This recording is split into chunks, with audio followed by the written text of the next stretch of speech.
Awesome, wonderful people. Good evening. Hi, ladies and gentlemen. Habari ya leo.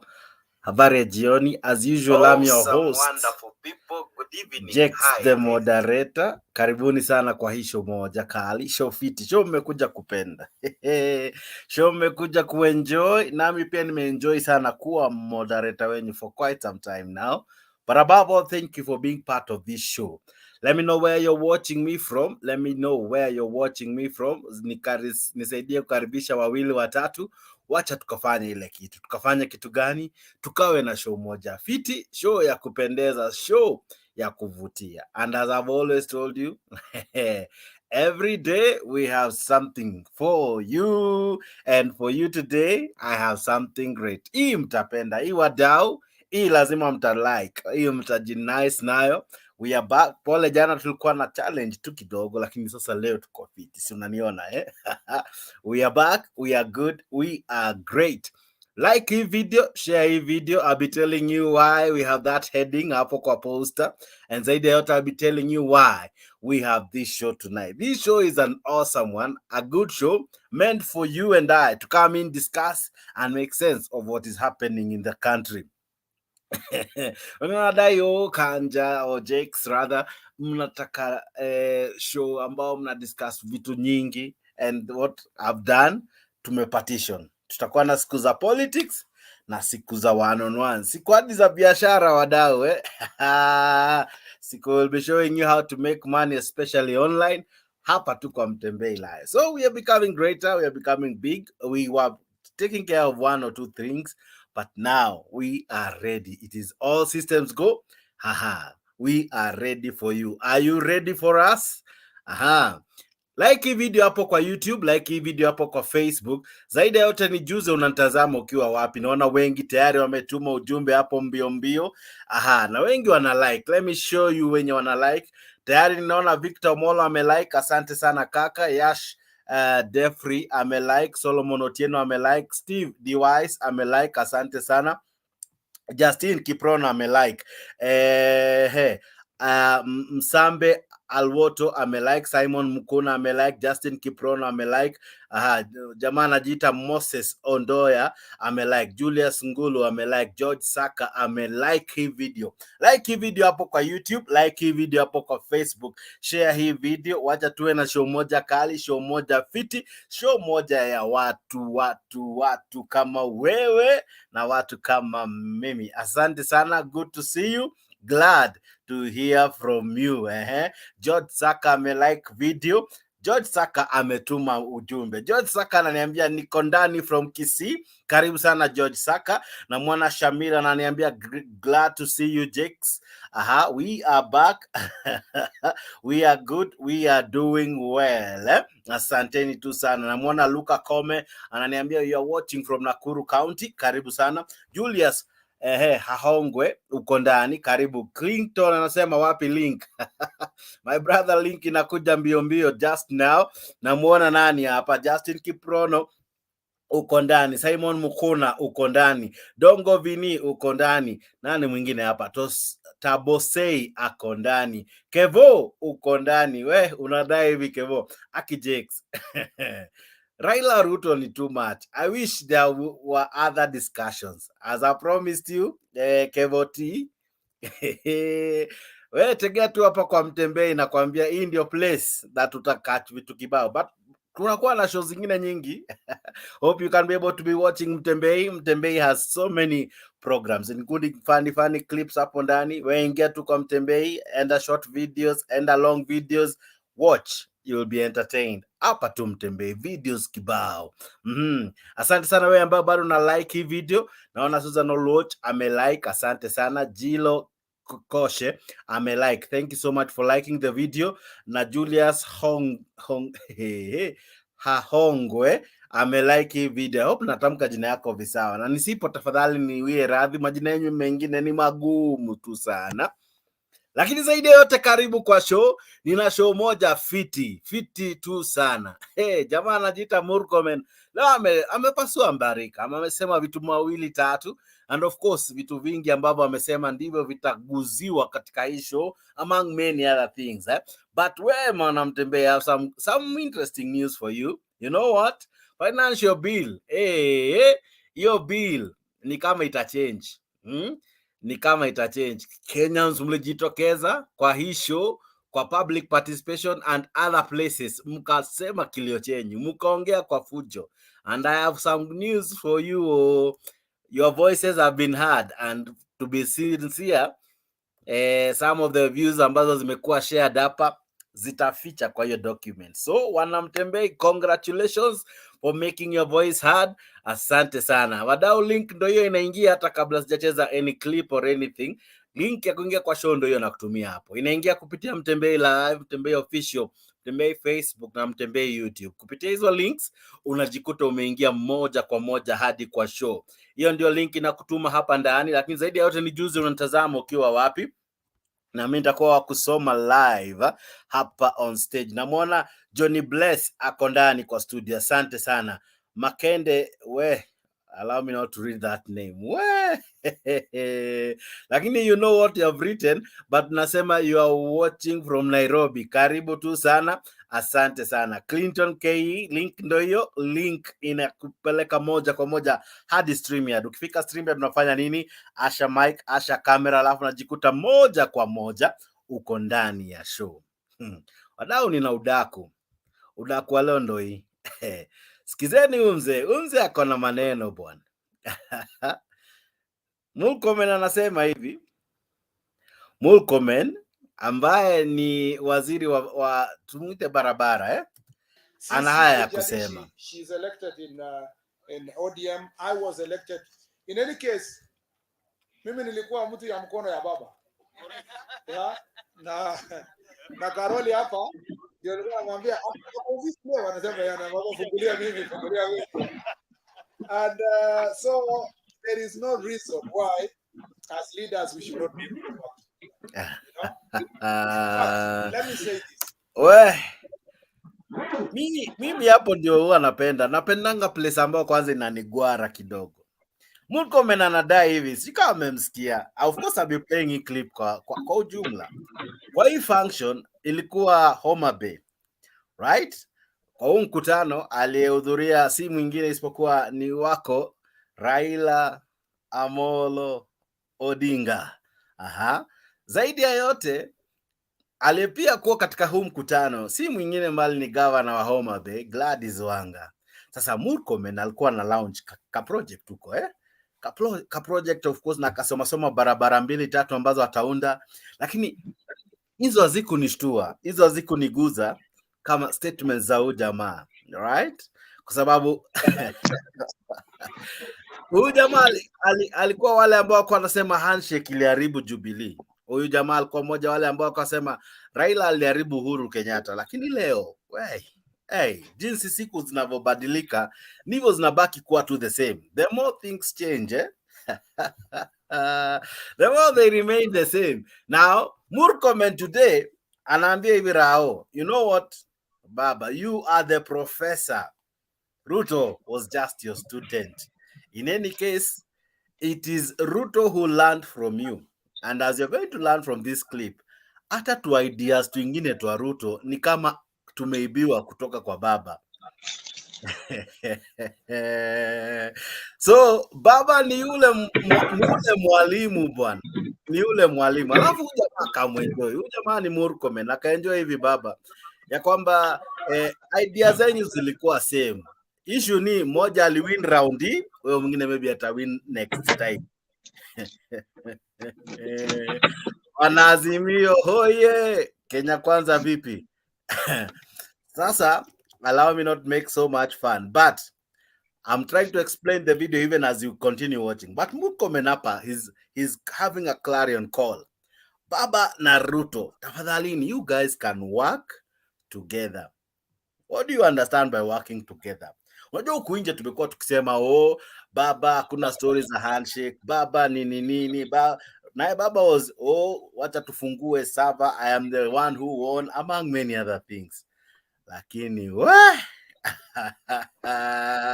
karibu sana kwa hii show. Niko naye ndugu yangu hapa Clinton Okoth. Jamaa amejichocha, siku nyingi amepotea mtaa, sijui kama mnamkumbuka huyu ndugu yangu. Huyu ndugu yangu jificha tu sana. lakini yeye ni mzalendo tu hapa ndani. Huu ni baadhi ya wale wakuu wa hii show. Ako hapa nyuma ya tent, takuwa namkaribisha tu saa hizi, lakini kidogo nikubalie tu niendelee na hii video I show you what was happening today in Homa Bay. Now, Murkomen continues by saying the following words. Listen and listen carefully. Ukiona ile mapendekezo mingi ile iko kwa bili yetu ya finance, kwanza hiyo ya housing, hii imeona hata clips ya baba. Hiyo pendekezo I think ni William Ruto alichukua kutoka baba. You know? And so the manifesto ya ODM na manifesto ya UDA kwa mambo ya housing ni the same, 100% the same. Hata percentage ni the same. You know? William Ruto alichukua kutoka baba. Wadau, before mseme ni mimi ninasema haya maneno, huyu ni Murkomen akidai kwamba kuna venye Ruto yeye kazi yake ni kucopy paste njaro za baba. So wadau, nani pro? Aha, tutajua tu saa hizi. Ninao watu wana join show. Asante sana kwa kuwa pamoja nami. Link ndio hii ya kujileta kwa show. I'll be playing this video among many other videos to make you even have fun. As I've always said, hii show ni yako kujinice, kujibamba, zaidi yote kuingia na kuchangia, kunieleza maoni yako ni yapi kulingana na yale ambayo yanatokea katika nchi yetu tukufu ya Kenya. Kuingia kwa show si ngumu. Kupitia link ambayo nimekutumia hapo, Mutembei TV, Mutembei Official, Mutembei YouTube na Mutembei Facebook. Hiyo link inakutuma moja kwa moja hadi hapa StreamYard. Hapo StreamYard ukifika, asha mic, asha kamera, alafu andika jina. Si lazima iwe jina rasmi. Unaweza andika jina la utani, jina lako la uko nyumbani, jina ambalo unajulikana nalo, jina ambalo mimi unaweza tumia hapa kwa show peke yake, lakini zaidi ya yote tumia hiyo jina alafu click enter. Kisha click enter, unajikuta unakuwa part of this wonderful show. Thank you very much. Someone akaunda hiyo poster poa sana, akasema Ruto needs Raila to succeed, and that's the debate we are having. That's the conversation we are having. Do you think Ruto needs Raila? Ama watu wa Azimio mnafeel ai manze, sisi hatutaki wakaribiane at any given moment. Kila mtu akae kona yake, you know, hakuna mambo na kufanya kazi pamoja. Tulitosheka na story za handshake, tulitosheka na what happened before. So hatutaki stories za Ruto na Raila kufanya kazi pamoja. What we want ni kila mtu na kwao, kila mtu afanye kazi yake. What do you think? Karibu sana kwa show, na kutumia link ndio hiyo nimekutumia hapo kwa comment section. Lakini acha tu kukukumbusha tu, unaweza participate kwa show na vitu njia tatu. Moja, kwa kulike, mbili kwa kucomment, na tatu kwa kuingia live. Kuingia live nimekueleza jinsi ya kuingia, kucomment ni hapo kwa comment section, kulike hapo kwa Facebook na hapo kwa YouTube. Hapo ndio una like. So nikubalie nikusomee wawili watatu ambao wamelike. Naona nani hapa? Namuona jamaa anajiita Felix McBoy amelike, asante sana. Dennis Deno amelike. Poan John amelike. Namuona Joke Ant amelike. Nani mwingine hapa amelike video hii hapo Facebook na YouTube? Namuona Wanda Kevin amelike. Nur Haj amelike, asante sana. Mary C Atieno amelike. Nani mwingine ana like hii video mbio? I'll be reading you live on stage. Naona nani mwingine hapa? Namuona Daniel Okoth amelike hii video. Felix amelike hii video vizuri sana. Namuona Tommy amelike hii video. Let me know where you're watching me from. Namuona Helen Maganga unasema sisi hatutaki handshake. Malika unasema aje? Uko locked ukiwa kakaka. Wewe uko ni wapi? Pen Nyagaka unasema umelike. Okay, wacha niangalie. Pen Nyagaka. Oh yeah, I see umelike. Mr. Chonjo pia amelike. Helen Maganga amelike. Henry Kemboi amelike. Ayub Masinde amelike. Malika amelike.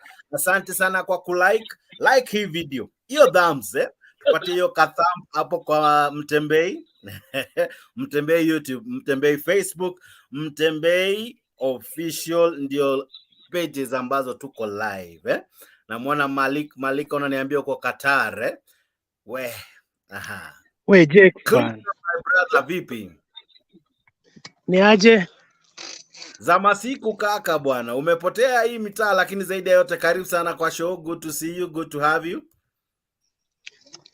Bana, nilikuwa nimepotea kidogo. Ehe. Lakini venye uchumi inawapeleka naona nikirudi. Sasa wewe unarudi juu ya uchumi ama unarudi venye inatupeleka?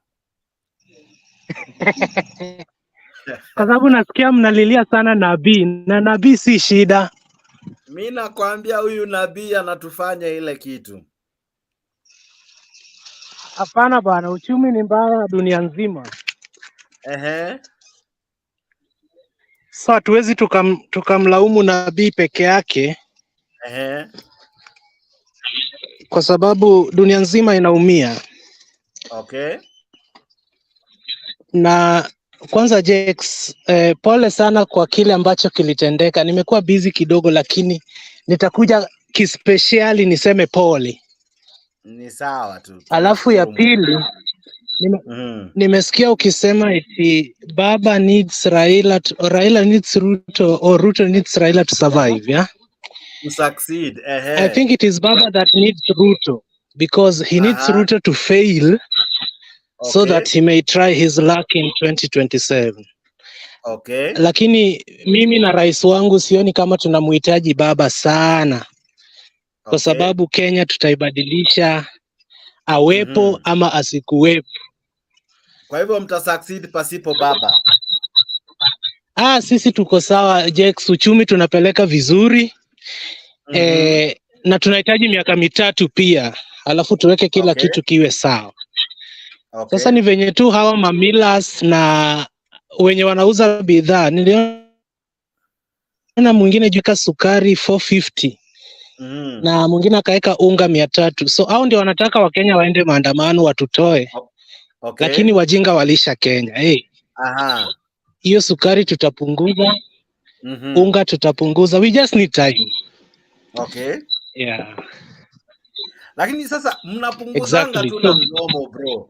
Mnakaa kupunguza lini bwana? Ndio at least ule mama mboga afil mumeanzia kule chini. Kule kwa ule mtu wa bodaboda, kule chini, kule kwa mtu wa salon, kule chini, kule bottom up.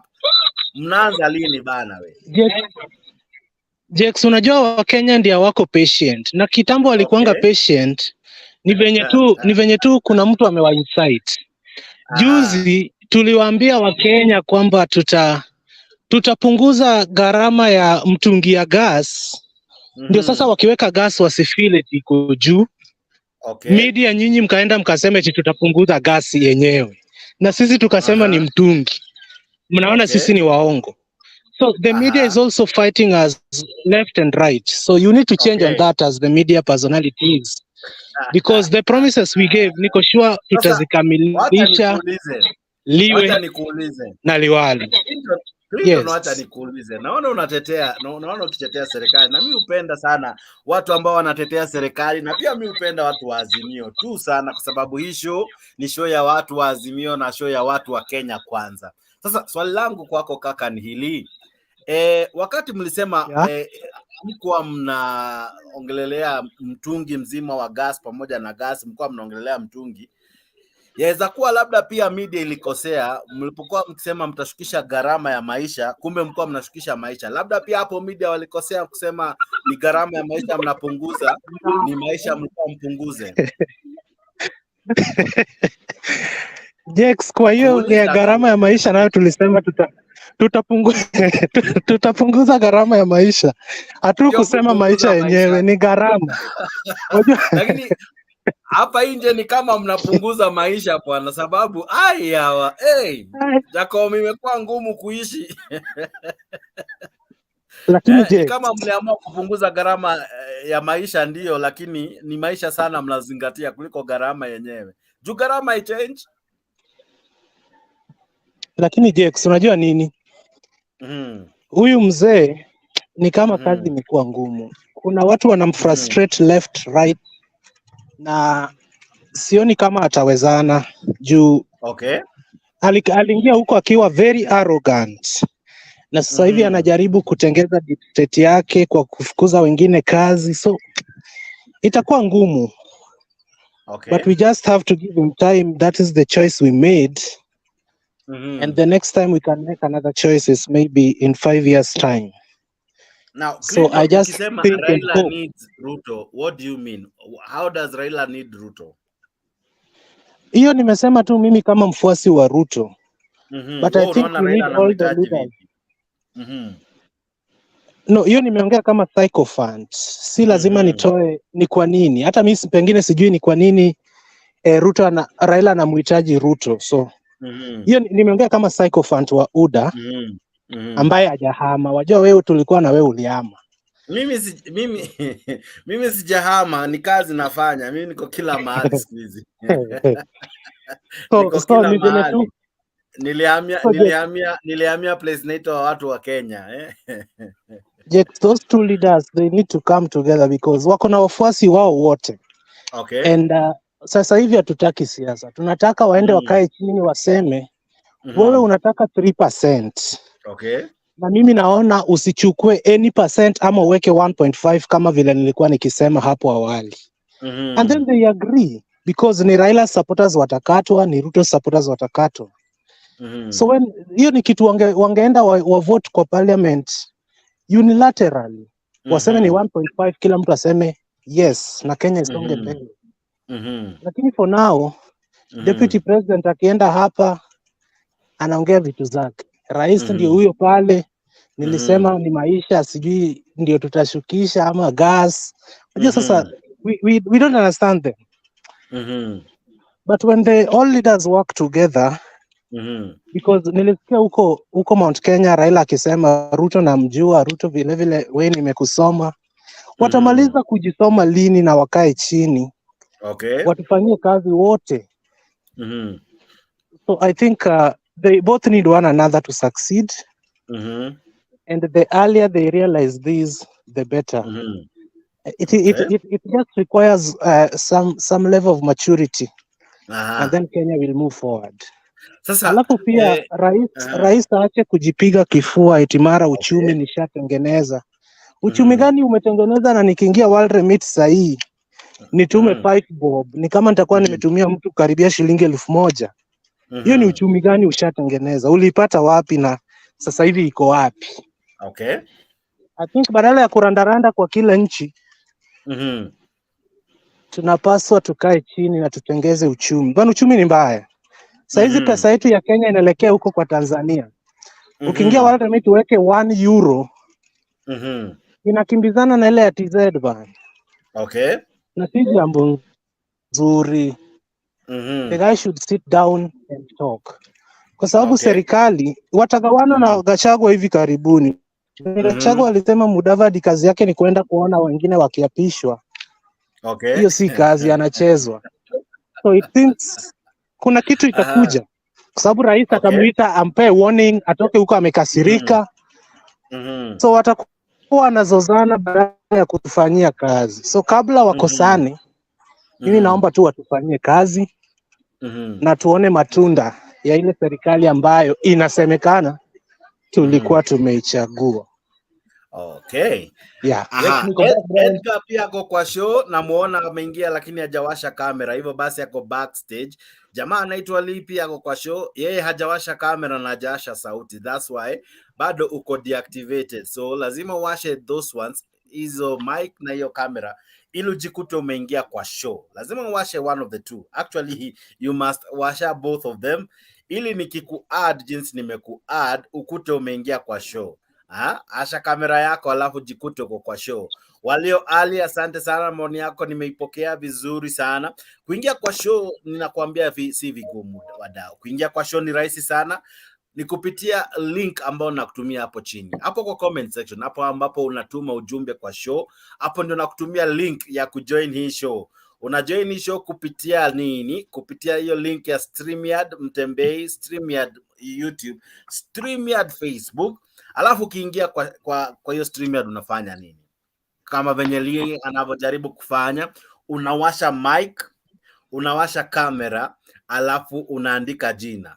right? Kuna jamaa hapa nyuma anaitwa Lee, at least sasa amewasha sauti lakini hajawasha kamera. Akiwasha kamera anatokea kwa screen, so lazima uwashe hizo vitu mbili, na hiyo hizo kwa hiyo app, alafu najikuta umeingia kwa show. Tayari kwa show niko na jamaa anajiita Edgar, niko na jamaa ndio huyo Lee ameingia amejaja, na niko na jamaa anaitwa Clinton.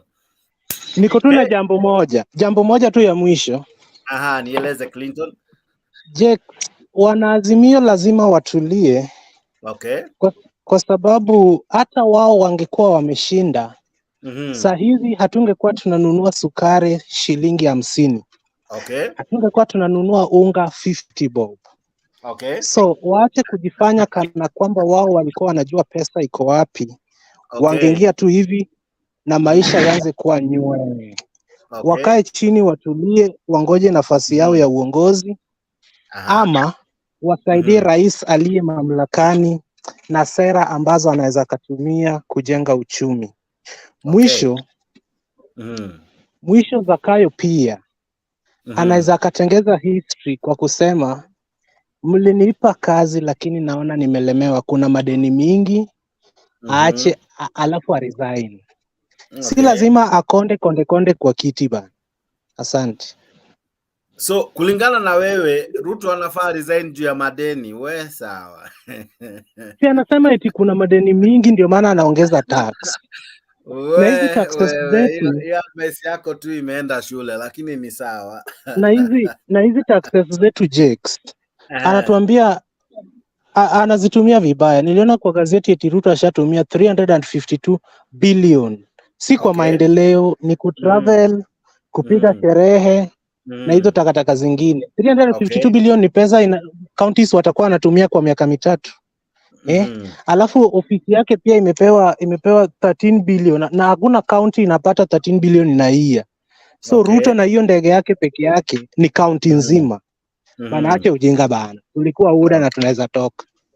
Sawa. Aya, shikilia hapo. Namuona ndugu yangu Edgar amejaja, Wario Ali ako ndani na Lee wako wote ndani ya studio. Wandugu karibuni sana. Na hii show ni yenyu nyote, kina dada mmekaribishwa, wajamaa wamekaribishwa. Ni show yako wewe ambaye unaingia hapa ndani. Si lazima uwe unatetea serikali, si lazima uwe unatetea Azimio Z. Hii ni show yako wewe kuingia ndani na kubonga jinsi ambavyo unaona una feel hapa tu nitakukaribisha kwa uzuri, nawe utabunga bila kufungiwa hewa. Ukiogopa hapa kuna comment section pia, wa jamaa hapo ujituma. Kuna jamaa anaitwa Cornerstone, kuna jamaa anaitwa Ali, kuna jamaa anaitwa Liz, na wengi ambao huwa wana comment. Asanteni sana. Pia unaweza like, right? Unaweza like hii show kwa Facebook, like hii show kwa YouTube. Kama nani alivyo like, naona hapa wengi ambao tayari wame like. Thank you so much kwa kulike hii video. Kama vile Patrick Kanari ame like, thank you so much for liking this show my brother. Charles Samoya ame like, Queen Flo ame like, Wario Ali ame like, asante sana. John Zacchaeus ame like, thank you so much. John Rugonu ame like, asante sana. Thank you for liking the show. Thank you for being part of this awesome discussion. Ndugu yangu Wario, umekuwa ukijaribu muda mrefu sana kuingia kwa show. Leo umebahatika kaka. Habari ya leo? Asha sauti yako Wario. Si kai tu hapo nje kama ndani kumejaa. Wario washa sauti hapo kando ya jina. Hiyo ndio wewe ina happen. Ukijaribu kuguza sauti kuna ka arrow pia hapo kana kuleftisha mbio. So lazima uguze tu kwa umakini Bwana Lee, habari ya leo? Mzuri sana. Mambo? Siku nyingi bwana, tangu maandamano sijakuona. Unajua vile maandamano iliisha tukaendelea na biashara. Sasa nasikia tena unataka kurudi. Sasa ni kung'ang'ana na biashara hapa pale, bado niko kwa ofisi. Bado nang'ang'ana hapa. Sasa nikaona wacha ni join show leo. Lakini mambo iko tu sawa. Sasa ni kuchapa biashara mahali inawezekana, kwa sababu serikali imetuonesha haina mambo yoyote ambayo itasaidia mwananchi. Sasa kwa hivyo mwananchi ni yeye na Mungu wake.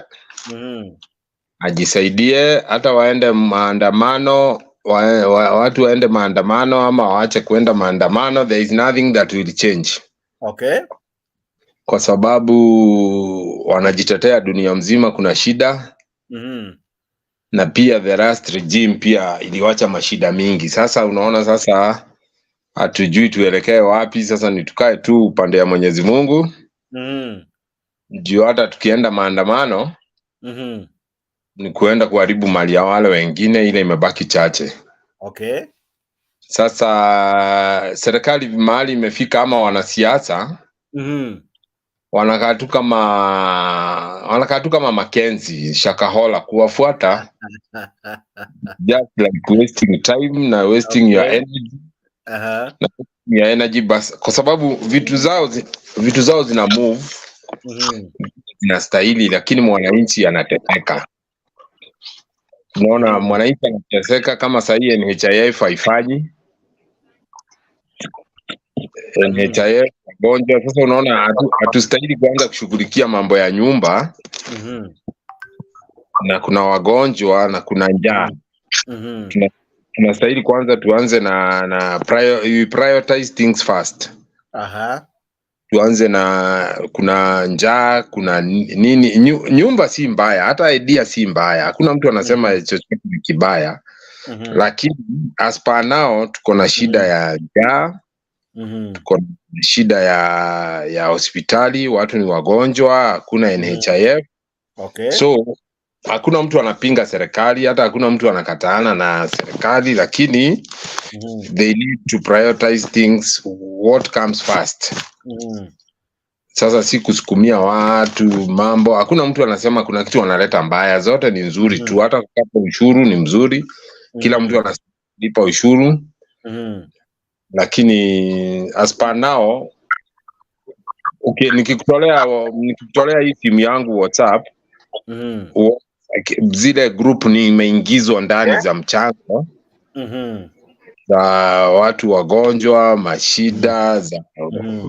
mashida mingi hapa. Sasa unaona, sasa hata una shida utafanya nini? Unatoa kidogo kidogo. Kwa hivyo huku nje watu wanaumia. Watu wanaumia kabisa, sababu pesa, unajua kuuza vitu bei kali sio shida. Shida ni watu hawana pesa. There is no business. Serikali yenyewe ni broker. Wanataka kubroke kila kitu. Unaona, we are not manufacturing. I'm a manufacturer, but we are not manufacturing. Kama sahi, I do manufacture peanut butter. And we are getting, imagine a bag of 100 kg at 30,000. That is from Malawi. Hiyo kitu inafanya tuende Malawi, sijui ni nini, sababu tuko na mashamba. Tunaweza fanya hiyo ukulima yote na tupate hiyo nini, na tupate, you see, when you do good farming, utakuwa umesort about 80% ya hizi shida. 80% ya zile shida ziko. Unajua kitu ya kwanza, mtu ashibe ndio umwambie atalala wapi. Sasa hivi tuseme kwa mfano, wakulima wa kahawa wakisaidika, wa mahindi wasaidike, wa majani wasaidike, hata hizo TVET napeleka watu wakitoka shule watapata hao wakulima wanataka kujenga nyumba, wanataka kufanya electric kwa hizo manyumba nini. Lakini saa hii, even if you don't do the farming properly, hata ukishinda ukipata watu TVET, hakukuwa na shortage ya nini, ya wafanyikazi. Wewe umeshasikia nyumba imejengwa ikakosa mtu wa kuweka stima? Umeshasikia nyumba imejengwa imekosa mtu wa kuweka maji? Na sasa unapeleka watu TVET wajenge nyumba gani kama wenye wanastahili kujenga hawana pesa? So ukienda ng'ambo huko, vitu mingi zinakuanga bei kali, but because they have money they don't feel it. Unapata pesa. Kuuzwa sukari hata 500, hata unga yuzwa 200 ama 300, that is not a big deal. But the big, watu wako na kitu ya kufanya. Juu hata mimi nikiwa na kitu ya kufanya, ujua pia mimi product yangu nitauza bei kali, ule mwingine atauza bei kali. Hivyo kila mtu atakuwa na pesa. You will not complain sukari kwa sababu sukari inatoka tu Mumias. Lakini sasa kuna makartels wanaleta hiyo sukari. Kuna let me put you for instance, we can use maybe 1000 metric tons. But we can produce only maybe 800 metric tons. Then we have a deficit of 200. Sasa unapata hii 200 hawa politician wanajifanya ati open kidogo ati import sugar.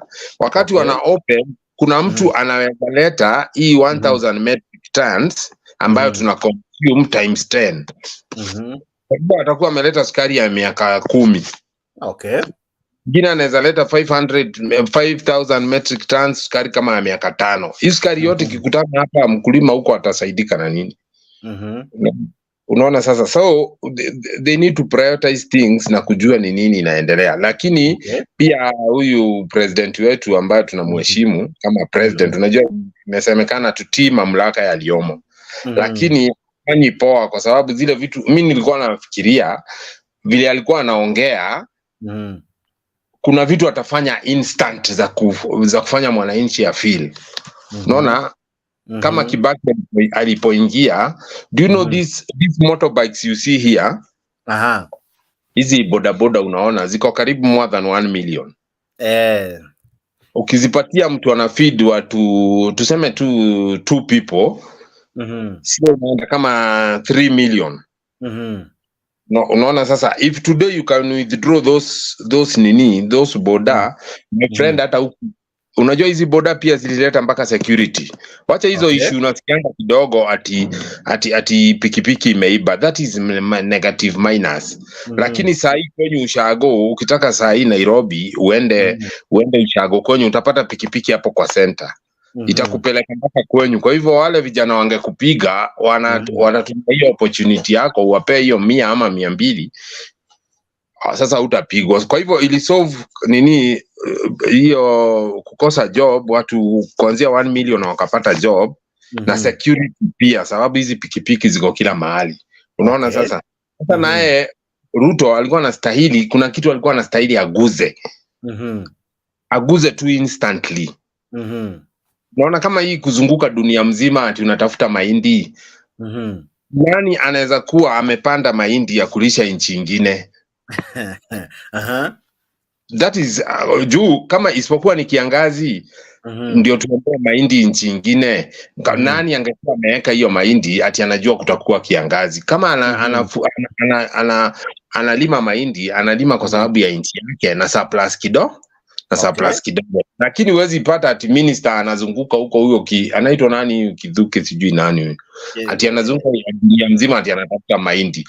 Unatafuta ya nini? Na land iko hapa nini, hizi Bura irrigation scheme imejaa hapa. Sini kwenda tu hapo. Sasa hii unaona, sasa hii serikali imekaa miezi, sinaenda mwezi wa 7-8. Iko karibu kujaza mwaka bro. Imebakisha mwezi mmoja, I think Julai peke yake, alafu tuseme imejaza mwaka. Ndio nakwambia, kama sasa wangeenda huko, wangechukua kitu inaitwa NYS, wachukue jeshi, waende huko Bura irrigation scheme ambayo ilijengwa na Muisraeli ambayo iko ready, wachukue hiyo maji ya Tana River, walime hiyo maji katumani ya miezi 3, wachukue miezi 3. Sasa hii tungekuwa tumejaza mahindi, hii story ingekuwa imeisha. Unaona sasa hii mambo ya kusema TV tu fertilizer anapea wakulima. Sasa hizo mahindi kutoka siku zililimwa mpaka wa leo hazijawahi kuwa. Unaona, lakini kama tungeenda kama hiyo Bura, tuende tunyuze maji huko, tupande mahindi, hii story ya unga ingekuwa imeisha kitambo. Do things locally. Don't wacha kufanya vitu kama America. Nikuulize na ninakuuliza kwa sababu you are raising interesting points. Ni sawa kama tunaweza involve NYS kufanya kazi kama hiyo ya ulimaji na ya upanzi, lakini zaidi ya yote mikakati ya serikali, wewe unaona kana kwamba wanapanga vizuri? Kwa sababu wanasema wanaleta fertilizer ili wakisubsidize production, of course the outcome itakuwa poa, kwa sababu eventually watu wakianza kuvuna watasema hawakulima na gharama ya juu, hivyo basi vyakula vitashuka bei, right? And of course vyakula bado havijaanza kushuka bei sababu moja bado viko shambani, so mahindi inachukua karibu miezi tisa, miezi 8. So kama ilipandwa mwezi wa 3 bado haijavunwa. Ukienda mashamba za Kitale mahindi imejaa kwa shamba, ukienda wapi. So maybe mikakati ya serikali inaweza kaa kana kwamba bado haijafaulu, lakini napendezwa na jinsi wanavyosema labda wangepanda mahindi ambayo inakuwa kwa kipindi kifupi. Zaidi ya yote, swali langu sasa ni hili. Wewe unaona kama serikali inashindwa kuwa na mipango ambayo ni short term, long term or effective mpaka mwananchi ana feel kweli serikali inanijali? Sahi siwe ni wewe ni mzazi. I hope wewe ni mzazi na uko na mtoto, si ndio? Ukiingia sahi kwa nyumba mtoto wako akwambia aje niko na njaa. What will you do? Instantly. Sahi hata kama mama yake hajapika, hautaanza kugombanisha mama yake. Utafanya hivi, utamshika tu mkono, mwambie kama mama kababa tokea kuja tuende. Uende hapo utoe pesa kidogo ununue chipo, umpatie, alafu sasa uulize mama yake kwa nini chakula ilichele. First you take the picture, sababu mtoto amesema hiyo ni short term ambayo ndio nakueleza. Wakati waliingia kwa kiti walijua wamepatiwa watu wako na njaa. True or false? Despite wanafanya mikakati, hiyo fertilizer walikuja wakapea wakulima, wakakaa nayo zaidi ya miezi 3 bila kupanda jumvua ikuwa. Hiyo fertilizer ndio wangeenda wafanyie huko irrigation instantly. Unanielewa? Okay. Nikwambie kwa mfano hapa Nairobi, hata kama tunaweza taka kublame Uhuru kidogo. Uhuru alipotoa Sonko wakaingiza jeshi. Wewe unajua jeshi ilikata makatel zote hapo City Hall. Ilikata makatel instantly mpaka walikuwa wanataka kuua huyo Badi. Okay. Lakini Badi bodyguard wake walikuwa ni wanajeshi na alikuwa analala DOD. Unashika sasa. Kwa hivyo makateli wakakatwa instantly. Uhuru alipochukua huyo Badi walichamshia hiyo lami hapa Umoja hapa Caltex. Wakaanza kuchamshia lami hapo. Unaona sasa zile vitu naweka bila kuweka mikakati mingi. Wakaanza kujenga barabara. If you go to estate, barabara zilijengwa nyingi sana sababu ya hiyo lami. Nielewa. Badi alipopewa kujenga hizo hospitali, alijenga zaidi ya hospitali Nairobi 25. Unanielewa na ziko. Unanielewa, those are vitu zile unachukua mikakati bila kuanza kuweka program mingi. Sababu hizo vitu wanatujenga matendering na nini wizi inakuanga hapo. Sasa kabla ongojea hiyo wizi, vitu mingi hazitafanyika. Uhuru hii Nairobi ilifanyika vitu mingi hiyo chini ya Badi, vitu mingi haraka. Kwa hivyo vile Uhuru alitumia jeshi na nikwambie saa hii tuseme kwa mfano barabara ikatike Thika Road. Unajua jeshi utaiona hapo instantly. Jeshi utaiona hapo instantly wakijenga barabara wakishikanisha. Sasa this is a disaster ambao wale watu walikuwa wanaingia walijua kabisa wale watu wako na njaa. So there was kitu ya kufanya instantly na long term. Huwezi ambia mtu ati ngojea mahindi inakuwa kama hiyo iko Kitale inaweza lisha mtoto saa hii. Unaona na government ijakoma. Sasa umesema vitu mingi, lakini sasa nataka kukurejesha kwa mada. Baada ya kuzingatia hayo yote umesema, hivyo basi unaona kama William Ruto anahitaji mwongozo ya Raila Odinga ili aweze kufanikiwa katika kazi yake kama rais. Do you see as though kama William Ruto anaweza kubali, kwa sababu General Badi alikuja wakati rais aliyestaafu Uhuru Kenyatta walikuwa pamoja na Raila Odinga, na siwezi sema ama siwezi kataa ama siwezi bishana, sijui, labda ilikuwa ni guidance ya Raila Odinga, na kuna wakati Uhuru mwenyewe alikiri ya kwamba yule ambaye anamshauri ni Raila Odinga. Sasa leo Murkomen anasema ni vyema watu wafanye kazi pamoja, na akasema kwamba William Ruto ni mkufunzi ama mwanafunzi wa Raila Odinga. Hivyo basi hata mambo mengi ambayo anafanya ana copy paste kile ambacho ameona kwa Raila Odinga. Sasa swali langu kwako ni, umesema vitu vingi ambavyo Rais Ruto bado hajafanya. Unaona kama anahitaji usaidizi wake Raila Odinga ili aweze kufanikiwa katika mipango yake? Anamuhitaji sana. Raila si mbaya, hata hajawahi kuwa mbaya. Shida iko hapa Kenya ni hizo siasa mbaya. Wao Wakikuyu wanaambia Raila ni mbaya, wanaambia nini, lakini ni mzee. Unajua si lazima ati akue rais ama akue nini, lakini kama hiyo kiti imemkataa, ako na ujuzi mwingi sana kwa kichwa yake na ako na mambo mingi sana anajua. Unaona hata huyu Ruto vile ulisikia siku ile akisema ati ni slowlana, sio slowlana. He's a very good copy paste. Ni mjanja sana na ni mwerevu sana kiona maneno. Ametoa hiyo maneno yote, hizo ujanja zote ametoa kwa Moi, ametoa kwa Raila, ametoa kazi changanya zote, ndio akawa uliona mpaka akiwa overtake. Na sasa ile shida iko saa hii Kenya bado inaletwa na mtu anaitwa Uhuru Muigai Kenyatta. Kwa sababu Uhuru Muigai Kenyatta hajawahi kubali alipatiana panga. Hiyo ndio kitu hajawahi kubaliana nayo, hajawahi amini, ni vile tu sheria ilimbind apeane. Lakini sasa kama angewachilia hiyo kitu, sasa angekuwa top. Unajua sasa yeye hakuna vile atakuja kukosa kuwa rais. Aliyekuwa rais. Unaona sasa, na hiyo kiti ni kubwa hata kushinda ya Raila na kushinda ya Ruto, kwa sababu yeye ndio anastahili, nchi ikitaka kupigana yeye ndiye anastahili kushikanisha, lakini ameondokea hiyo kiti, ameenda. Unajua rais hastahili hata kutoa maoni, sababu yeye ndiye alikuwa anapanga. Si angefanya hizo maoni zake siku hiyo. Sasa yeye ni wa kushikanisha peace, he's above everything.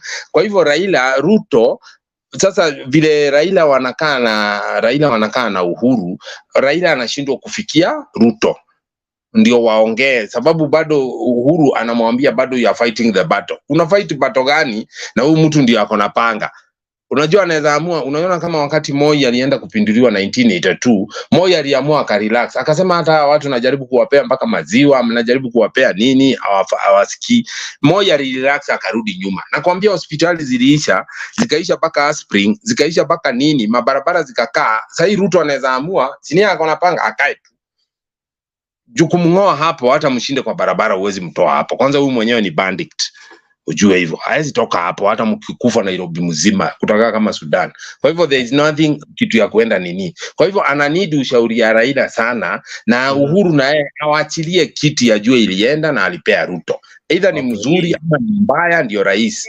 Ndio apate ushauri yao yote aweze kumove. Si unaona vile anakonda kwa sababu ana mtu wa kumguide. Anafanya vitu na ile ujanja. Unajua ujanja inafikaga mwisho inataka reality. Alitudanganya akasema vitu mingi, alikuwa anawaambia tunaanza chini tukienda juu. Akajua watu wa juu ni wale watu wa chini, ndio Raila amekuwa akiongelesha. Sasa akaenda na hiyo ujanja aka overtake. Lakini wakati amefika kwa ground, mambo sasa ni reality, yeye mwenyewe afanye, amechanganyikiwa. Sasa ile kitu ana need ushauri wa Uhuru, ana need ushauri wa Raila, ana need ushauri. Lakini sasa juu Uhuru mwenyewe hataki kukubali awachilie, wakienda hivi wacha tupige huyu jamaa. Sasa sisi tu ndio tutaumia, lakini Ruto wataendelea tu na kinagashagwa kukula pesa ya nchi tu. Si unaona wanatembelea na magari kubwa na everything. Hakuna kitu yao imesimama, lakini mwananchi ndio anaumia. Unaona sasa kama sasa watu wapinge. Nikuulize dakika tu moja nikukate. Unaona hapo vile umeweka hiyo kamera ina reflect directly kwa stima yako, so inachoma macho. Hiyo hata ni afadhali, kwa sababu ulikuwa umeweka inamulika tu sasa pindua kidogo iache kumulika taa juu. Hiyo ni afadhali. Malizia ili niweze kumpatia Wario na Edgar pia wao nafasi kiasi pia. Ndio nakwambia aje huyu president anataka maombi mingi sana, na anataka advice ya ajiombe juu yeye sasa kuwa muongo. Sasa maombi yake haiwezi fika juu. Unaona sasa maombi yake haiwezi sikia unless aombewe na nini, na sio hao mapasta wote ati ni wazuri. Aombewe na raia wenyewe wale. Sasa sisi wewe mumuombe, mseme Mungu akumbuke rais. Si ati mapasta wamzunguke, sisi wote tuitane manyumbani tumuombe, ndio arudi form aweze kushirikia naye Uhuru awachilie hii maneno Ache juu Raila angekuwa Raila si mbaya. Raila kushuka chini anakuanga jamaa mpoa sana. Angekuwa saa hiyo afikiana na Ruto na Ruto aendelee kufanya kazi. Lakini bado akiendelea kumsumbua, huyu ni yule jamaa hawezi give up hata wakimsumbua. Lakini sisi ndio tutumia. Unaona sasa tuombe uhuru hapo sasa kidogo. Cha nikukate kidogo tu ndio nipe jamaa anaitwa Wario. Wario vipi? Washa sasa mic yako Wario. Naona ulikuwa umeiwasha ukazima tena. Aha, kaka vipi? Asalamu alaikum. Wario umezima tena, umewasha ukazima. Aya, ongea sasa, uko sawa. Guza tu mara moja Wario, mara moja tu. Hii inasumbuaga. Najua. Kwanza kama unatumia simu Guza tu mara moja Wario. Jex, naweza ongea kwanza kisha nimwachie nafasi. Ni kama hata niko na challenge na yeye anashindwa kuwasha mic vizuri. Lakini endelea kwanza Edgar. Alafu lakini kabla Edgar hujaongea nikubalie nisome watu wawili watatu ambao wana participate. Namuona Cornell Cornerstone ELs ana participate na anasema maoni yake yako hapo ndani. Namuona Jennifer Mawia yes ako ndani, asante sana. Salome Chepkoech ako ndani. Namuona Ibra Cheiwa ako ndani. Penya Gaka, I see you my brother, na wengi ambao mnatutazama asanteni sana. Asante pia kwako wewe ambaye una like hii video, wengi ambao mumelike asanteni sana. Namuona Rachel Musotsi amelike video, thank you so much Rachel. Okinyi Paul umelike video, asante sana. Mary Keys asante kwa kulike video. Namuona Kio Mutei amelike video. Namuona Jairus Maleya amelike video, asante sana. Anthony Mwaneki amelike hii video, thank you so much my brother. Brighton Odoyo amelike hii video. Like hii video hapo kwa Facebook, like hii video hapo kwa YouTube. Asante sana kwa kulike. Namuona Peter Othiambo amelike video, thank you so much for liking the video. Namuona Brighton Odoyo amelike videos, asanteni tu sana. Like hii video hapo kwa YouTube. Wale ambao unanitazama, naona kuna watu wengi sana wanatazama hapo YouTube, na wewe uko hapo Facebook, like video hata tunapoendelea. Unavojinice nako kadhams Thank you so much for liking.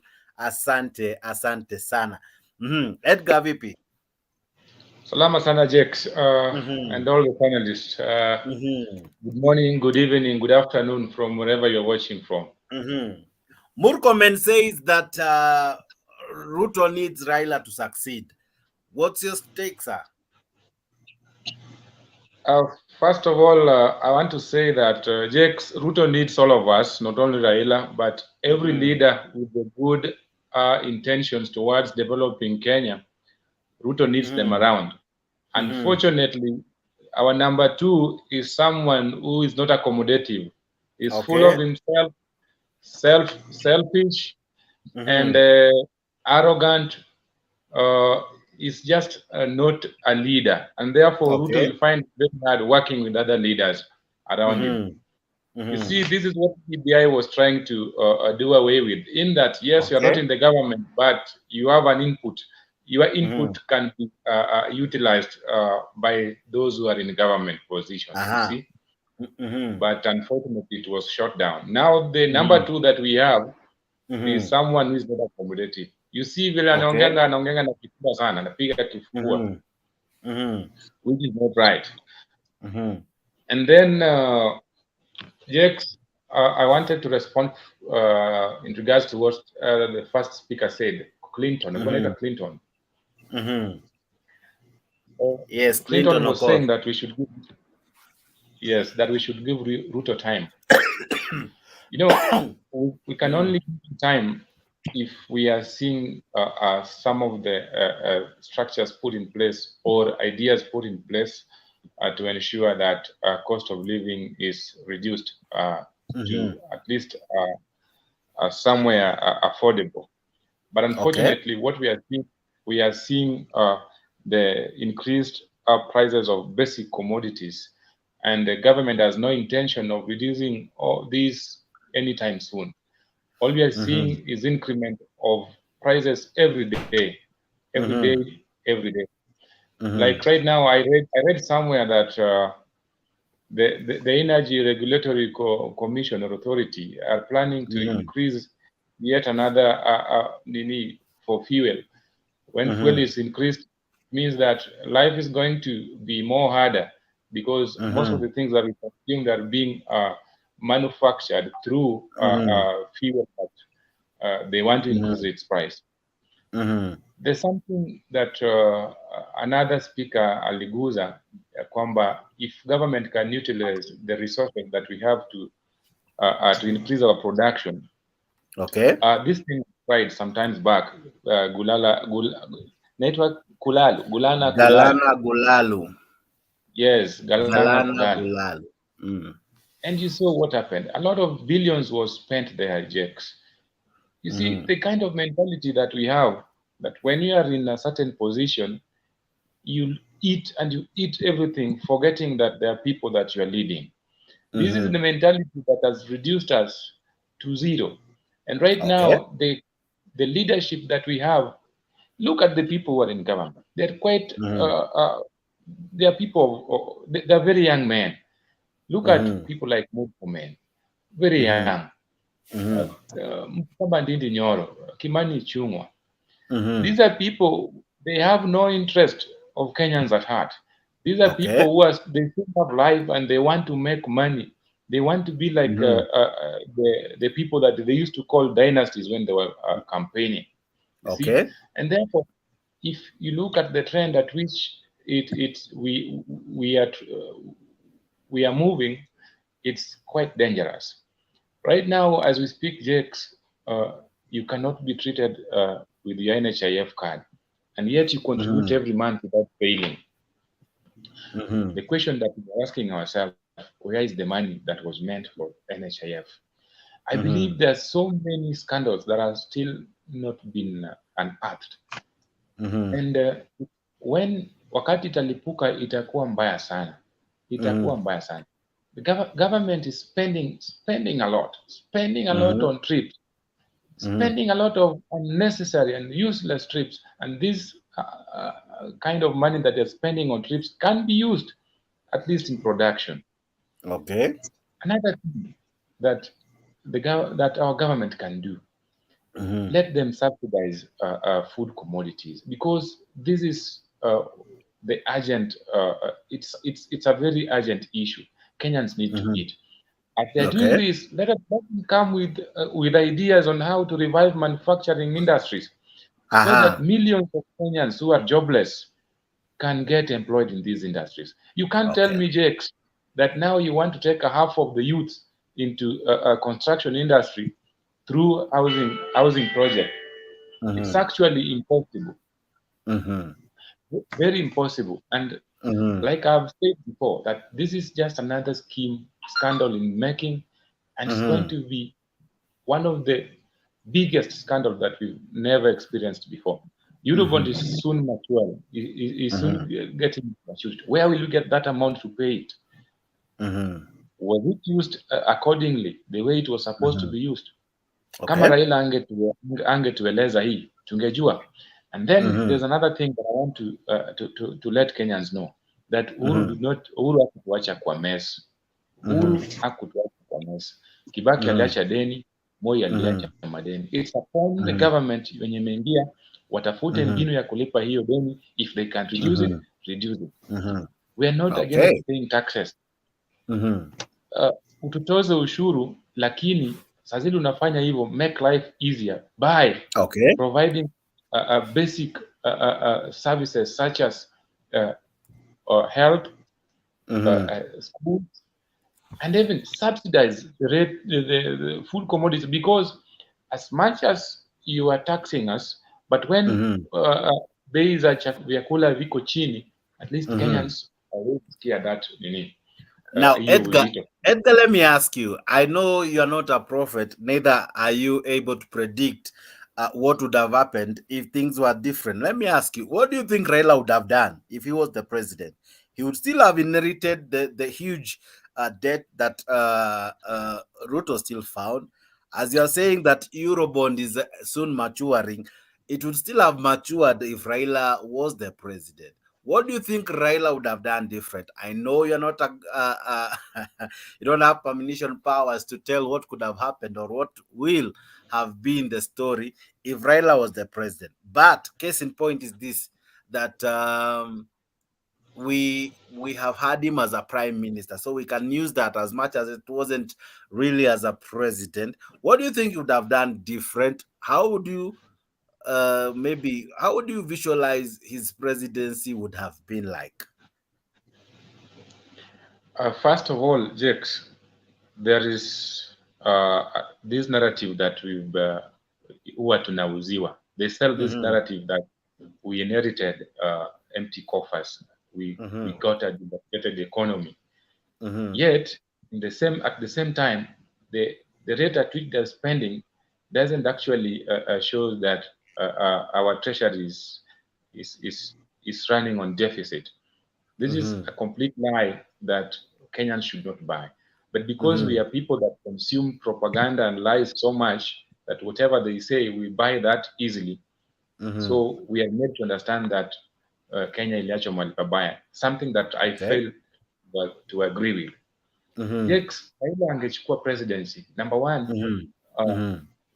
I know Raila has some weaknesses, but if we compare him with the president that we have right now, then Raila is at least. Because during Kibaki's era, when Raila was the prime minister by then, we saw the ideas that were put in place to at least raise our GDP. Okay. And the ideas that they placed to ensure that cost of living, however hard it was, but at least it was affordable. At the same time, we had free primary education during that time. And we were seeing numerous huge projects such as construction of Thika Road and other major projects.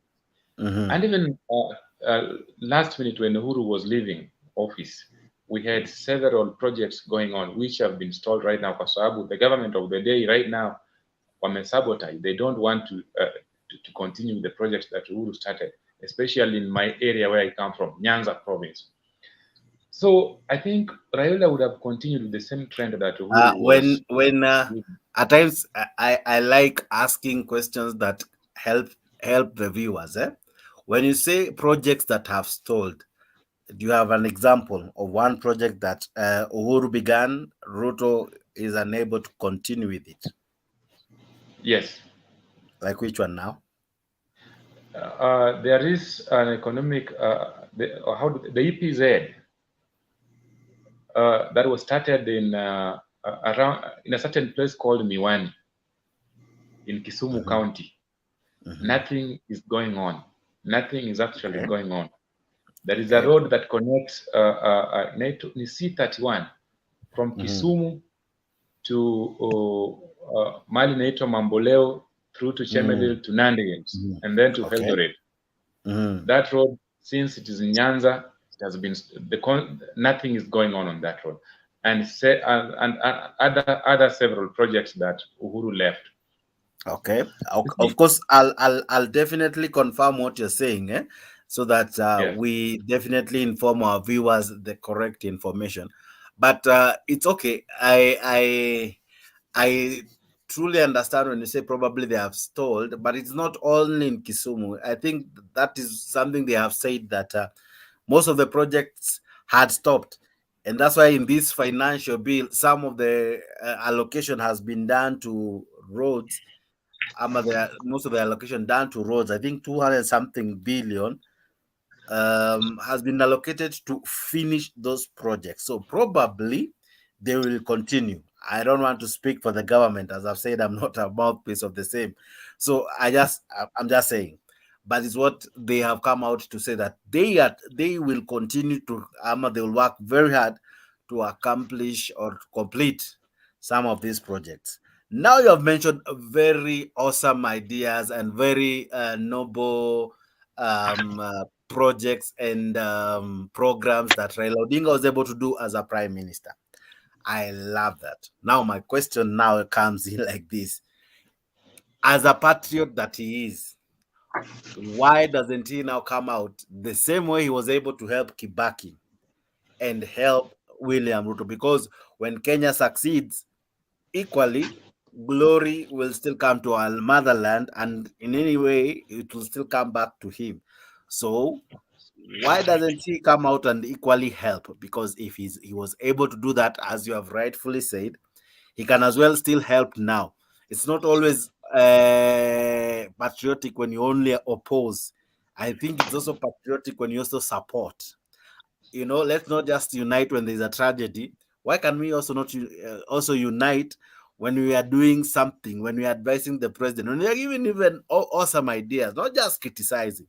Don't you think if Raila Odinga chose to help, as you have rightfully said, he had so many things he had done in the handshake, or rather in the half government.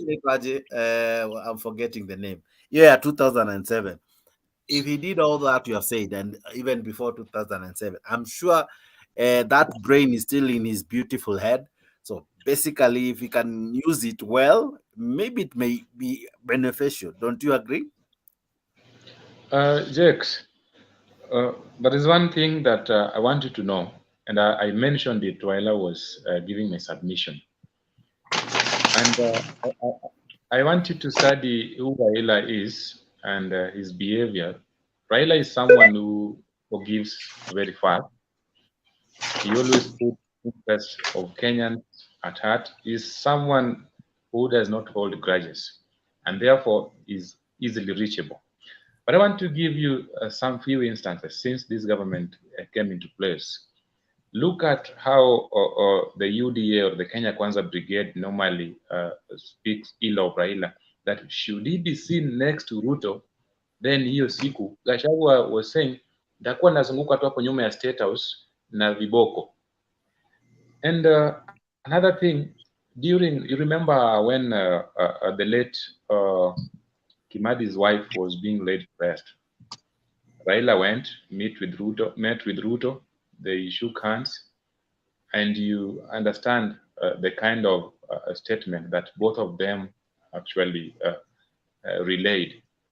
It wasn't something that actually was portraying disunity or enmity. But now trouble came when Gachagua stood up to speak. After that, Raila and Ruto went to Kasarani, I think, for some athletics. And then the following day, they met at Nyayo Stadium to watch the Mashemeji Derby. Later that week, did you hear what Gachagua said?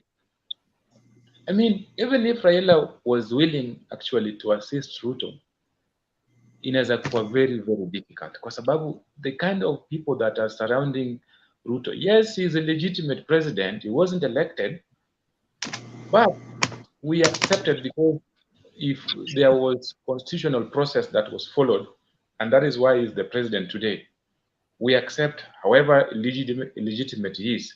But now the people who are surrounding Ruto cannot create that conducive environment, even for Ruto himself, to reach out to rivals like Raila. Okay. I want us to engage. I want us to engage so that I don't like make you talk without jogging your mind kidogo. Let me ask you, if William Ruto wanted to speak to Raila Odinga without anyone knowing, do you think he can achieve that? Yes, can achieve that. Okay, very good. Well answered. Very as possible. well, if Raila Odinga wanted to meet with William Ruto, do you think it would be a big deal? In any case, they almost live near the same neighborhood, if I'm not wrong. Almost near, if not almost near. Now, my question to you is this. We may blame everyone as the hindrance. But if these two wanted, just like Uhuru when he wanted to shake hands with Raila Odinga, they did it and nobody did anything about it. So it's about, maybe, if I may say this, I think it needs Ruto to swallow his pride. Same to Gachagua, because no one has monopoly of ideas. No one is born with everything. they need this man. That is me saying. And maybe, as you are rightfully saying, maybe Kenya might move forward. But before you answer me this question, let me ask you this way. Why is it difficult for Gachagua to allow William Ruto and Raila Odinga to have a dance without making so much issues about it? The answer is very short, Jakes. Answer is very short. Gachagua is not a leader. Okay. Simple. He's not a leader. Okay. He's not a leader. There are no qualities of leadership in Gachagua. You know, a leader is someone who listens to his people. A leader is someone who actually tolerates some characters. A leader is someone who is diverse and accommodates everyone. A leader is someone who welcomes every idea that comes from both sides. Because when you are being criticized, you sit down, you listen. Why am I being criticized on this one? Because above opposition, as much as they oppose, look at the angle at which they are opposing. Are they opposing this thing because they just want to oppose, or there's something that makes them propose this? And if that is the case, what is Kenya inasema nini? Wakenya wanasema nini? If Gachagua can swallow his pride na wache kuongea ni kama anaongea, unakumbuka wale machiefs wa kitambo? Is very toxic to be in that office. Okay. And very dangerous. Well said. Allow me to as well have others contribute. I've given you like close to 15-20 minutes there about. But I'll be coming back to you. Yeah, I'll be coming back to you as well to Lee. But SG, I see you, my brother. How are you? Fantastic. How are you doing, bro? I'm fine, sir. Hope you're well. Fantastic. I'm doing okay. Okay. I'm just worried that now ametoa finance bill from 3% to 1%, 1.5%, 1.5%. I'll be coming to you just now so that we can talk about that and more. But let me give a special thanks to Jamana Jita Kiprono Bayaren. Thank you for liking this video. Thank you so much, Steven Washira, for equally liking the video. Asante sana Eric Asindi, pia wewe umelike hii video. Asante sana kwa kulike. Catherine Dudhi, asante kwa kulike hii video. Thank you so much, Peter Othiambo, for liking hii video. So you can like this video both on Facebook and YouTube. Like the video, and as well, I'll be appreciating you live here on stage. And I thank you so much as well for those who are participating through the comment section. I see Gitash Akondani, Kennedy Kathale Akondani, Eric Asindi Akondani, Mark Moa Akondani, namuona Cornerstone anaendelea, asante sana. Michael Mwachogo Akondani ya show. Penya Gaka, thank you so much, my brother. I see Jamana Jita Said Salim Akondani, jamaa Michael Machogi amezidi kutuma ujumbe kibao. Jennifer Mwawia na kuona hapo ndani. Salome Kech uko ndani. Chwea Ibra, asante sana kwa ujumbe ambazo zinaingia. Continue liking the video wherever you're watching me from. Wacha nijua unanitazama ukiwa wapi. Zaidi ya yote, let me know what is your view. Do you think William Ruto needs Raila Odinga to succeed, or he can just succeed anyway without him? We, kama asante sana, karibu sana kwa show. Nieleze, you are talking about the finance bill. Of course, they have reduced it to 1.5 after listening to the people. Of course, the people have have complained about it. And initially, that was the proposal from Uhuru Kenyatta. It was what was passed in 2018. So probably they went back to the drawing board and went to how it all started and how it all was agreed then. So I don't know, maybe, but I don't want to be the one speaking for the government. It's not my role here. My role is to facilitate the show and to allow Kamau speak his mind. Kamau, what do you think? I think they have made it harder for us. Unanisikia? Kabisa leo uko loud vizuri sana. Asante sana. You know, wakati ilikuwa 3%, to own a house it could have taken you 647 years. Now ikuwa 1.5, 1,500. Sasa itachukua 1,247 years. So I think based on what calculations are. See, a house, how much is a house? 1 point, 2 point, 3 point, depending on the number. Where is a house of 1 point? Nyumba zote ni 1 point. Ukitoa shilingi 1,500 utatoa miaka 1,247. Now ukitoa, so it is not getting better. It is getting worse. So we are telling the Zakayo and his lieutenants to withdraw that bill. If they will not withdraw that bill, we are officially calling the Kenyan public to the streets of Kenya, so that they can listen to us. They have not helped us by reducing it to 1,500. Hiyo inaonekana ni pesa tu ya wizi, because hakuna nyumba unaweza pata na hiyo pesa unless you stay in this life like Methuselah. You know Methuselah? Is it Methuselah who stayed for 900 years? Yeah. Yes. But Kamau, if you read Azimio's manifesto, I know you did, because you are a diehard supporter of Raila Odinga, and equally it was what Jubilee believed in, affordable housing. Raila Odinga had that as a proposal. So why would you protest yet? I don't think the ink has dried if we trace Azimio's manifesto, where they equally had affordable housing. Now, why would you want to oppose what you as well were willing to propose and to achieve had you guys won the government? Two things. One, we are in a bad economic situation, so anybody will shelf it. But now, number two, if Raila and Mwai Kibaki and Bishop Muheria, who become the president, and they tell you they can build your house, at least you can give them the benefit of doubt. Raila Odinga and Mwai Kibaki are not corrupt. But Shagwa and Ruto, no, we cannot allow it, because we know what they are doing with NHIF funds. NHIF funds are funds that are contributed every month. But they are disappearing now and then. Mara tunaambiwa imeingizwa, mara imepotea, mara tutaweka. How do you tamper with funds of the sick? I mean, it's common sense. If it was Kibaki asking us to give 8%, I'll be more than willing to give Mwai Kibaki, because I know he can build. But William Ruto and his lieutenants, I don't think those are pure thugs. It's so unfortunate.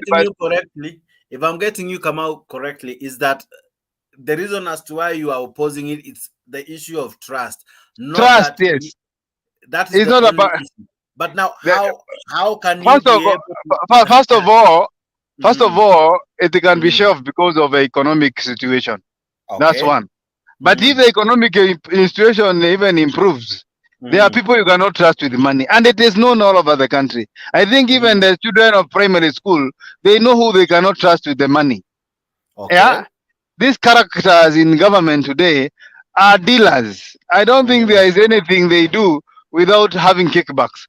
And even as they ask for this 1.5, 1,500, I'm sure they have already gotten their kickbacks, so that they give companies that can build those houses. So we are so sure that this government cannot be trusted with the coins of hand and coin for the by the Kenyan people, and that is why we are calling upon the people of Kenya to reject this levy in totality. Afadhali hiyo shilingi 1,500 ununue Gilbis. It might help you for all mashida za Kenya. But come out, think about it. If case in point, I want to ask you what I asked Edgar some moments ago. Yes. What would it have been if Raila had won? Because he would have as well have suffered what Ruto is suffering from. And as well, angekuwa amezungukwa na some of the people with issues that at times most of us question. Would you still have opposed what you're opposing now?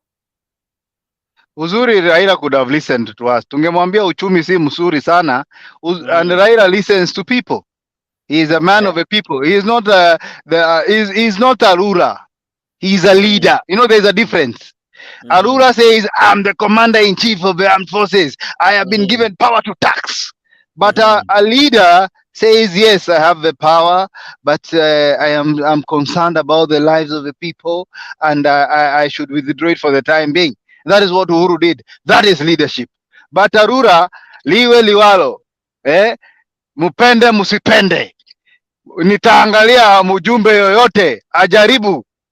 You know, that is leader. That is dictatorship, and that is a very, very, very wrong way of leading a country like Kenya. The reason why he is getting a beating in TikTok, in Facebook, in Twitter is because of his style of leadership. Leadership needs humility, and leadership needs guidance. You can buy all the bloggers you need and all the MPs you need, but you cannot buy Kenya. Kenyans have decided they don't want this thing. Majority of the people have said it is not good, it is not the right time, and they don't trust the caliber of the people in leadership. That is what it is. It is what it is, and I think everybody is aware that we have scandals that have not been sorted out in 8 months of sugar, of Shakahora. Then we give them money. We don't want that, and that is why we are saying they pass this thing, even if it is a levy of 1 bob. We shall call Mandamano in the whole country so that this thing can be stopped. And we can have a country that we now, all let me bring proud you of. to what we're discussing now. I have listened to what you have said, but now Yes. let me tell it down to what we're discussing. If Yeah. Raila Odinga chooses today to be the advisor, to be a helper, to be a friend, to be a guide to William Ruto, and they call it a truce and say, my brother, we competed politically, but now this is a country that we must protect, save for the benefit of the generations to come, right? And they choose to work together. Would you still want to be a protester? I love unity. I love unity, but telling somebody the truth, it is not protesting per se. It is a democratic room for saying what is wrong. When Raila is wrong, he should be told. When Ruto is wrong, he should be told. It's not that you are against them, but for unity purposes, I will say let Kenya be together. Yeah, there are things that Raila can help this man because I think he's clueless in government. I think he needs for someone like Raila Odinga to tell him, be a father for once. Usiongeze watu mafuta ya gari. Usiongeze watu nini anaongeza mafuta ya kupika na watu hawana gas kila mtu. It doesn't make sense. Sisi tumeangalia pahali hii kitu inasaidia mwananchi wa kawaida haiko, ni sijui wale watu wamesaidika ni watu wako na chopa. Yeah, helicopter ndio wamepatio waivers. Hakuna mahali ingine. There's nowhere else this thing is helping. So it is a time bomb. This thing is going to explode. I'm telling you. So but if Raila joins Ruto for the sake of unity, for the sake of progress, for the sake of fighting graft, for the sake of fighting wastage, why not? I will be there to support them. That is patriotism. But as now, as we have seen, Ruto is not a symbol of a national unity. All the time, he is abusing people. He is dividing the country. And that is why you see he is getting it rough. Unless he has those people he has paid to go and crap for him. But the majority of Kenyans today, they are locked to the opposition because of his policies and his stand. I love what you're saying, that he's not a symbol of national unity, but in the same breath, you have also said that you would support if they were to come together with Raila Odinga for the sake of unity. Now, my question is this. is Raila Odinga the representation of unity, that when they unite, because that's what they said with Uhuru Kenyatta, is he the representation of unity? Is he the one that once you're with in your corner, the country is united? Because it's like the word unity and Raila Odinga joining with any president, they're almost used in the same line, interchangeably, just to create a certain narrative. My question to you directly is this: the president, the constitution recognizes him, just like you have cited the constitution before, recognizes him as a symbol of national unity. You equal in the same breath says that William Ruto is not. But you say you would support if they were to combine with Raila Odinga for the sake of unity. Now, my question is Raila Odinga what defines what unity looks like? Sorry to ask No, that. I'm not saying Raila Odinga is the one that defines unity. I'm saying in a country like Kenya, which is dynamic, which is tribal, which is diverse, I think it is important for people to realize you cannot be lead this country if everybody is not lying or lolling behind you. So it doesn't matter whether it's Raila in the opposition or not. But for the sake of the country, the opposition and the government should get to a point where they come together and ask ourselves, what is ailing this country? But when you see bravado and chest thumping of people like Gachagua telling us that it's a shareholding company, that if you vote against this bill, you'll not get roads. Those are the kind of things that you are saying, despite the constitution saying that this is the presidency is a symbol of unity. And they keep saying these things, you wonder. So you will see the country is not growing as we speak right now. All indicators are showing, and all the trajectory is showing that Kenya is heading to the long way. Things are very bad on the ground, and you should know, because your friends here in Kenya, ask them how much they are buying things in the supermarket. Yeah, even the small things, chumvi, nini, everything is going up. So it is because we have not reached a point where we can rally behind this president. Why? When there was a prayer day, it became a Raila and storytelling day. Yeah, instead of praying for unity, the president started reminding us, the opposition was in opposition, the government was in government, things that are not making sense to the people of Kenya. Yeah. Those are the things we are talking about. Kama ushikilia hapo kidogo so that I as well get some sentiments from Pen Nyagaka. But before I do that, allow me to still thank the many who are commenting hapo kwa comment section. I see Kennedy Kathale ako hapo ndani, namuona Konelo Chuka ako hapo ndani amejaja, namuona Gitash ako ndani pia vile wanakuwa na makabiliano hapo kwa comment section. That's how the show is. Unaweza kuja live na pia unaweza jituma hapo kwa comment section, na zaidi ya yote pia unaweza jituma hapo kwa kulike. Asante sana wewe ambaye una like hii video. Namuona John Jenga amelike hii video, namuona Leka Kar amelike hii video. Wey, majina yenyu jamaa. Na Kiprono Washara amelike Kiprono amelike video, Washara amelike video, Asindi amelike video, Othiambo Peter amelike video. Asante sana wewe ambaye una like video, jiunge nasi kwa hii show. Thank you so much. And if you as well wish to join us live kwa panelist, si vigumu, kupitia link ambayo nakutumia hapo, link ambayo inaingia sasa hivi hapo kwa StreamYard, hapo kwa YouTube, hapo kwa Facebook, hapo kwa official page. Hapo ukiingia unaona message umetumiwa na Mutembei TV, hiyo ndio message unaingia nayo kwa show. Ukiingia nayo kwa hiyo message na kutuma place neto StreamYard, hapo washa mic, asha kamera, jina weka, unawezeka SG Kamau, unawezeka Pen Nyagaka, unawezeka Lee ama Edgar, na unajikuta uko kwa show. Asante sana kwa kuwa miongoni mwetu. Bwana Pen, habari ya leo? Salama, salimia kijana yangu Edgar. Edgar ako salama, amejichocha ndani wakiwa na Lee pamoja na Kamau. Kwanza ni kusema kwamba hiyo vitu yote kana SG anasema Kamau, we are opposite of it. Hatutaki hata kitu kidogo ya kudu with Raila Odinga ama wao wote wako Azimio. Si waweke hiyo akili yao yote together, wakonvince wa Kenya wawapigie kura. That's how a democracy works. We don't need any of your ideas. Raila ameharibu hata Kisii. Leo tu mumeona ndege imetoka Nairobi mpaka Homa Bay. Vitu yote ambao tuna airport ambao ilitengenezwa next to Kisumu airport, ilikuwa Kisii airport. When he was a prime minister alichukua hiyo mali yote akaweka Homa Bay. Sasa na huyu SG anatuambia tufuate vitu nani anasema. Hatuwezi. Huyu Raila ametunyanyasa. Sasa sisi kwa Kisii. The other day he was there. Kama wiki moja. Ni kuchukua nini? Ni kuchukua pesa.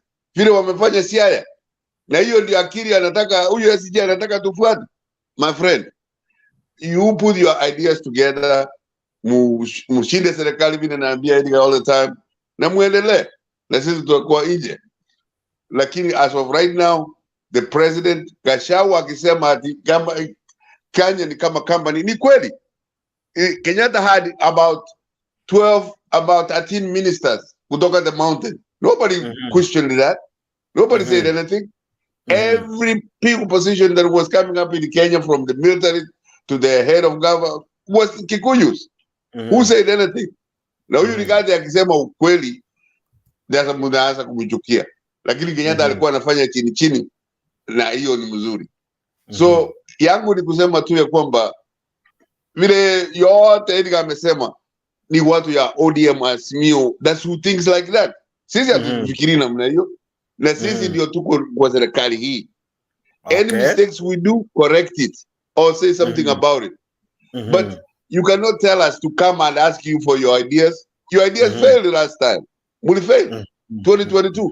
Na bado mnapigana vita vya 2022. Tunaendelea 2027 tunawashinda tena. Because what you are doing right now, Nyagaka, what you're talking about is what we call elections, or rather campaign and all that politics.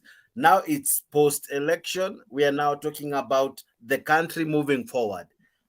Our question for today is, does Raila Odinga and William Ruto coming together and working together, does it benefit the country? In any case, would William Ruto need Raila to succeed? No, it doesn't. If we are in Odia, I mean in Azimio, I mean would have anything to say, we don't. We don't need any. When Raila went to Kenyatta, did he succeed? They shook hands. Did Kenya get any better? Did they not steal all the money from Kemsa to anything else? To your pesa wameweka kwa islands? My friend, Raila is interested in getting the money from the administration of the day. He started with the Daniel Arap Moi when in 1997 they got beat by Moi. Of course, Moi was stealing. Lakini walienda kotini on Monday. Kibaki, Matiba na Raila. By Friday, Raila was a minister of energy. Na alipewa ndege kamchukua huku Kisumu. On and on and on, hiyo ni reputation. So the government, hii serikali ingine alipigana 2007 akapewa nusu. What was he complaining about? Ni mukeka kwa nyumba, I mean ni bathroom mzuri and all that. And people are still suffering and dying. So what we need anybody like that to help the government of the day. What Ruto is doing is great. Let him continue doing what he's doing. Vile mimi nawaambia, na nilishaambia Edgar, for example, nilishaambia, if we don't fulfill what we promised the people of Kenya, you have a chance. That's what the democracy is all about. Lakini ya kusema mmeibiwa, mmefanya nini, that some of us don't buy it. Mimi natoka Kisii, uende waambie kwa Kisii umeibiwa mara mbili mara tatu watakupiga wenyewe. So we don't understand that politics ya kuibiwa. So no, we don't need any help from Raila Odinga. If his dad, wengine grew up with his dad, he was a wonderful old man, and he talked like the older son, the Oburu. He was a very comfortable, very nice guy. He would tell Kenyatta, for example, wacha tu watu wachague ule wanataka. The next day tunasikia mzee iko cherani because of saying that. But we have gone through that history. Let us go forward. Let us go to the future. And the future remains for the people of Kenya who look forward to developing our own country. And there is nothing Raila can do to help us as UDA. Okay. Asante sana. Thank you guys, those who are still watching. Asante sana. There's a good number watching. Above all, thank you for those who are liking the video. Nashukuru sana. We cannot do this show without you, and that's why we are always so very grateful. Asante sana kwa kulike video hapo kwa YouTube. Asante sana kwa kushare hapo kwa Facebook na pia kwa kulike. You guys are just amazing. We are glad that you're part of this great discussion. Now, Lee, I want to come to you. Wanasema kizungumkuti ambayo inasumbua nchi ni kwamba ni huu jamaa mmoja Gachagua. Yeye ndo anazuia William Ruto na Raila Odinga kushirikiana ili kuleta manufaa kwa nchi. Unaona kama hiyo ni mambo ambayo unaamini ama ni watu tu kuleta visingizio tu? Hakuna kitu anazuia. Unajua sasa vile huyo anaitwa Nyako amesema, democracy is wale wameshinda waende na hiyo waendelee. Hiyo nini, sababu kuna swali umeuliza hapo, ukauliza aje katika manifesto ya ODM ama ya Azimio kulikuwa na mambo ya housing.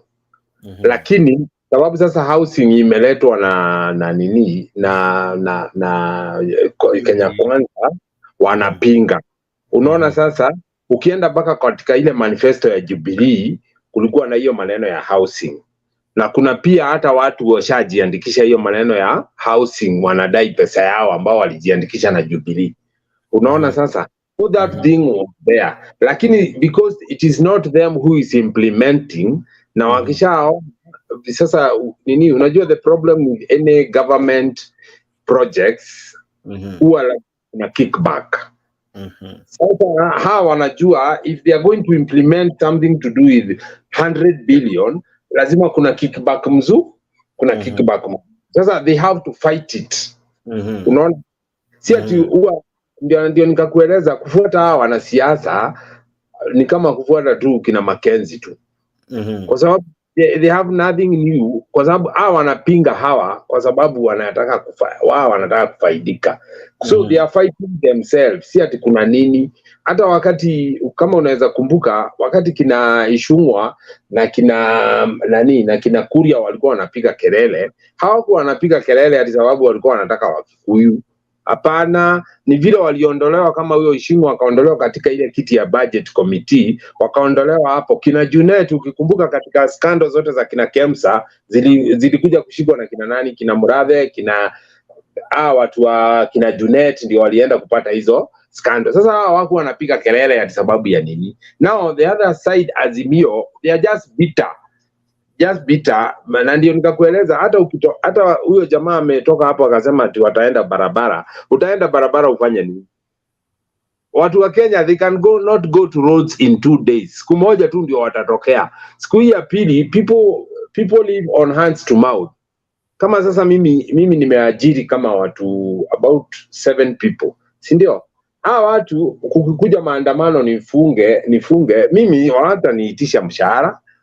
Sinaona sasa. Kwa hivyo hata wakiamua waende maandamano, wataenda siku moja. The following day watakuwa hapo kwa mlango wa Kinoko. Mzee, tufungulie tufanye kazi. Kwa hivyo nasema maandamano is not a solution because president ako hapo legally. Unaona, si ati ako hapo kubahatisha. Kwa hivyo hata mkitaka kuuana, ninyi mnauana huko. Vile tu umeuliza swali hapo, Raila na Ruto wanaishi hapo ni majirani hapo Karen. Unaona sasa? Na vile wanaishi hapo ni majirani, it is very easy kwa hao kutembeleana jioni na wakunywe chai. Na hakuna mtu atajua, na waongee na waambiane hivi na hivi na hivi na hivi na hivi na hivi na hivi. But because they have other interest. Sasa ni tuachilie, nimekuambia dawa mzuri tu ni kuombea president afanye Mungu amsaidie tu akuwe na kichwa mzuri atusaidie. Kwa sababu hata akisema hataki maoni ya mtu ataongoza hivyo, hata kama atakuwa dictator, ataenda hivyo mpaka miaka 5 ishe. Si sasa hii mwaka imeisha. Kama mwaka imeisha, sasa tumebakisha miaka 3 ya kurule. Kwa sababu miaka 3 ile mwaka moja ni ya campaign. Kwa hivyo tumebakisha ngapi? Tumebakisha miaka 3. Na watu wataongea ile kitu wanafanya ni kuleta tu confusion. Akose kuelewa. Shida yao moja hawa sasa hawa hawa president Gachagua na Ruto, shida yao ni kushinda wakijibizana na kina Raila. Unaona, wakiwanyamazia na waendelee na shughuli zao huko na waachane nao huko na waache kuambilia watu hiyo maneno ya Ruto, kuambianga watu tarehe 15 unga itashuka. Hapana, wachiliana na unga. Watu wataenda kwa supermarket waseme, we unajua unga imeshuka. That is how Kibaki used to work. Sasa hawa ni kushinda na uongo. Wewe una kisiagi yako, unaambia watu unga itashuka, utakuwa umefanya nini? Hauna mahindi yako, hauna kisiagi yako, wewe unaambia watu kama nani?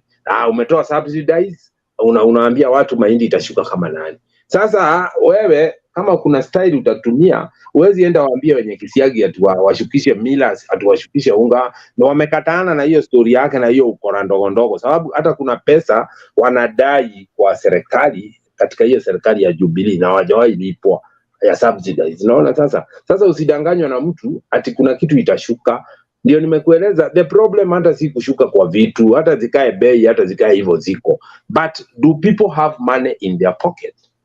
Unaona, mwenye unga auze yake bei kali, mwenye kahawa auze yake bei kali. Tukutane kwa soko, kila mtu akiwa na pesa. Hata mafuta iuzwe, si hata hapa ndio inasemekana ndio iko cheap kidogo.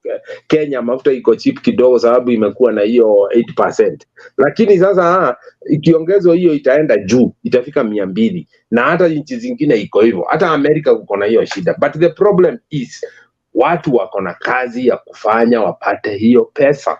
Kuuziwa 200 ama 300 is not a problem, but the problem is watu hawana kazi na hawana kitu ya kufanya.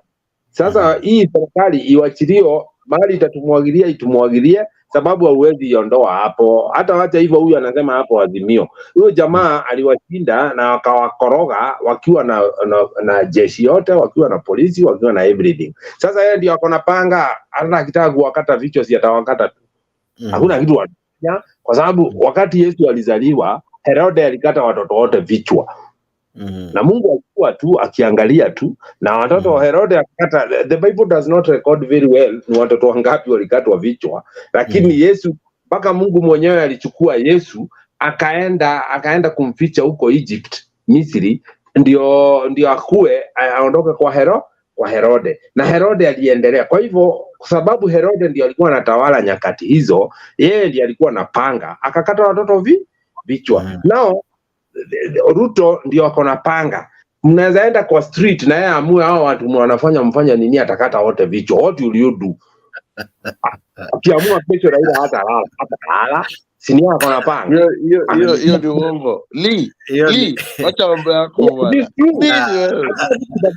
Tutalala na tutaamka na kuna kichwa inakatwa. Ni yeye ni nani? Anatumia constitution gani? Constitution atakuwa ametumia. Mtu anatumia jaba. Tunashajua sasa yeye anatumia jaba. Mtu anatumia jaba.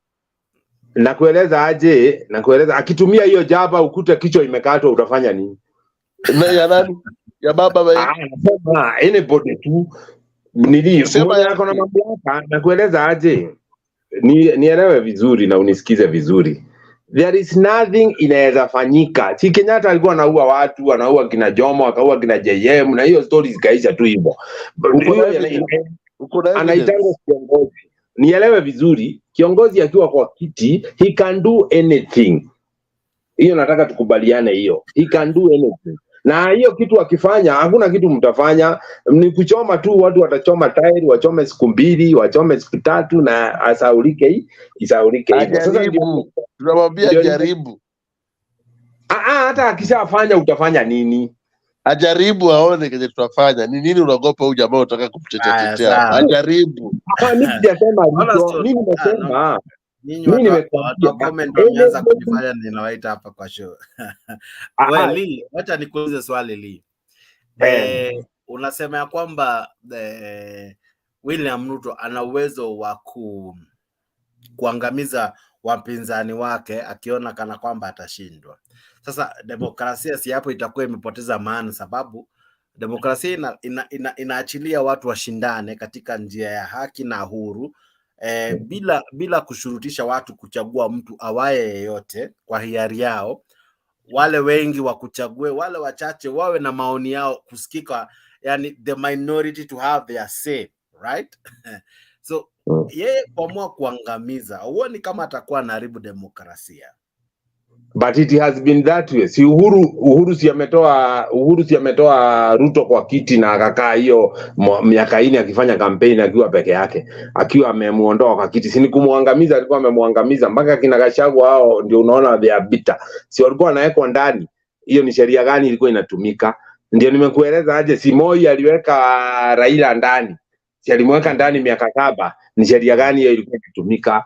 Na unanielewa vile nasema, mtu akiwa anapanga ambaye ndiye amepewa hiyo mamlaka, ni sisi tu tunaongea hapa na bitterness, na tutakuwa tu hapa kwa show tukiongea, unajua fulani alikufa, unajua fulani aliongea, hakuna kitu utafanya. Mimi ndivyo hivyo nakueleza, kama vile tu Herode alikata watoto vichwa na Mungu alikuwa na akaenda kuficha Yesu, akaenda kuficha huko. Wakati mtu ako kwa mamlaka anaweza fanya anything. Kabla mfanya kesi ishai, mtu ashaku, hata mkienda kwa street mwaka mzima na mtu ashakufa atafufuka. Unanielewa vile?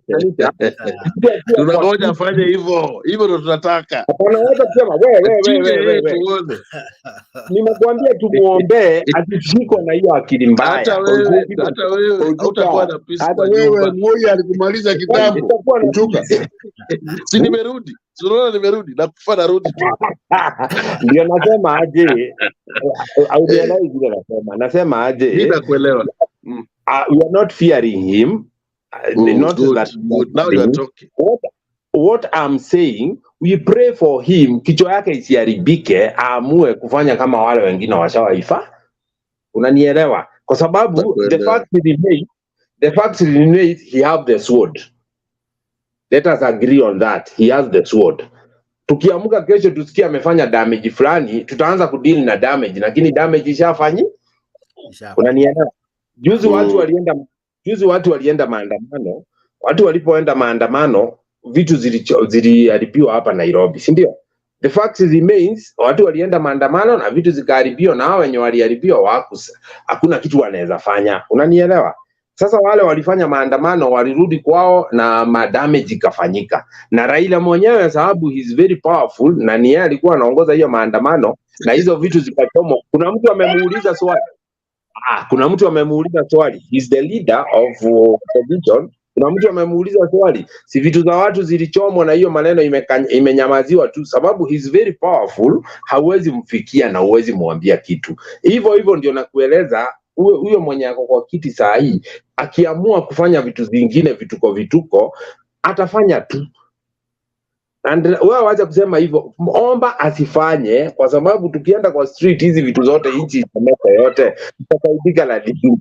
Unanielewa sasa? Sasa ndio nilikuwa nasema hivi, ikiwa mtu amepewa hiyo usukani na amepewa hiyo panga, tumuombe tu kichwa yake isiharibike. Na hata kama atatupeleka hivyo, hata corona ilikuja miaka 2 na ikatusukuma na tukatobo. Hata kama yeye atatusukuma hivyo, sisi huku tupendane na tuache hiyo bitterness ya Kenya Kwanza na Azimio ati sababu tunafuata viongozi. Hapana. Tukae sisi wenyewe huku kwa ground, tupendane. Hao wenyewe wapigane. Sasa wamepigana mwaka mzima. Mwaka imeisha hivyo. Unga haijashuka, hakuna kitu imeshuka. Tumesaidika kweli? Sasa ndio nasema tuwaombee, wasikizane huko, waongee vizuri. Kenya kila mtu anataka amani. Kwa sababu kufuata hawa watu, mimi nimekuja kuwa and I will never vote in my life. I never follow anybody. Hata wakitaka kuwa wachaguane huko parliament, ni shauri yao. Wakitaka kufanya nini? Sababu saa hii shida yote tunapitia ni sababu ya hawa MP wetu. Kama MP hao wanaweza simama ground, wanaenda huko wananunuliwa, hao wanaambiwa hivi, hao nao wanaenda kwa chama yao wanaambiwa pingeni hii, msikubali hii, hata ile mzuri wanapinga. So the confusion lies with all our MPs. Hata kama mtu angetaka kugoma, tungegoma kwa hawa, kila mtu aende agomee MP wake. Wewe unafanya nini MP wangu? Umepitisha bili gani ya kutusaidia? Umeongea nini? Si kugomea nchi mzima. Juu hata ule anawaongoza hana kiti yoyote, ni vile tu wako na, tunaweza ita warlord. Wale wanaongozanga huko Somalia ama wanaongozanga nini? Ni kama warlord. Sasa unakuta huyu amesimamia kabila hii, huyu amesimamia kabila hii, huyu amesimamia kabila hii. Unaona sasa ni kama hivyo sasa 07 tulipigana hapa, watu wakachoma manyumba, ni hivyo nasema. Watu wakachoma kila kitu, wakafanya nini, hakuna kitu ilifanyika. Hawa wakubwa walienda Hague, wakarudi tu hapa. Nothing happened. Ndio nakwambia, nani alibaki na hasara? Sisi raia. Hawa hata wakienda Hague wanakujanga kulala Karen, wanakujanga kulala State House. Sisi wenyewe ndio tunabaki na shida. Wale walichomewa hizo kesi, mpaka wale walienda IDP. Hizo kesi hata leo hazijawaisha. Wa IDP hawajawaisha, hawajawahi kuwa compensated. Pesa ilikuliwa tena bado. Sasa hawa ni watu sampuli gani sasa? Unaona sasa? Kwa hivyo mahali yuko maintain peace. Mimi mahali niko ni maintain peace. Hata kama tutaenda maandamano, hata mimi nafinyika, naweza taka kuenda hiyo maandamano. But if we'll go peaceful, tuende. But at the end of the day, hata tukienda maandamano ngapi, nothing will happen, nothing will change. Kama huyo mtu tulichagua ni dictator, alafu tena kiongozi, inasemekananga hakuna kiongozi anayekangwa hapo kama Mungu ajui. Awe muuaji, awe nini, he can come here to punish us. Unanielewa? Tunaweza kuwa na kiongozi wa kutupanish, na tunaweza kuwa juu Mungu hata kuja yeye mwenyewe personally, atakuja aleta kiongozi, na tukiendelea bado hata kumtusi. Biblia inasema ya kwamba tutii mamlaka yaliyomo. Sasa sisi tunaendelea kumtusi, tunaweza kuwa punished, hata akili yake ilale. Unaona hata saa hii kukula akuli, jamaa mwenyewe akuli, amekonda kichwa. Sasa huyo jamaa ndio tunangojea atusaidie. Acha nikuulize swali, ingawa sikutaka kwenda religiously, but jinsi anavyofanyiwa apandacho mtu ndicho anachovuna, kama ninezenda kimaandiko kidogo. Ndio. Sasa yeye hakumpa nafasi Rais Uhuru Kenyatta kutimiza wajibu wake kwa amani na pasipo kuhitalifiana na utendakazi wake. In any case, alisikika peupe akimkashifu na akiongea mengi mabaya kumhusu. Sasa je, tuweza sema pia yeye anavuna alichokipandia mwenzake? Anaweza kuwa ndio hiyo anavuna. Ndio nimekuambia yeye anaweza kuja, alikashifu serikali ambayo ilikuwa vile umesema. Raila anastahili kuenda hapo aongee na Ruto waongee hapo. Hata yeye hakuwa na ruhusa ya kwenda hadharani kukashifu Uhuru. Hapana, si ati yako right. Hata yeye hakuwa, hata akisema ati Mungu anasaidianga kila mtu. Unaona, anasaidianga kila mtu. Wewe sema ati wewe ndio Mungu ni wako. Unajua wakati walikuwa wanafanya campaign ni kama hao ndio wanatembea na Mungu peke yao. Hakuna mtu anatembea na Mungu. Unaona, na Mungu anakuanga na njia mingi za kuleta peace. Wakati alijua Uhuru ni mtu wa sampuli gani na Uhuru anapenda peace, alitumia Raila amkaribie, amsaidie na Raila. Ndio Raila akikuja karibu, hiyo miaka tukasukuma yote 10 ikaisha. Lakini huyu si alifanya kampeni miaka 4 akikashifu serikali yenyewe ambaye alikuwa ndani. Sasa ndio hivyo nimekueleza aje katika ile pia yeye kukashifu ile serikali, pia yeye atakuwa punished tu. Si ati yeye ndiye anajua nini, ati anajua Biblia sana juu ana quote, ama ndiye anajua Mungu. Kwa hivyo pia yeye anaweza fanya tukue punished kwa sababu ya vile alifanya. Unanielewa sasa? Sasa we can't trust him ati tuseme ati nini, ati yeye juu alipata kiti ati yeye ndiye ako right. Hapana. Nimekueleza hata tunaweza pewa kiongozi, lakini tumeletewa kwa sababu ya ujeuri wetu na mashida zile tuliletea hiyo serikali nyingine, ama tuliongea vibaya. Ndio nikakwambia saa hii we just need to pray for him. This man may get crazy. Sawa. Shikilia hapo kidogo. Namuona Nicole Senior umelike video. Thank you so much for liking this video both on Facebook and on YouTube. Asanteni sana nyote ambao mna like. Namuona Pastor Daniel Kamau amelike video. Asante sana Pastor Daniel. Namuona David Bonuke amelike video. Asante sana. Namuona Kennedy Kathale, asante. John Jenga, asante. Namuona Kiprono, asante. Washira amelike pia. Thank you so much Steven Washira. Thank you Konelo Chuka kwa maoni yako hapo kando. Namuona jamaa na jina kali ninashindwa kutamka hapa kwa show. Wana comment hapo na Konelo Chuka. Ninamuona Cornerstone pia ako ndani ya show. Nani mwingine hapa? Kennedy Kathale ako pia kwa wale ambao wana communicate hapo kwa comment section. Zidi kuwa nasi katika show, tuko karibu kufika tamati. Weekdays normally we don't have a very long show, na kwa tuna show kidogo kujaribu kujadili yale ambayo yali happen throughout the day.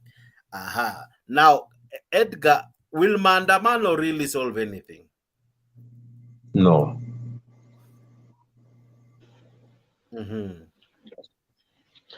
Jax, Yes, you know, maandamano or demonstration, picketing is a very powerful tool that is being used by the majority when government is not listening to the views, such as through public participation that was done for this finance bill. And therefore, Mwananchi has no other option except going to the street and taking petitions to various government agencies or to government offices. That is the only way. It's done all over. It's done all over. The reason why we do maandamano is just to paralyze operations of the day and to attract attention of the people who are supposed to listen to us and other international partners, so that at least ikiwa walikuwa na vichwa ngumu kidogo kama ya Nyagaka, wanarudi nyuma kidogo, wanarudi chini kidogo, kisha wanaongea.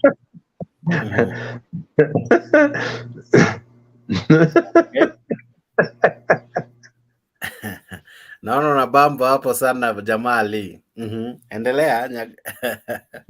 Na bambo na huyu jamaa anasema ati nimekueleza aje wakati Moi alitaka kuwa overthrown, nchi ikakuwa paralyzed hivyo, nilikwambia alirudi backseat. Even if you paralyze the country like this one, a very small economy kama hii, if you paralyze it, si kama wale nchi zingine, if you paralyze it, hao tu wanarudi nyuma, wanaenda wanakaa State House. Ruto anashindanga akiona TV, hakuna kitu watafanya.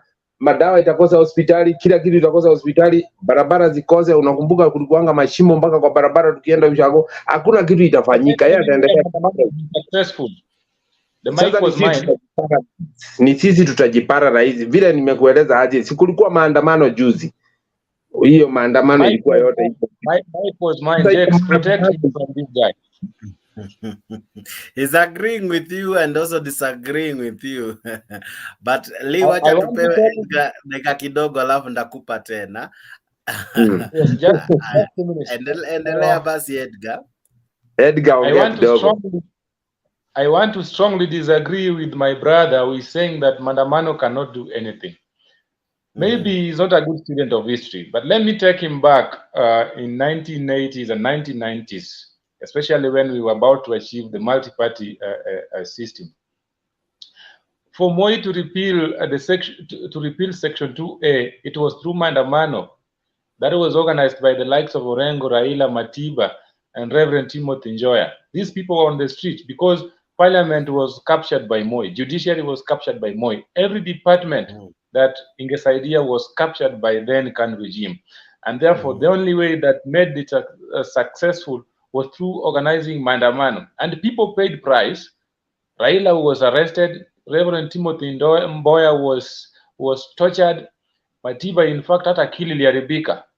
So they paid a price, but through maandamano. So if you are here today enjoying the fruits of maandamano that was done by our elders, and you are saying that it cannot bear any fruit, then I want to disagree with you. Of course, maandamano is a very powerful tool that when used effectively can bear fruit, and that is why Raila, as someone who was there during second liberation, that is what they used, and that's the same thing that is still applying even today.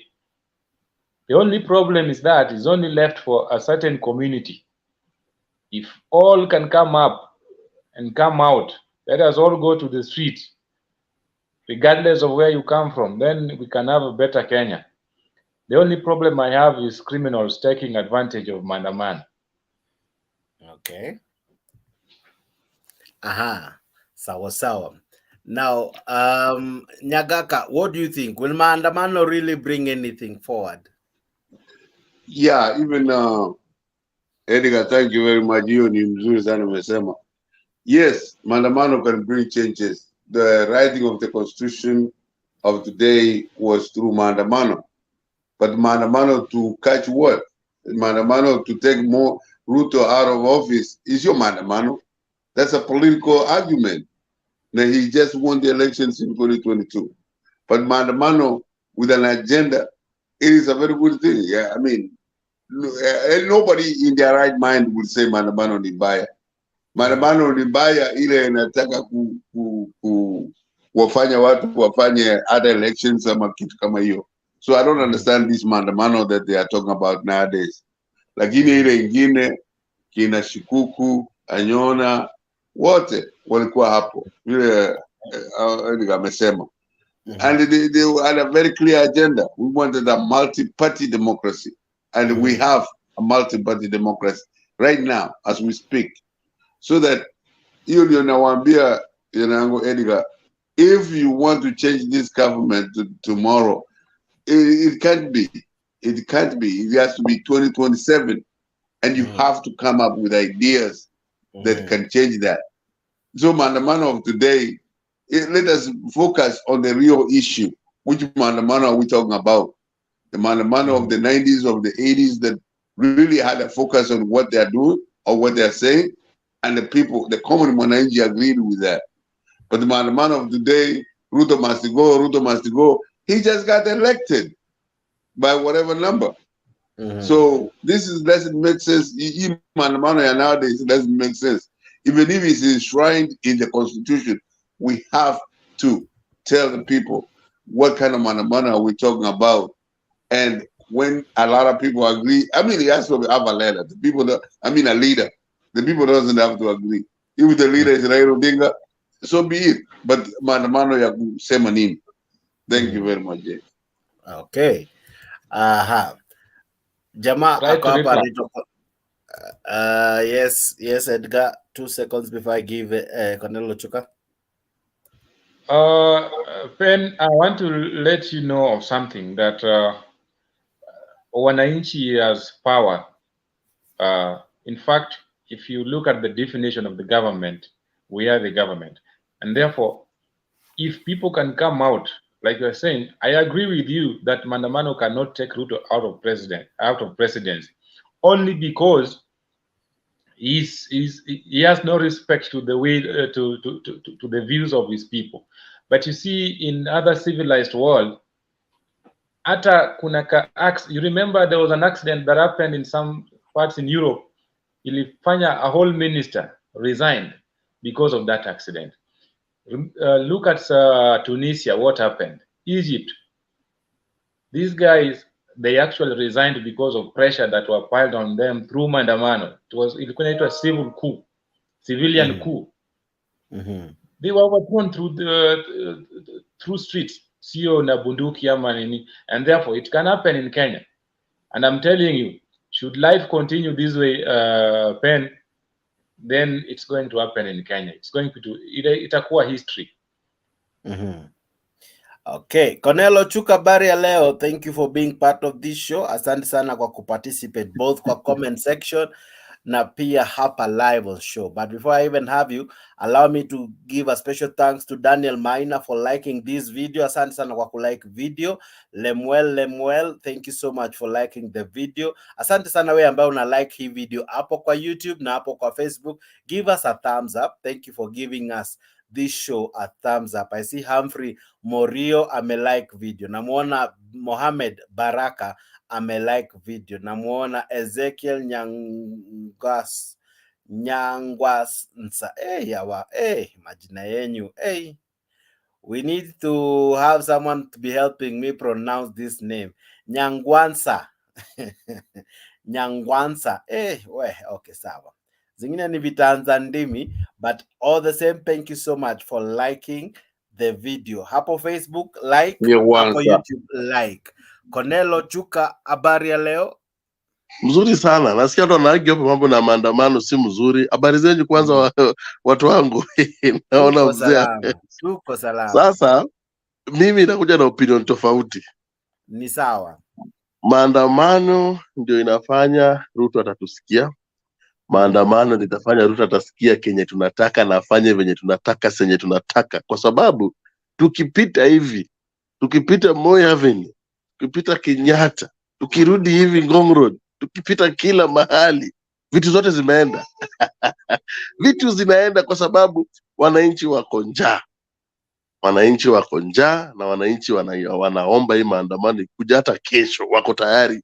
Hivyo basi unasema watu waende wakaibe. Unajua mimi sema watu waibe, nimesema wapite hivi na vitu pia ziende kwa sababu ni njaa. Wewe unaona matunda hapo na hizo vitu zina mkono, watu watapita nazo. Hizo vitu ziwekwe kwa maduka, zikimbie, zikae huko ndani, kwa sababu hii serikali ilikwambia ni serikali ya watu ambao wanapiga kifua sana, watu ambao wanajaribu kutuonyesha hao ni hata waheshimu law, hawaheshimu wananchi. Wananchi wanaongea kila mahali, tabaka zote, pembe zote, anaambiwa hii kitu iko hivi, atake kusikia. Bado kila siku anaamka anasema this is the way. Sasa pia wananchi, kuna maandamano na kuja na wananchi watamwambia hii ndio the way, hii ndio Kenya tunataka. Kama saizi nimeona Kenya mzima kila mtu amwambia MP wao, ukipitisha usirudi kwa ground, ukipitisha baki huko parliament, usikuje kwa ground. Na mimi nawaambia wazidi kuambiwa sana, hata wakipitisha wasikuje matanga, wasikuje kwa counties kufanya biashara zao, kwa sababu wameangusha wananchi. Umechaguliwa pale yenye mimi nisipopenda kitu kama Cornell, nikisema niko na issue, wewe kama kiongozi wangu mwenye nilikuelect unafaa kunisikiza. Si ati wewe uende pale, uende kusema venye hauna pesa, hauna nini, alafu uanze kununuliwa kama matunda. Hiyo biashara tumemaliza. Watu wanasema maandamano si peaceful, itaharibu biashara. Mlikuwa mnataka tufanye nini? Mnataka tuandamane biashara ikuwe mzuri ama tuandamane maandamano ni maandamano. Maandamano iko na vitu mingi, iko na wizi, iko na kifo, iko na so many things. Na watu wacha kudanganyana hapa ati wana threaten mzee ati Ruto ni sijui ni mkali, anaweza fanyia baba ni afanye saa hii, aende afanyie mzee tuone, ndio Raila Amolo Odinga amekuwa arrested, nini imemfanya. Sasa ndio tutawaonyesha hii. Wacha na maandamano, kuna mambo mingi, kuna njia mingi za kuua nyoka. Konelo Chuka, hata kama mnaua nyoka na panya na kila kitu ambavyo mnataka kuua, swali langu ni hili. Hivi leo William Ruto na Raila Odinga wakiamua, brother, wacha bygones ziwe bygones, inchi ni kubwa kutuliko sote wawili, tufanye kazi pamoja kwa manufaa ya Wakenya wote, sababu unge ikishuka kwa Konelo Chuka, Chuka ataweza kukimu familia yake, kukimu maisha yake. So kama supporter wa Azimio wa baba amefurahi, baba amefurahi. Kama supporter wa UDA amefurahi, Ruto amefurahi. If wawili wanaweza amua leo waseme kwamba bro, hii nchi tulikuwa tunashindana tu kama wapinzani, wewe ulikuwa wa UDA ama Kenya Kwanza, mimi nilikuwa wa Azimio. Sasa wacha tuseme yaliyopita si ndwele ama si nduwale, wacha tufanye kazi pamoja. Mimi nitakusaidia na maoni, nitakushirikisha katika, ama Ruto amwambie nitakushirikisha katika mawazo yangu, nao niambie jinsi gani tutajenga nchi. If tunaweza fika hapo, wewe mtazamo wako utabadilika, utagairi hiyo nia ya maandamano na vitu vingi na kusupport uamuzi kama huo. Unajua sisi hatujai kuwa greedy. Sisi tukiambiwa turn tuna turn, tukiambiwa left right, front stop. Sisi hatujai pinga mzee. Aulize Uhuru Kenya venye alisalimia baba, aulize Uhuru aliona peace haraka sana, ilikuja kama jana. Sisi tunafuata baba, akisema kuna amani Kenya, amani inakuwa immediately. Hatuwezi pinga mzee. Hatuwezi, hata akisema saa hizi amesalimia Ruto, actually Ruto atakuwa rais wangu kuliko hata Nyagaka hapa. Ruto hata ukienda Facebook, WhatsApp, nitaweka Ruto kila mahali. Mpaka Ruto mwenyewe atafili yeye ni rais, mpaka aseme mnanipenda hivi. Lakini kwa sasa tumeambiwa hatumtambui. Mpaka watambue baba, waheshimu Uhuru Muigai Kenyatta. Hapo sasa ndio tutaongea. Sisi tutafuata sheria. Sheria ni mzee. Mzee akisema tulieni, tunatulia. Hivyo basi if ninakupata vizuri, unasema ya kwamba wewe ni mfuata kile unaambiwa. Kabisa. Na nataka kudanganya kwa nini hapa? So kama unafuata kile unaambiwa, ni lini wewe mwenyewe utaanza kujiambia? kwa sababu mimi namfuata kwa sababu naamini kwa yale anatenda. Ngoja. langu sio hiyo. Unajua ningekuwa mnyama singe. Unataka kusema ni kwa mimi ni mnyama na mfuata juu kwa chakula. Swali yangu sio hiyo. Swali yangu unasema saa hizi unafuata kile akili yangu. Sasa ninakwambia mkubwa. Nilini utakuwa mkubwa uanze kujiambia wewe mimi ni mkubwa ndio hata niko hapa. Wewe mimi ni mkubwa kwa sababu niko hapa. Singekuwa hapa singekuwa mkubwa. Sasa iko hivi. I know where you are heading. Na mimi napenda swali yako sana. Jua hivi ng'ombe ni ng'ombe. Hata nikisema mimi ni ng'ombe Raila, wacha nikuwe tu ng'ombe Raila but nimekwambia.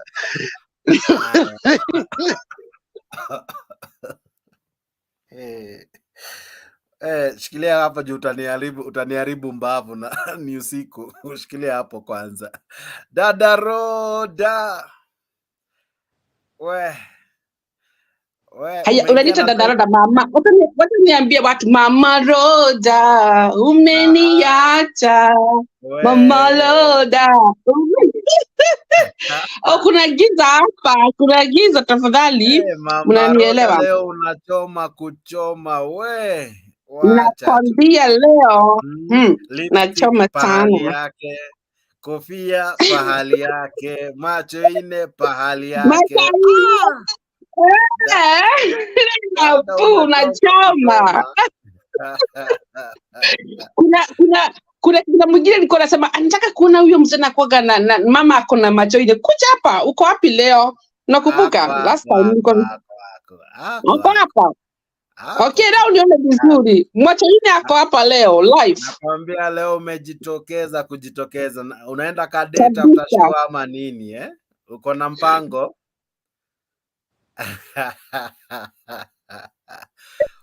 Tunashukuru sana kuwa na Dada Roda ama Mama Roda. Sijui nikuite vipi lakini ni sawa. Zaidi ya yote karibu sana kwa show, nafurahi sana kukuona. Unaweza nita wote mama, bibi, zote ni zangu. Wacha nikuite tu Roda kwa sasa. Roda vipi? Unaendelea aje? Niko poa. I'm thank God today. Today we are really blessed. You know, huku tukiona nini jua tunakuwa tunashukuru kwa sababu ni nchi ya winter. We thank God. Today it was very warm. And now I'm sweating. Huku kukiwa na joto tunakuwa tuna sweat. So I'm thank God for today. I'm thank God. I'm thank God for life. I'm thank God for food. Everything. You know, to have food on the table is a miracle. Karibu sana kwa show. Tumefurahi sana kuwa nawe. Natumai uko kangari na tayari kushiriki katika mada ya leo. Tunaulizana hivi. Je, William Ruto anamhitaji Raila Odinga ili aweze kufanikiwa katika utendakazi wake? Unaona, does William Ruto need Raila to succeed? You know something I have never understand. William Ruto, he's a Kenya.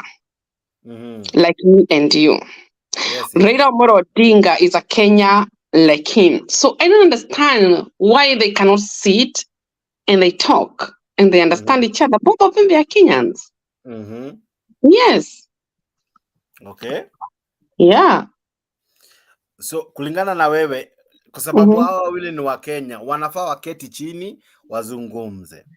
Exactly, because they are both of Kenya. Nobody is come from the outside of Kenya.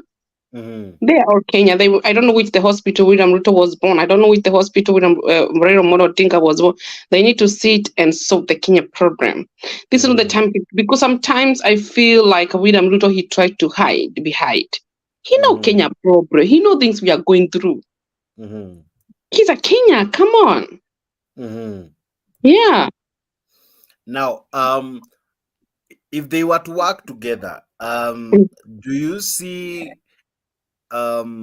anything good coming from it? Because one of the reasons that Gachagua always complains, and many, including William Ruto himself, is that the coming together of Uhuru and Raila in 2018 March 9th through the handshake and all, to them they normally say it was a bad thing.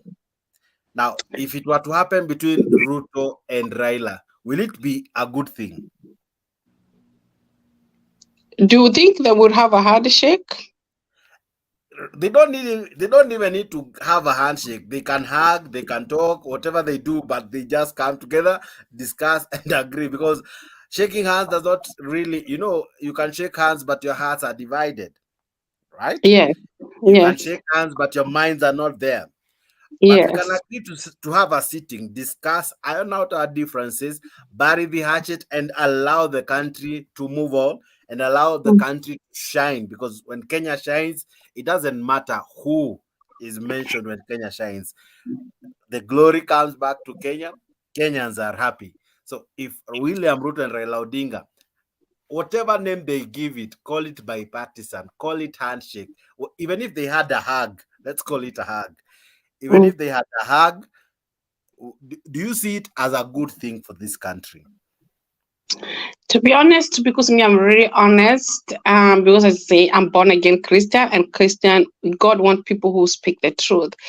I don't think the Raila Amolo Odinga they can work together with Ruto. I don't think so, because it depends.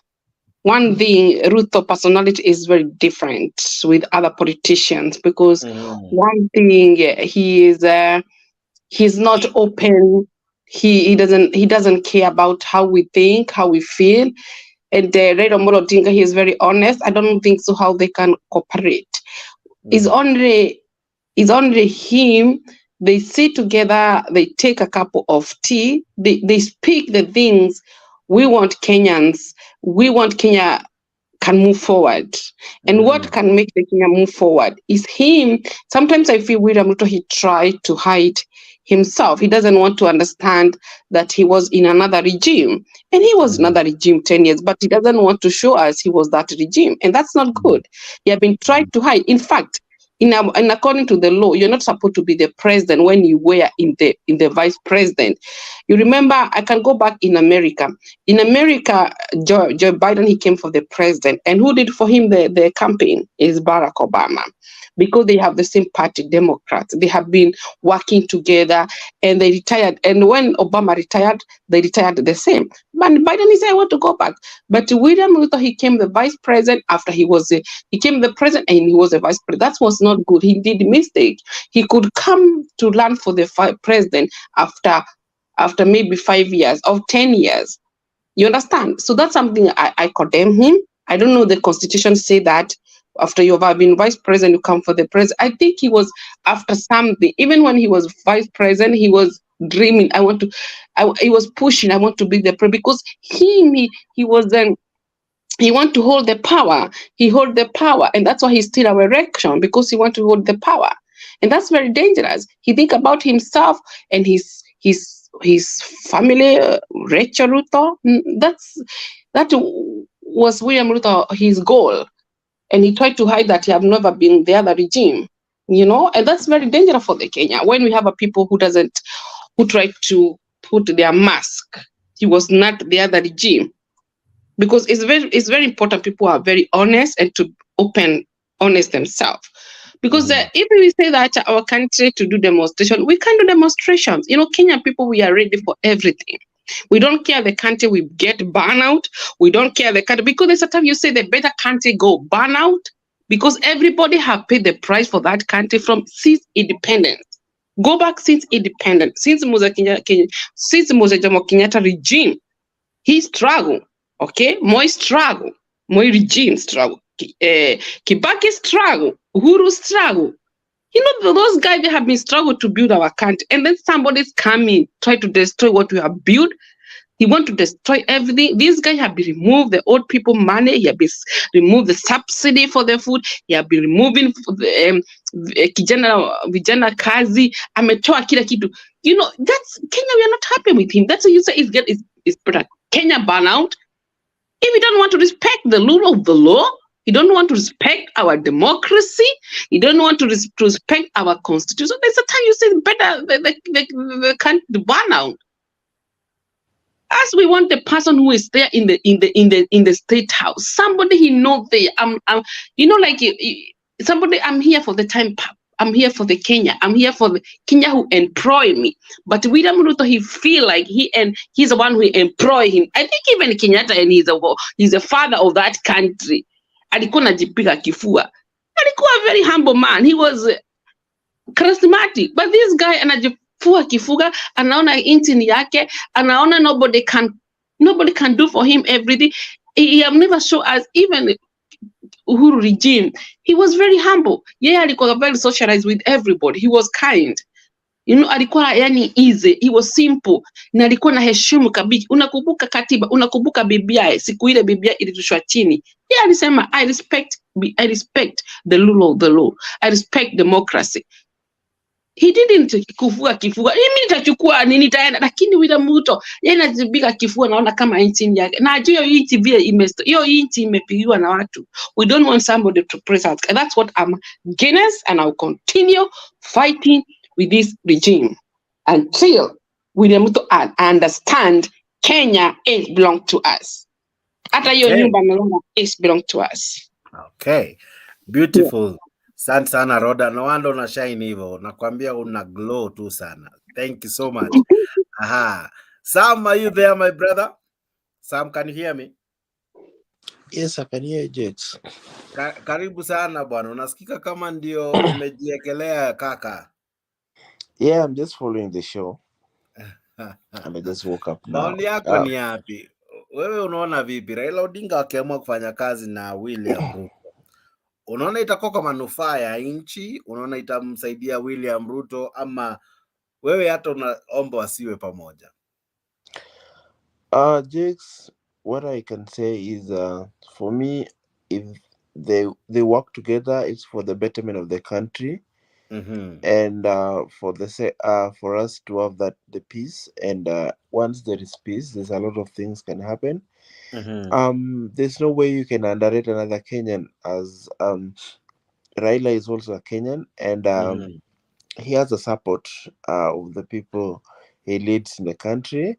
And to me, if two leaders comes together and they have talk for the betterment of the country, I would say it's something very good. One thing that I will always want us to think is there's also everything is possible, as maybe someone believes. I will want to point something that Rhoda just mentioned. She said that she's a Christian, and for me, being on a Christian basis, you got to believe that there are things that you think in a human perspective that might not be possible, but being on a Christian line, you always say that everything is possible. So to me, I would not have a hard line of saying that someone is always like that, he would never change. So if you really think like you're a Christian who can pray for a country, you will always have that positive mind that something can always change. So for me, I would not have a hard line to say, or to seclude someone to say this person is not this.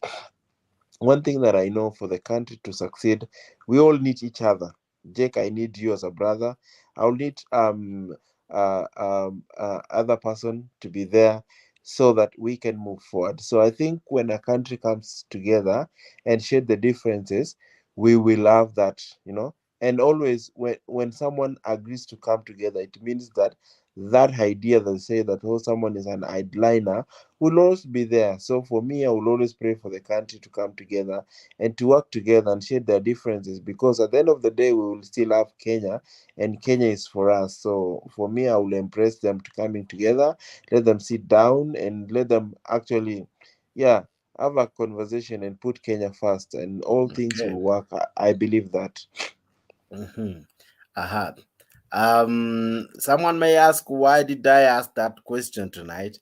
It was based on this video. Allow me to play it now, and this video will inform my discussion even further. It's what Murkomen had to say. This is what Murkomen said today concerning what you're discussing. Sisi haijalishi she's elected in ODM, I was elected. In any case, mimi nilikuwa mtu ya mkono ya baba. Na Karoli hapa ndio alikuwa anamwambia ako ofisi leo, anasema baba fungulia mimi. And so there is no reason why as leaders we should not be able to work together. In fact, let me say this. Ukiona ile mapendekezo mingi ile iko kwa bill yetu ya finance, kwanza hiyo ya housing, hii imeona hata clips ya baba. Hiyo pendekezo I think ni William Ruto alichukua kutoka baba. You know? And so the manifesto ya ODM na manifesto ya UDA kwa mambo ya housing ni the same, 100% the same. Hata percentage ni the same. You know? Ni ile tu sasa mmoja aliingia mwingine ataingia baadaye. Kwa sababu we generally have as a country similar policies. Our political parties have very close policies. Mimi naomba kama wabunge tuko bunge, let's close ranks together. Sisi viongozi wenye tuko hapa tuna implement, let's close ranks together. In fact, I do not see the reason why Baba na President Ruto should not be consulting more. Kwa sababu William Ruto alikuwa kwa academy ya Raila Odinga. Sio ni ukweli? Yeah, so and you know, mimi nimewahi kuwa lecturer. The dream of every teacher is to have his student doing better than himself. Ni ukweli. That is why Madam Wanasari anakufunza sana uende mpaka Amerika na yeye bado amebaki hapa kwa Homa Bay. Si ni ukweli? Anajitolea, so that we usually say, if you see me standing tall, if you see William Ruto standing tall, it's because he's standing on a shoulder of a giant called Raila Odinga. So there must be a way of closing rank. And I think because Baba has done so well in many of us, including me and others, he should, I'm sure, akienda hata nyumba yake kama ile ni kijana yangu, nilimfunza ameshika laini, huyu William Ruto alikuwa ananizunguka mtu ya mkono yangu, amefika mahali kidogo tu. Ni vile hii policy nyinyi mnasukuma sisi kama wananchi kidogo, otherwise tulikuwa tumekubaliana kitambo. So I think we should find a way of closing ranks together. Kwa sababu, let me tell you guys, kwa sababu sisi tunakaa kwa cabinet, nchi yetu iko na challenges. Tumetokea njaa, tumetoka mambo ya finance ile, unaona watu wa airline wanasema tuko na shida ya exchange rate, tuko na shida ya importation ya food, tuko na shida ya nini kwa dunia. There is no way as a country we can succeed to build our nation if we are fighting each other. We must find a way. Hiyo kitu yenye Baba anataka kumwambia Ruto, wakubaliane, wakutane mahali, mimi naweza panga ni wapi, alafu tuongee. Si namna hiyo jameni?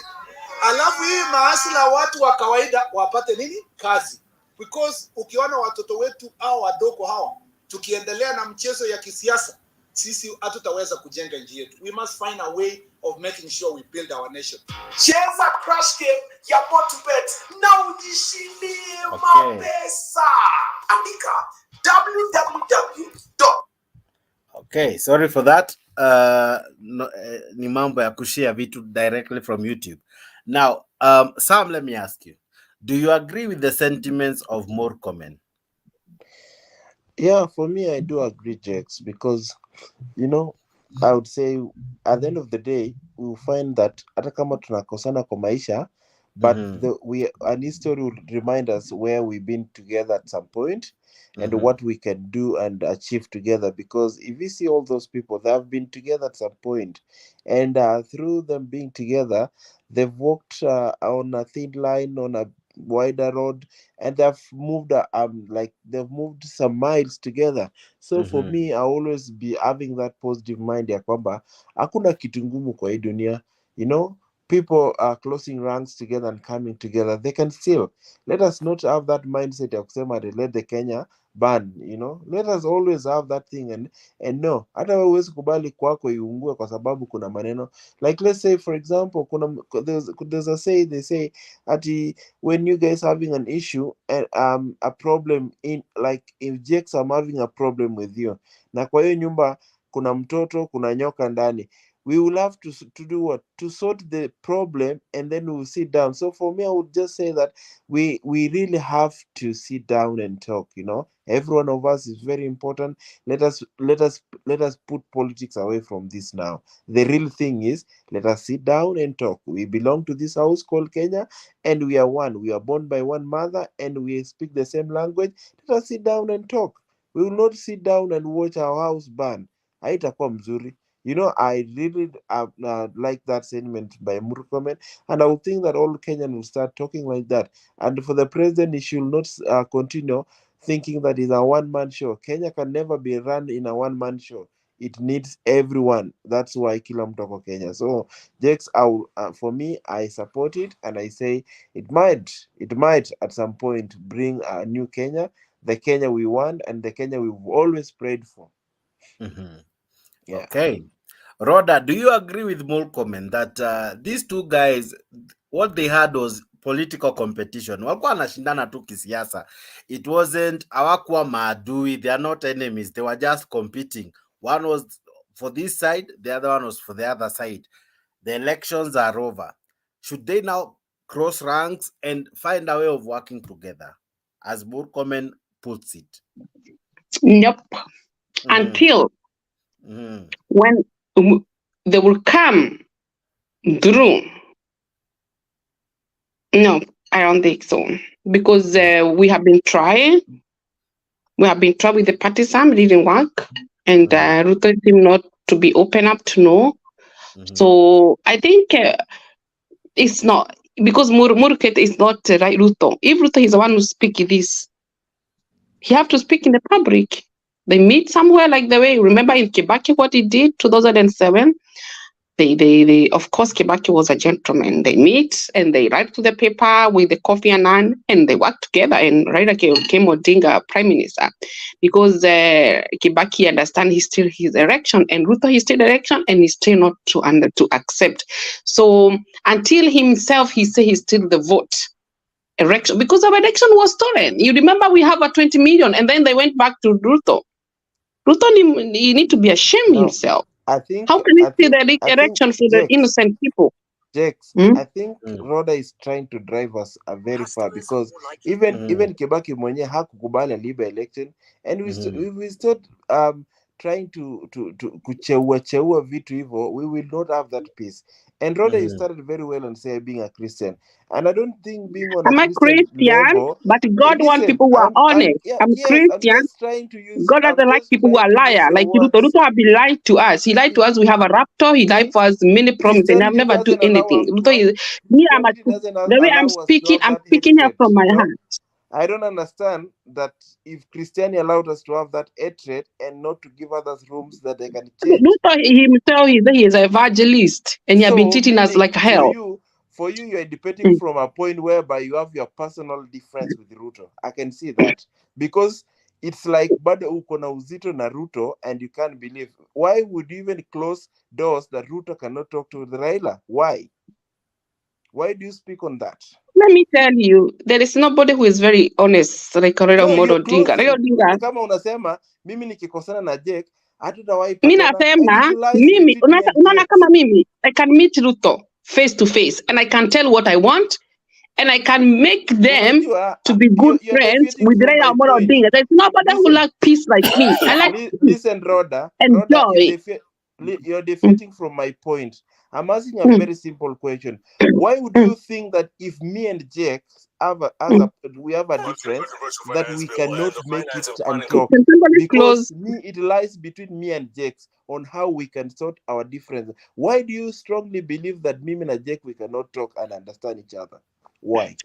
You remember Ruto, he said he want Raila to be opposition. Sindio, ati watu akucheck his government in check. Alisema ye mwenyewe alisema, and you remember that's a crime, because in our constitution doesn't say we have a opposition. You remember in Uhuru regime we didn't have opposition. We had opposition in Nyayo regime because Nyayo didn't believe. But Ruto is the same Nyayo. I'm not saying because they are another tribe, but I mean Ruto, he's a dictator. He cannot cooperate with anybody. Who can cooperate with him? Nobody. I think nobody. Akida biguni hawezi cooperate with God. He cannot cooperate with God. I think Rhoda is debating from a very strong point of I would say he doesn't personally. She has a personal reasons. Maybe she doesn't like Ruto. So maybe debating with Rhoda on the same topic might be very hard at this time. You cannot say that. Let me tell you, for me, if you want to... From how you sound, Rhoda, you don't have an open mind. You have a closed mind. Why do I? I don't like Ruto. I don't like him because like I don't like him. White and black. I don't because I don't like him because he the way he treats us and he behave like a dictator and he doesn't care about Kenyan and he thinks that he gets right behind. I don't like people who are dictators. Whether you like him or you don't like him, he's I'll be always against for the dictator all over the world. I'll be always against the dictators. You even God doesn't like dictators. Dictators don't be condemned. But he's still the president of Kenya. There's nothing you're gonna change. That is he is the president. I don't recognize him like a president. Brother, I see him like a youth. Brother, I know you like debating in a very violent manner, which for me I wouldn't buy that. But I will tell you for the fact that way you go, I don't think you can advise any Kenyans as far as Kenyans need peace. Because as Kenyans we need peace, we will not talk the language you're talking, brother. Honestly, how can we have a peace when we have a dictator? Dictator is the one who doesn't like peace. Ruto, he said he wants a government in check. Shame on him. Shame on him. Ruto, he said he wants to succeeded in this world having hatreds in the heart. Unajiumiza roho yako bure kwa vitu yenye hata it will never help. Sijaimizi, lakini mimi naongea ukweli. Mimi naongea ukweli na nitamwambia ukweli Ruto. Mimi simuogopi. Mimi siogopaki Ruto. Na magonjwa ya roho tu kwa venye unajiumiza. Mimi I'm very strong woman. All over the world. Even I have, you know, let me tell you, even I can go for these tourist dictators.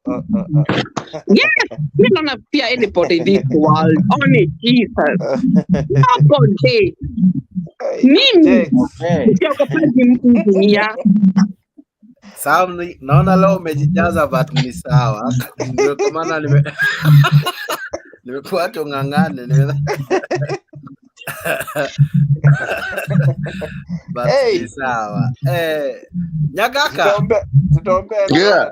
Do you agree with the sentiments of Murkomen even as we near wrapping up the show?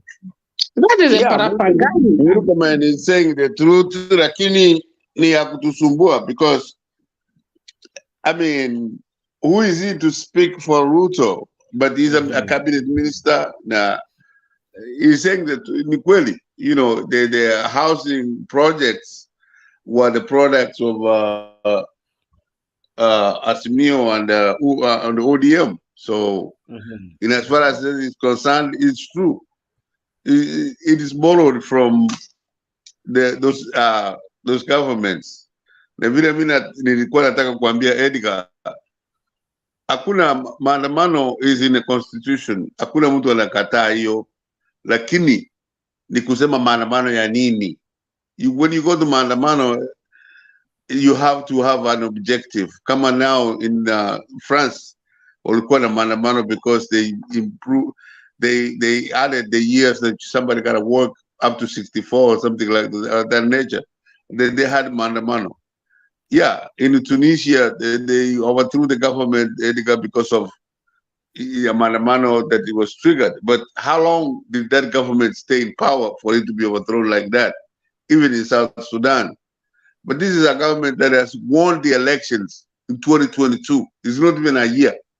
And all the ODM people will have to disagree with it. We have no problem, Jakes. But those who are disagreeing with the UDA government have been in ODM. And they have a right to do that. That's why we are challenging them to come up with ideas. They only have a hatred and vitu wanazungumza mbaya juu ya hii serikali yetu ya UDA. But that's it. And the Kenyan people will not vote for you just because you hate somebody else. You hate Jax, wananiuliza kwa nini una hate Jax? Hii mtoto mzuri ametuletea hii na hii na hii na hii. Ruto is not a god. He can make his own mistakes. Everybody make mistakes. Hata Raila has made mistakes. Vile nilikwambia kitambo, hii airport wamejukua, ilikuwa ya Kisii airport. Sasa imeenda Homa Bay. That was the airport that was after Kisumu, ya Kisii. Lakini all the influences that Raila has had, being a prime minister and all this, he has taken everything from Kisii to his hometown. How can we support that? We can't. Some of us cannot. But we understand where we are. Then we will fight for what is right for us and everybody. So that Kenyatta shaking hands with the Raila and making their deal, Kenyatta, I mean, he didn't know even what he was doing. So when don't call Raila my went there with him, don't thank my. hey, you call Ruto everything. Jakes, you call Ruto everything. I have a right to say Jakes, yes, sorry to interject. It's always good for Rhoda to listen because when she was talking, shouting, this issue of shouting, Rhoda, it would never make you great. Can you please listen to other people? No, but I have to defend my. No, your friend is a drunk. Someone who is doing always defend him. I will always defend him. Nobody will call him bad name when I'm here. I will always defend him. You can defend him all you want. At the end of the day, you will not always be like that, Rhoda. You can't be doing that. Nyakaka, you through? I want to give Edgar. Yeah, we are almost nearing the show. That's why I was supposed to mute guys. But I want us to summarize. Weekdays, normally we have a short show. So, Edgar, what do you make of what Murkomen said? Before I play the last clip. Do you agree with him? Of course, it's what we have been discussing, so we are just summarizing. I want to agree with Murkomen on what he said. You know, like I said during my last remarks, that Ruto needs everybody of good intention towards developing Kenya, towards making Kenya move forward, not only Raila. But again, you understand the environment and the location where Murkomen was. Of course, angeongea vibaya kuhusu Raila and the opposition. Otherwise, hiyo function ingekuwa mbaya sana. You remember even when Ruto was in Mutembei, he actually criticized Raila, but again, he made some remarks that were actually painting Raila as a good man, and people bought that. But a few days after that, when Gachagua was now in Rift Valley or in Central, what did they say? You see, just like Rhoda said, we are dealing with very people who are not honest, people people with no integrity at all, people with no respect to the views of Kenyans. We are dealing with people who doesn't care what we are going through as a nation. So I want to agree with Murkomen, but again, the question is, was he honest? Because when Murkomen speaks, we can put it that maybe that is the what Ruto actually is thinking of. But again, he was an individual. He was speaking in his own capacity. We don't know what Ruto is thinking, whether to unite with Raila, whether to welcome Raila. What we are saying, it's not all about shaking hands, Jakes, because if it is handshakes, walisalimiana kwa matanga ya bibi ya Kimadi. So hii issue at handshake, no, we want the ideas that Raila is having, let them combine them. If they can give us a long-lasting solution to these problems that we are facing, then the better. But again, kujipiga kifua that we cannot. Of course, he said he need a strong opposition. Yes, that is what we are giving him. But again, why do we oppose something which is wrong and nothing is happening, yet sisi tuko tu hapo? Then it's of no essence. Okay, this is my final video, and I want you to tell me what you make of this. Nairobi limetishia kufanya maandamano iwapo bunge la Nairobi limetishia kufanya maandamano. Kundi la vijana wazalendo kutoka hapa Nairobi limetishia kufanya maandamano iwapo bunge la taifa litapitisha mswada wa fedha mwaka 2023 hapo kesho. Kulingana na kundi hilo, mswada huo unalenga kumkandamiza mwananchi wa kawaida kiuchumi, huku wakiwataka Wakenya kote nchini kujitokeza kupinga mswada huo. Citizen ni kuuliza wabunge wetu, uko unawakilisha mashinani, uko unawakilisha hapa Nairobi, tunakuomba macho yetu iko kwako kesho. Kama unatii rais kuliko sisi tulikupatia kazi, tutajua kesho. If the citizens of this country will not be satisfied with the bill, if it will be passed by the members of parliament, our route is to the streets, and we are not lying to you. This financial bill it's flawed and it should be amended. If not amended, thrust away. Because hakuna vile watu wataweza kuishi hii Kenya na hii financial bill. Sisi watu wa transport sector tunaumia sana. I'm happy I saw SG. Unaona SG vile yako akiwa amejichapa macho ine hapo Sawa sawa. Okay, my question to you, Edgar. What do you think is happening? Some of these guys are, of course, some of them are Jubilee guys. The lady there ni diehard wa Jubilee. SG pia yeye ukuja kwa show, but now wameungana, right? And they are saying that if this bill passes, they will march to the streets. Now, this is not initiated by Raila Odinga. I don't want to say it is. These are people coming together, vijana actually, and saying they are now ready. Do you think the Kenya youth or the Kenya population or the Kenya electorate are now strong enough to take it on their own without Raila leading them to go demonstrate for their rights and to actualize their desire for better governance and better leadership? Edgar. Jakes, first of all, let it be known that this is not a Raila thing. It's affecting us all, and therefore it is the responsibility of every Kenyan to heed to the call and move to the street should this bill be passed tomorrow. But again, you know the character of Raila. You know Raila is a good mobilizer.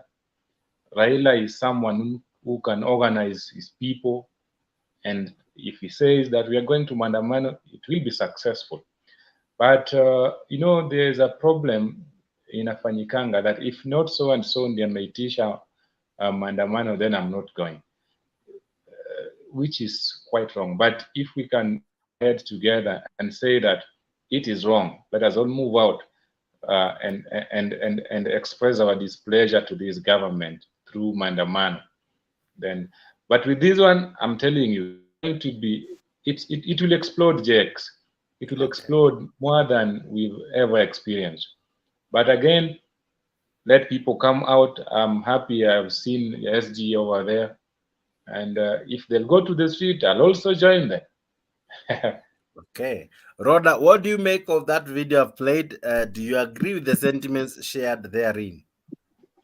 Yeah, I believe them that because even me, I'm always support maandamano. If the bill, absolutely, that watu wataenda kwa street, but the problem we have in Kenya, we don't follow the law of the law. Like our police, they don't follow the law of the law. Kwa sababu ni wajasoma. Sijui kama wamesoma high school or primary school. They don't, like a European police officer, like, yeah, I'm leaving. When we do demonstration, the police officer used to help us. Because they are very intelligent, they are very smart. Kwa sababu every country all over the world, except dictator Iran, Iraq, Baghdad, Iraq, those are three, Syria, those are country people cannot do demonstration. You know why? Because they're not democracy. But if really Kenya is a real democracy, real democracy, all Kenya people have right to go to the street and they seek for their justice for that bill. They can walk without nobody doing stupid thing, nobody harassing them, without intimidation or fear. Then I'll be proud with the Kenyan people if they do demonstration. But police, the problem we have is stupid police we have in Africa continent. And we are very far if you compare with the European country. Like France, they do demonstrations. And I'm proud with the French people, bourgeois, Safa. Those guys, they don't care about the nation sometimes they use the tile. In fact, the police fear them. When the parliament, they say that bill, wakiongesha mafuta, wanaenda kwa barabara, wao wanasemaga, we are white, but we are black shit. We are black men. I'm very proud with the French people. And they do them even in Spanish. You know? Because their katiba yao imesema you can express. Demonstrators to express, they can do demonstration. Walking in the street, fighting for their justice, fighting for the freedom, fighting for human rights, fighting for every Kenyan. I joined them, and I hope when they do demonstration, nobody will do them stupid thing. Yes, and I stand with that. Jake, I want to disagree with Rhoda on something, and allow me to say this before you put me off. Rhoda, our police officers are not stupid. We have brothers and sisters who are in they do steer gas and police officers in Africa. They're very mad. They don't do rule of the law. You remember 2017? How many Luo community were killed because of the election? How many Luo? They went to the grave 2017 because of the election. The police, they were killing them. You think we forget? Ruto, think we forget our brother went for the grave because of the election 2017? We will never forget. And that's why this country have never been healed, because we have never healed our electoral justice. We have never healed every mad. And this guy is just using scam at housing. Shame on you. Jakes, for the record, I want to say this. Yes, Edgar. You know, police officers, especially the frontline officers, work under instructions. You know, the police laws are very clear that you follow the orders as given by your seniors, and then you question later. These guys that you see on street throwing tear gas on demonstrators, they are not doing it because wanapenda, but they are being told to do so. And therefore, I find it not right for others to call them stupid. The person that angesema is stupid is people is the seniors like Kome who is leaking Ruto's boots and Gachagua. Those people are gentlemen. Okay, dunia ina mambo tangu kuomoka siku hizi haupatikani bwana. Watu wameomoka ndo wanavaa kofia kama za Rao, ndevu kama za Joho, au ni watu wameomoka mtaa. So no wonder siku hizi sikuoni. Lakini uko vipi kaka? Niko salama kaka, labda nyinyi hapo kwa pale kupotea nayo. Ni maisha ndio iko smart bwana, ndio maana tunapotea hivyo. Huwezi vaa kofia kama ya Raila na maisha iwe mbaya. Maisha iko smart bwana. Hata tunaona bei ya vitu imepunguzwa kwa market yetu huku bwana. Kila kitu imepunguzwa 100.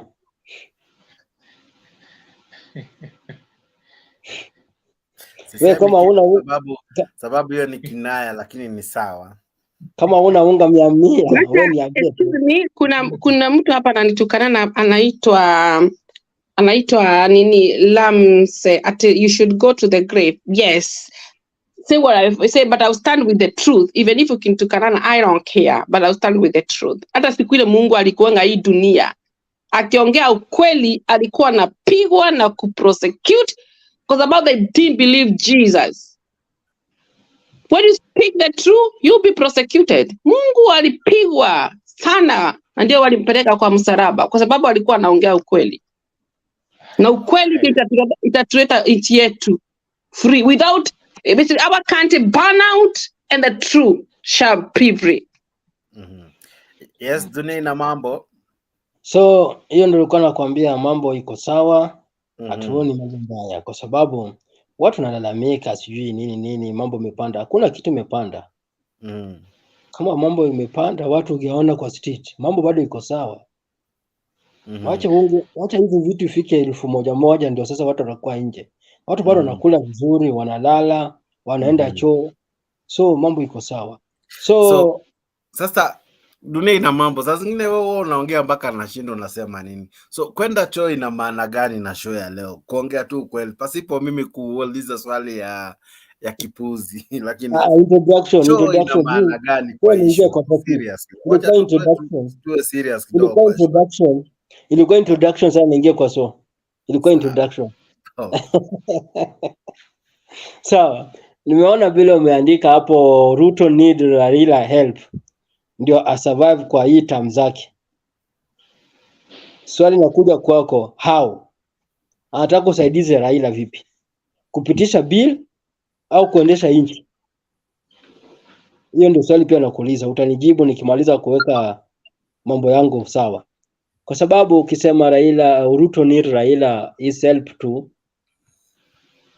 kwa hiyo government yake endeshe. Sasa sijui ni kwa sababu government imemshinda, sijui kwa sababu ya kupitisha bill, sijui kwa sababu gani, sielewi. Utatuelewa kwa sababu ukileta hiyo heading inaonekana huko na za ndani ambayo hatujui shehe. So hizo za ndani ndio tutataka kuona kwa nini Ruto anataka usaidizi wa Raila. Na pia sasa hii nasikia watu wakisema mambo yamekuwa juu, watu natakikana afanye maandamano. Wale ambao wanaona mambo yamekuwa juu, street iko hapa, barabara hajabebwa. Bila Gachagua anasemanga street iko, barabara hajabebwa, barabara ziko hapo. Watu wabebe masufuria kwa kichwa, wabebe marungu, waende kwa barabara, waandamane tu, wabambe makibao, hakuna watu watawasaidia, waende tu, wengine watawafuata. Sasa hiyo singoje mtu afanye kazi kama hiyo. Alafu kitu ingine, hii bill naona sana watu ambao kwa serikali wanasupport hii bill, lakini hii kitu iko mbaya sana. Tena kwa wasanii kama sasa Mutembei hivi, inasemekana utalipa 15% ya ushuru. Mtu wangu, utaona kama utaendelea kweli, na bado YouTube inakukata percentage zingine, so itakuwa aje? Nadhani hiyo story wamesha change. Hata maybe unaweza kuwa umebambika na jinsi maisha inakupeleka vizuri mpaka hujapata habari zinazotufikia za hivi punde. Habari zinazotufikia za hizi punde ni kwamba hiyo story ya 15% imeshuka up to 5%. So unavojinice pia hata waweke 1%, hata waweke 1%, hata waweke 0.05%. Kitu ya kwanza ungejiuliza, we kama we content creator, serikali inakupea nini? Ndio kuja kukata ushuru. Unajua serikali inakata ushuru pale anasaidia hapo. Kama anakata watu wa biashara ushuru kwa gani? Anawapea security ya goods zao, security ya duka zao. We serikali kwa YouTube anakupea security gani? Internet unanunua wewe mwenyewe, bundles unajiwekea mwenyewe, simu ni yako mwenyewe, energy ni wewe mwenyewe. Hapa uko na bahati, hakuna mtu umelipa pesa ukuje mmoja. Kama ingekuwa sasa tunafanya show, tunaingia huko, singekuwa kila mtu hapa amekuja na fare, na hiyo fare ni wewe umetoa kwa mfuko yako, si serikali imetoa. Na bado hata ufike mahali ambayo unaanza kuani hiyo pesa ukue na hizo magari, unajua umeteseka aje na ni pesa ngapi umepeleka? Kwa sababu mtu aanze kulipa na YouTube, almost lazima ikuwa na 70% ambao watu wana watch hiyo video zako, ndio YouTube aanze kukulipa, na bado anakukata. So kukata watu ushuru, lazima tuambie hiyo ushuru unatukata, kazi gani umetufanyia kama content creator? Watu kama watu wa YouTube umetufanyia kazi gani? Watu kama TikTok umetufanyia kazi gani? Si unakatwa tu pesa kwa sababu hauna mtu wa kutetea, au nyinyi wenyewe huwezi jitetea. Hiyo ifai. Lazima tukue na hiyo msimamo. Lakini sasa tukisema, wakati unasema Ruto anataka usaidizi kwa Raila, mimi nakuuliza swali, Ruto anataka usaidizi gani kwa Raila? Hebu nieleze. Sasa mimi siwezi kukueleza sababu nilishaeleza nilipoanza show. Zaidi ya yote nimecheza clip ya kuelezea mbona tulikuja na hiyo mada. So tulibase hii na ile story ya Murkomen, na Murkomen is calling out that these guys need to work together. In fact, he says that they need each other. So yeah, mimi wenyu ni ule wa kuwaundia mada kulingana na venye nyinyi wenyewe mnayoweza kuingamua. Sasa kama umeshindwa kuingamua we tangu pate ndevu za Joho na kofia ya Raila, we kiburi naye, lakini ni sawa. Ashley, how are you? I have an answer for me. Yeah. You have a what? Jake, what do you mean? No, Dunena Mambo understands what I mean. Aoni ako na ndevu za Joho na kofia ya Raila. Uko na fika.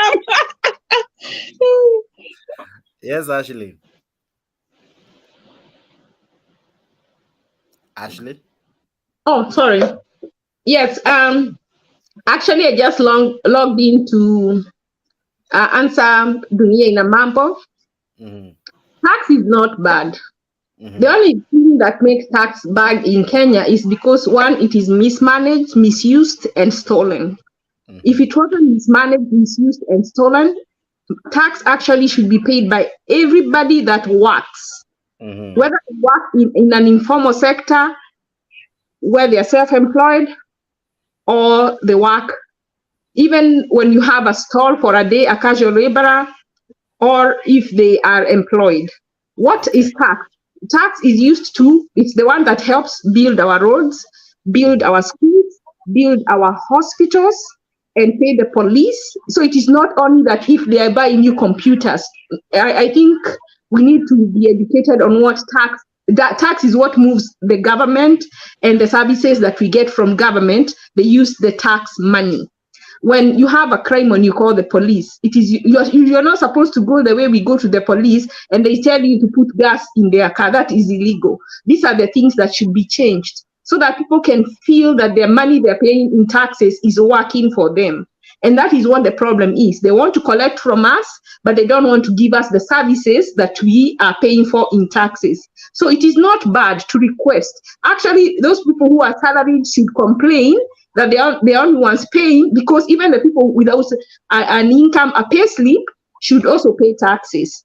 How do you pay taxes if you're like a content creator? I don't know how they do it in Kenya, but normally you do your gross, you subtract your expenses, and then you're charged from your net, not from your gross. So when you're being charged as a business, you're charged from your net. So after you subtracted everything, that is where the percentage that you're being charged is coming from. So if you make $1 million, you're going to pay whatever is your gross minus your expenses. Your net profit is where the 15% is coming from. So even though you make 10,000, you won't get the same charge as a person who makes 1 million, because it will be charged from what your net is.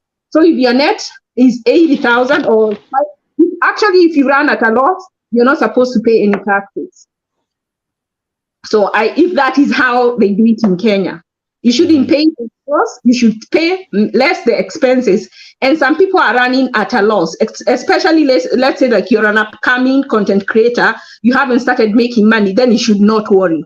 Because if you are running at a loss, you have nothing to pay. But then we need to get a tax specialist in Kenya to come and tell us how they remove tax. Then we can go from there. But tax is important. Tax is what is going to move to give us better hospitals, better schools, better services, because the police will get better cars, will get more police force and all that. Okay. I hope I explained well. Dunia Ina Mambo seems not to be in agreement. Sina no argument. Mimi nasema tu bila amesema, mimi sikataa. Kulipa ushuru, kila inchi inalipa ushuru. Kila inchi lazima iendeshwe na ushuru. Hiyo tunasema na tukatai. Kitu iko content creator unataka ulipe ushuru. Wewe government una provide hao na nini? Ndio tulipe hiyo ushuru. Unatupea free internet. I can answer that Dunia. Unajua kama Dunia Ina Mambo, like this country I'm living, people they pay tax. Na hizo tax kila mtu alali na ja. Nobody since I came this country I have had somebody die for food. Nobody, even homeless. Oh my God, the homeless here wanakula chakula, wanaenda pahali wanapata soup.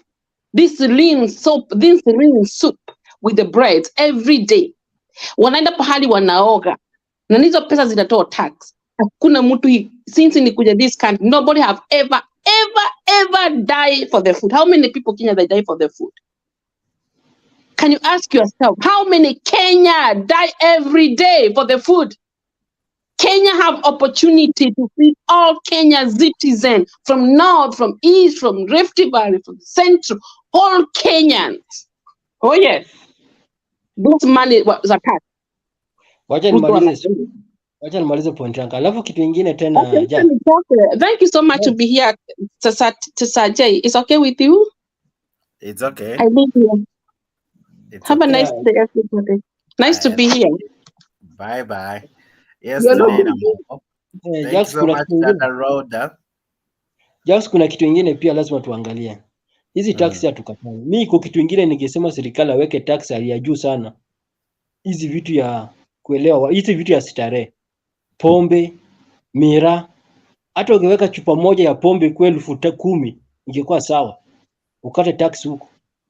Kwani kina nani wataka pombe? Si ni wale ambao wako na starehe yao, kuna pesa zao kupoteza. Hizo pombe ingewekwa kwa pesa nyingi. Alafu pia serikali ikiona uchumi wake leti pesa, basi wangekuwa kama Zimbabwe, wakuwa kama Uganda. Wapee nchi zingine ambao wako na haja na bangi. Wapandishe bangi pale, wanapeleka nchi yao. Sisi tunawakata ushuru tu. Kama bila Uganda wamefanyia Israel. Wamepea Israel shamba, wanapandisha bangi zao, wanachukua bangi zao, wanapeleka Israel, wanatengeneza nao dawa, wanatengeneza nao vitu zao. Hizo vitu kama hizo ndio ageweka pale. Pombe iwekwe chupa moja kwa 10,000. Miraa iwekwe bei ya juu. Ndio hizo ni drugs. Hakuna value inasaidia kwa society. Wewe ni content creator na naona umefeel, lakini let me play this, maybe hii itaku nice. Hii niko sure hii itaku nice. Nimeresha OET. Mtazamaji, gharama ya maisha inatarajiwa kupanda zaidi baada ya kamati ya fedha ya bunge la taifa kukosa kupunguza yale mapendekezo ya ushuru wa 16% kwa ushuru wa bidhaa za petroli. Kulingana na ripoti ya kamati hiyo ambayo KTN News imeweza kuipata, ni kwamba serikali imepunguza ushuru kwa asilimia 3 hadi 15% kwa hazina ya nyumba kwa wafanyikazi wote. Kama anavyoarifu mwanahabari Emmanuel To, ripoti hiyo itafikishwa bungeni hapo kesho, ikitarajiwa kujadiliwa na kupigiwa kura baadaye wiki hii.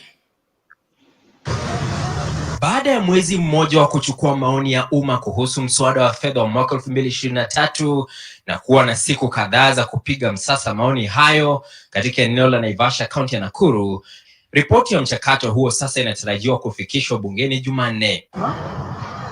KTN News tayari imepata nakala ya ripoti hiyo ambayo kijumla itaendelea kumkandamiza Mkenya wa kawaida baada ya kamati hiyo kusalia na 16% ya ushuru wa mafuta ya bidhaa ya petroli inayotarajiwa kuongeza gharama ya maisha maradufu.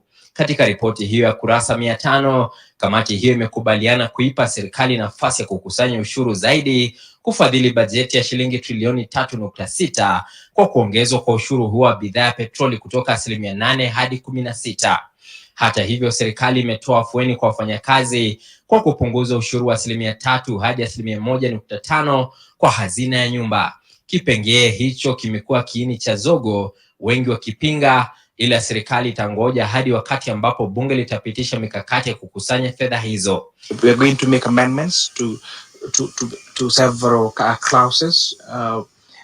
We have also tied ends because there's some clauses, for example, that the definition could be prone to abuse. Wanablogu na watengeza video za mitandao pia wamepata afueni baada ya mapendekezo ya ushuru wa 15% kupunguzwa hadi 5% baada ya Rais William Ruto kuingilia kati. Wawekezaji wa kucheza kamari pia watapata afueni baada ya ushuru uliopendekezwa 20% kupunguzwa hadi 12.5%. Kadhalika, wanaolipwa mshahara wa shilingi nusu milioni hadi 800,000 sasa watalipa ushuru wa 32% kutoka ushuru wa 30%, huku wanaolipwa zaidi ya 800,000 wakilipa ushuru wa 35% ya mshahara kutoka 30% ya sasa. Ushuru wa kutuma na kupokea fedha kwenye simu za rununu pia umepunguzwa japo kwa kiduchu. Na huku ripoti hiyo ikitarajiwa bungeni siku ya Jumanne, wabunge wa serikali na upinzani wanatarajiwa kukabana koo, Kenya Kwanza ikiwa na wabunge zaidi ya 200 kupitisha mswada. Okay. I hope sasa dunia ina mambo, roho imetulia. Niona unapiga chenga na hiyo 15%. Sasa ni 5% tu. Na alivyosema Ashley, ni wakati uko na do. Of course, kama wewe content creator hujalipo na YouTube, wanakata wakiwa wametoa wapi, Hii kitu ni propaganda. Jack. Hakuna propaganda. Ina happen kesho. Hakuna propaganda. Hii ni story ya kesho. Or rather today. Wacha nikueleze hii kitu ni propaganda kivipi. So naona amesema hata kutuma pesa kwa simu na kutumia mtu na kutoa itapunguzwa bei, si ndio? Hiyo ni private sector. Safaricom ni private sector. Hao ndio wanajua kupunguza, hao ndio wanajua kuongeza bei na kufanya. Bro, naona basi uelewe. The reason as to why Safaricom iliongeza, zamani ilikuwa pesa kidogo sana. The reason as to why aliongezea is because government way na tax. There's a tax ambayo government way na charge watu wa Safaricom ama watu wa M-Pesa. Ukitransfer pesa, there is a tax to that. Kunao mgao wa serikali hapa, and I think it's a lot of money. I don't know if Edgar knows that. I think he does, eh? See, Edgar, the government taxes you when you send money, right? Unafunikwa macho. Yes, they do.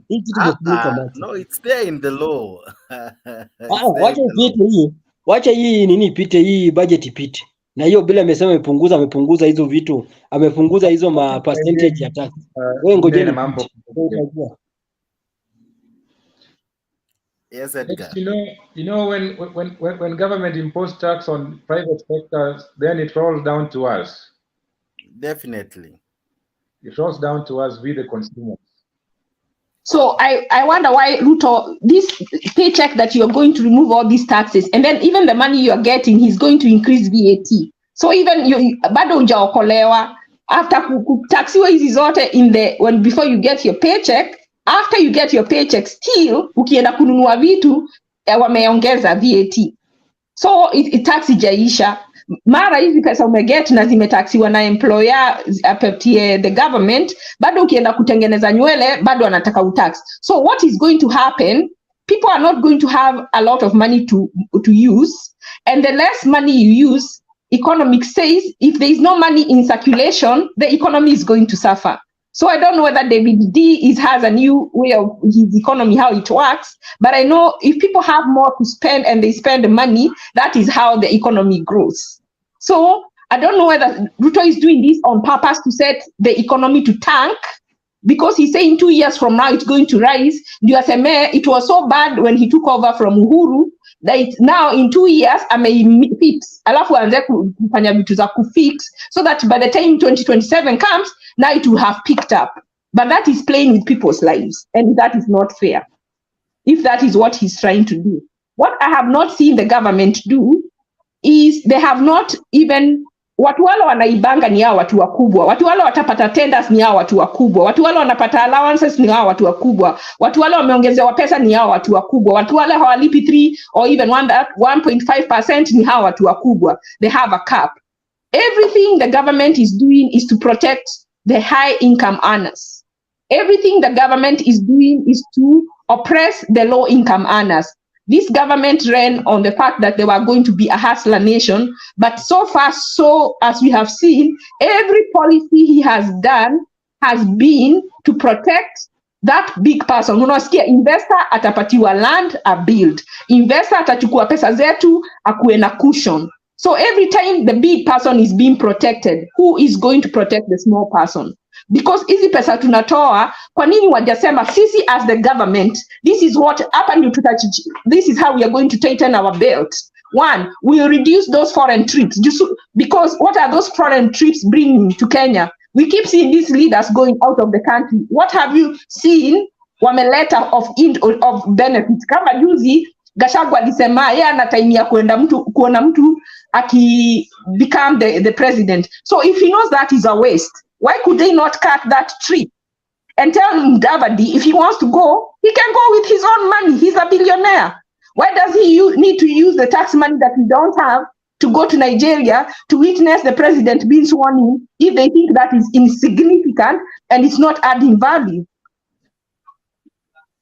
That is them, that is Gachagua who says that doesn't add value and he doesn't have time to do that. So why are they allowing Mudavadi to use money that we don't have to go to just see someone be sworn in? Why can't they send an excuse that we are money crunched right now? We can't come and send a congratulation. We need to see such action. We need to see them tighten their belt. We need to see Ruto ask his people, just as he's asking the people with paychecks to sacrifice so that other people can have money. And these people with paychecks are the low income earners. Those are the ones who are paying a full percentage, whether it is 1.5 or 3%, because high income people are not paying but 2,500, which is like one plate of lunch for them. It's pocket change. And they have said so themselves that iso si pesa, yani that is not even money to them. They have said that. It's not a lot to them. It is like one plate of lunch. But to someone else, that 1.5% makes a difference. Because hata ukiangalia watu wale wadosi, even your relatives, they are very mean. They're not very accessible. In fact, the people who are accessible are those ones who earn under 85,000. Wengine wa juu, hata kama ni wa kwenyu, unaona mpaka kumuona unani lazima uitishe appointment na ni relative yako. So, when is Ruto going to take care of the hustler like he said he will, and let those high income earners take care of themselves? Kwa nini hizi nyumba asipatie mtu hiyo land, apatie watu land, watafute mtu wa kubuild wenyewe badala ya kupatia investor wa build and then watuuzie? Kwa nini asipatiane land alafu mtu mwenyewe ajitafutie builder? How about that? Okay. Awesome questions. Beautiful conversation that I'm having here with my panelists. But zaidi ya yote, asante sana wewe ambao unajiunga nami, Brother Benson, Tanui, Cornerstone and many. And also wewe ambao una like, asante sana kwa kulike hii video. I see many liking the video. I see Frank Skyfa liking the video. Asante sana. Musafuri, asante. Ko Amos, I see you. Asante sana kwa kulike hii video. Thank you Daniel Mwanya for liking the video. Lemuel, asante sana pia kwa kulike hii video. Ezekiel, thank you so much for liking the video. Humphrey Morio, asante sana. Na Muhammad Baraka, asanteni tu sana. You guys, can I ask you to give me your closing submissions even as we wrap up the show and call it an evening, or rather a morning here in Kenya, and then we do it tomorrow, definitely tomorrow at 10. Lazima tuwe na show ingine. I begin with you, Edgar. What would be your closing sentiments even as we wrap up? First of all, Jax, thank you so much for trying very hard today mpaka tukakuwa na show. And one thing that we all understand is that Kenya is in a bad state. We are struggling economically. A lot of people, majority, in fact, a third of Kenyans, or 3/4, are suffering. We cannot afford 3 meals in a day. We are living below $1 as of now. Therefore, it's my request, my humble request to the government, at least let them reduce their spending rate. They're spending a lot on foreign trips, on masherehe zenye ziko unnecessary. And then, ya tatu, let them just reduce the rate of corruption in this government. I know many are yet to be unearthed, but because we have no one who can point them out. Just a few weeks ago, last week, we saw money for the sick. The NHIF coffers has dried up. There's nothing to submit to the hospital. Right now, when you're sick, you'll be forced to go deep into your pocket, yet you contribute. What if you don't have anything like it is? People will die. And then this issue of finance bill. Today I saw what Ndi wrote, David Ndi, and I've come to realize that this guy was not a good advisor to Raila in 2022, because in 2017, he said NHIF has been there, NSF has been there, and pay as you earn has been there. So, like it or not, housing levy is going to be there. Now, my question is this a tax, or is it just a levy that we shall be refunded sometimes in future? If that is the case, then if they cannot manage the ones that are existing, such as a very critical department, the kind of service that NHIF is doing to Kenyans of low class. And then the same government is misusing that money to the point that there is nothing to submit to the hospitals. So it makes me question myself that what will happen with this housing levy with no clear structures on how it's going to be handled. I want Nyagaka to let me know or to let me understand how paying 1.5% will make me own a house after retirement, which is 55. Or how long will I manage to contribute this amount so that I own a house at my age right now? How long will it cost me, or how long will it take me to afford that affordable house? It's not making sense to us. Yes, we understand. The country can only grow when we are paying taxes. They say kulipa ushuru ni kujitegemea. But if the little that we are paying cannot be used properly, then we are doomed. And Ruto wants to enrich himself. The people around him want to enlarge their pockets, and there is nothing constructive we're going to see from this government. Whether Nyagaka likes it or not, or other people like-minded, the people who support this government, there is nothing that we are going to gain with the current trending or activities that are going on. There is no single project yenye wamesema hii sasa tumeanza na inaendelea imefika mahali hii. Tunaona tu matinga zinaenda zinarudi. They're saying that there's no money. Yet we pay taxes every day. When I filed my my returns last week, Jake, I found out that I paid excess. When I wrote to KRA to refund me back my money, there's no response even up to date, and I don't know whether I'll get. But if I fail to pay, they're on your neck. So we shall obey them, but only if they'll make good use of the money that we are submitting to them. But above all, I want to congratulate Murkomen for his sentiments today. That is the politics that we want. That is the kind of politics that we want to hear. Politics that unite the nation, regardless of the position that you support. But if that kind of environment is there, then we are headed towards the right direction, and Kenya will surely change. Thank you so much, Jex, for hosting us today. Thank you, Nyagaka. Ashley, leo umeongea vizuri sana. I appreciate. But order must change. There are things that you need not to say live on channels such as this one. Police officers are our brothers. They are not stupid. They are learned. Some of those guys are degree holders. Some of them are PhD holders. When you are saying that they are stupid, yet these are people who take orders from their seniors, then we need to change our mentality about the police. Okay, beautiful, Mr. Edgar. Nyagaka, how are you? If I can have your closing sentiments, Mr. Pen Nyagaka. I'm good. What would be your words, your closing words? I agree with what Edgar just said. It's a very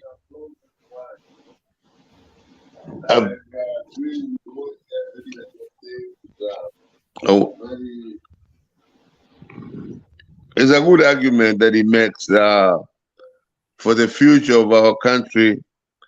And in as far as the tax or the bill that is being debated right now, Edgar, they have not shown the details of it. I don't know what kind of lawmaking is that. They want to pass the test, the taxing situation first, and then the details of what Edgar is pointing out, which is very true. If somebody's about to retire, maybe he has 2-3 years, how does he get that house? How does he get his money back? So all those details have to be worked out.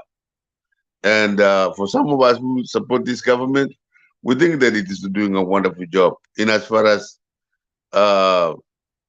propagating the housing policy in our country, which in most is Nairobi is a slum area. And if we can do better, we should do better. But all in all, we should always talk. Jakes, Edgar, actually, we should always talk. Nobody has all the answers. Even if I'm older than you guys, I don't have the answers. You might have better answers than me. So let us go from there. Jex, it's a good show. You have tolerated every one of us, and thank you very much. You too, ndio nilikuwa nasema. Thank you.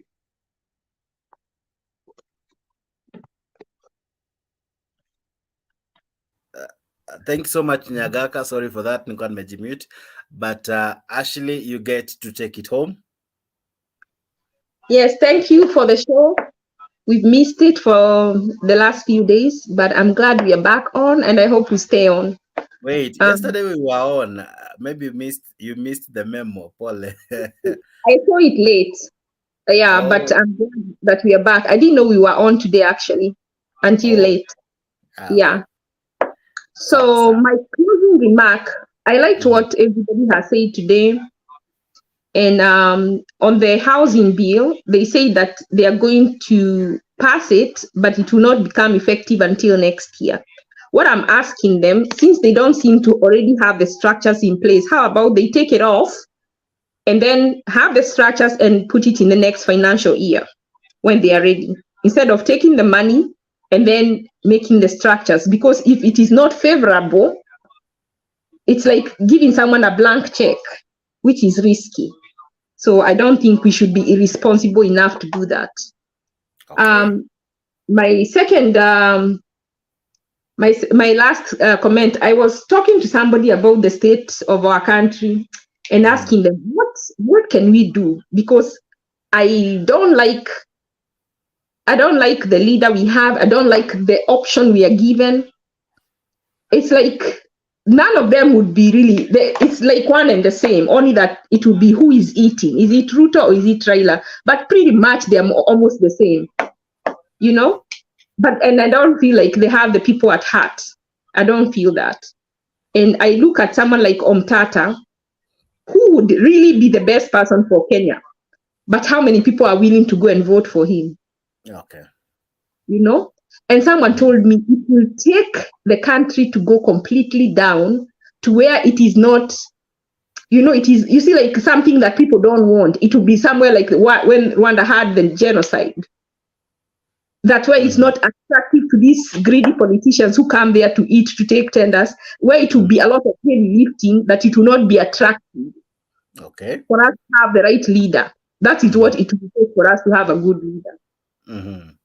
And I was sad about that perspective. Someone who is not even a Kenyan, when I told them the same, they said it will take Kenya to go to the bottom for the right that will emerge. Okay. Unfortunately, that is what that person thinks. And I hope it's not true.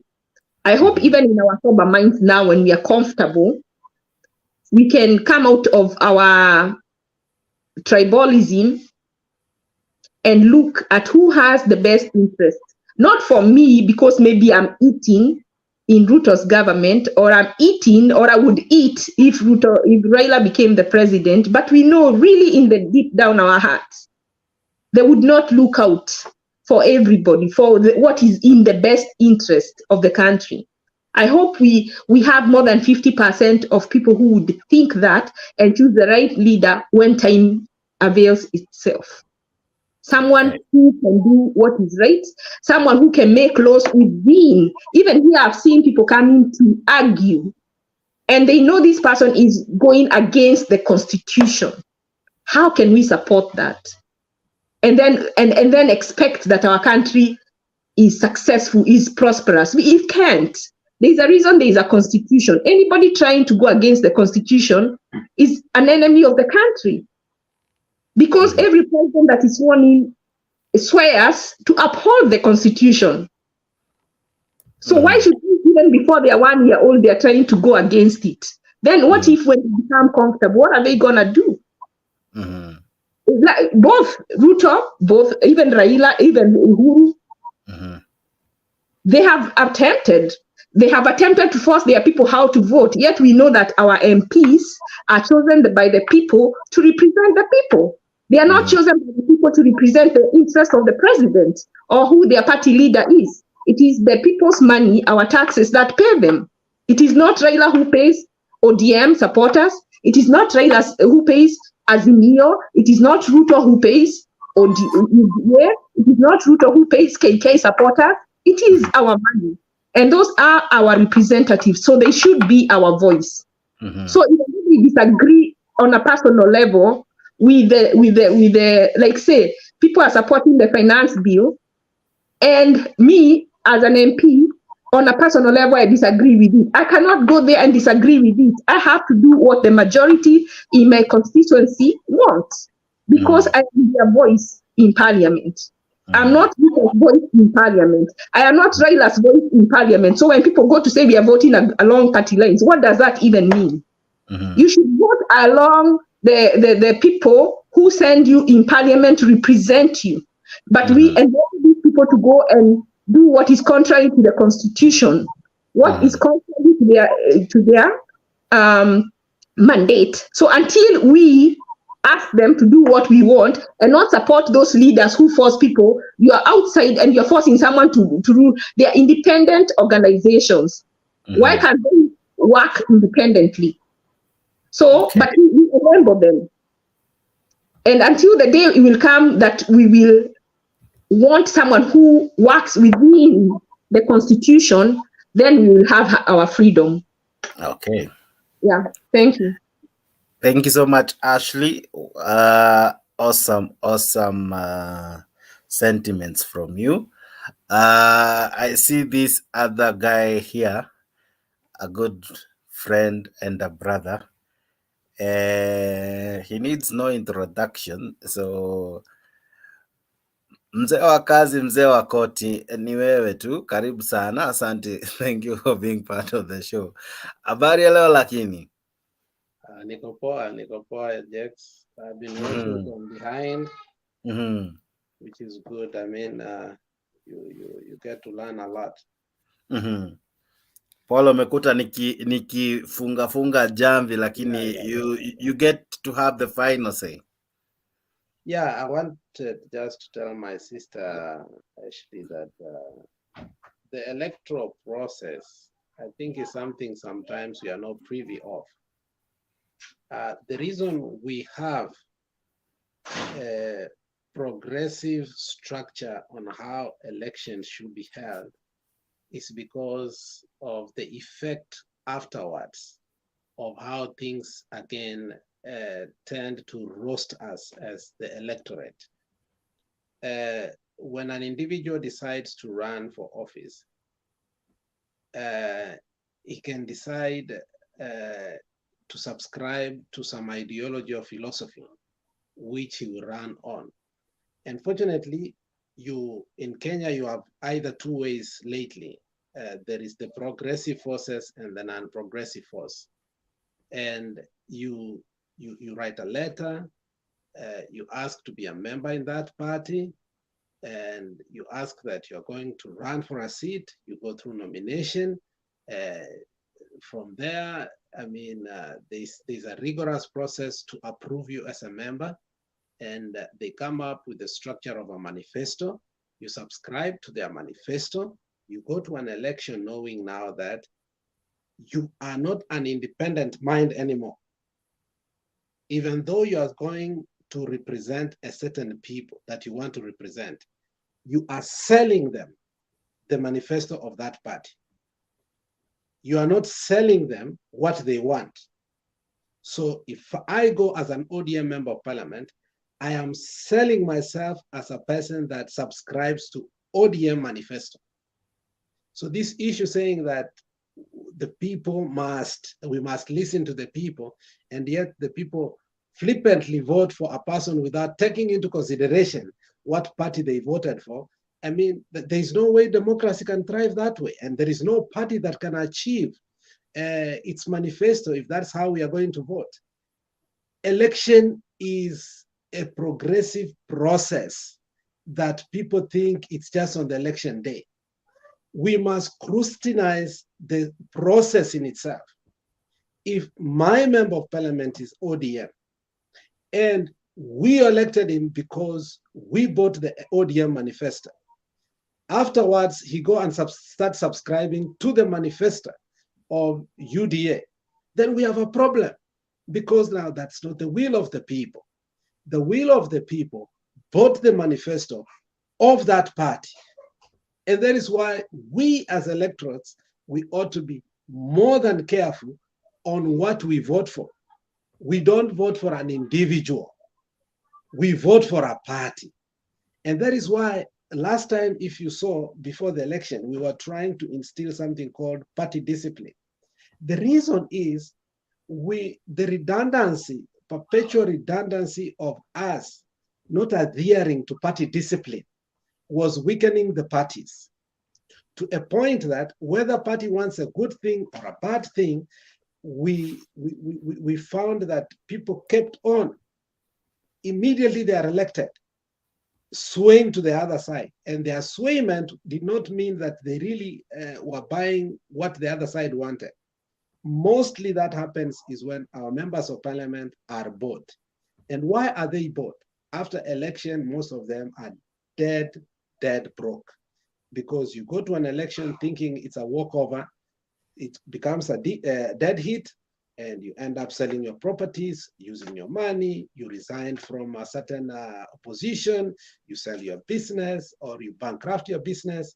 By the time you come back as a member of parliament, you are totally bankrupt. And that is one of the problems we have even in voting for our so-called speakers. We are coerced into that by how much money we are given. Most of the speakers that we have elected, except Marende, the last few years, was how much money people are really given. So I agree with you. We must listen to the people. But these people must also know they must listen to what the party manifesto says. You cannot say that you want people to listen, your member of parliament to listen to you, yet you bought a manifesto that totally conflicts with your ideology and philosophy. So it is a high time the electorate must know that that contradiction is not going to pay off.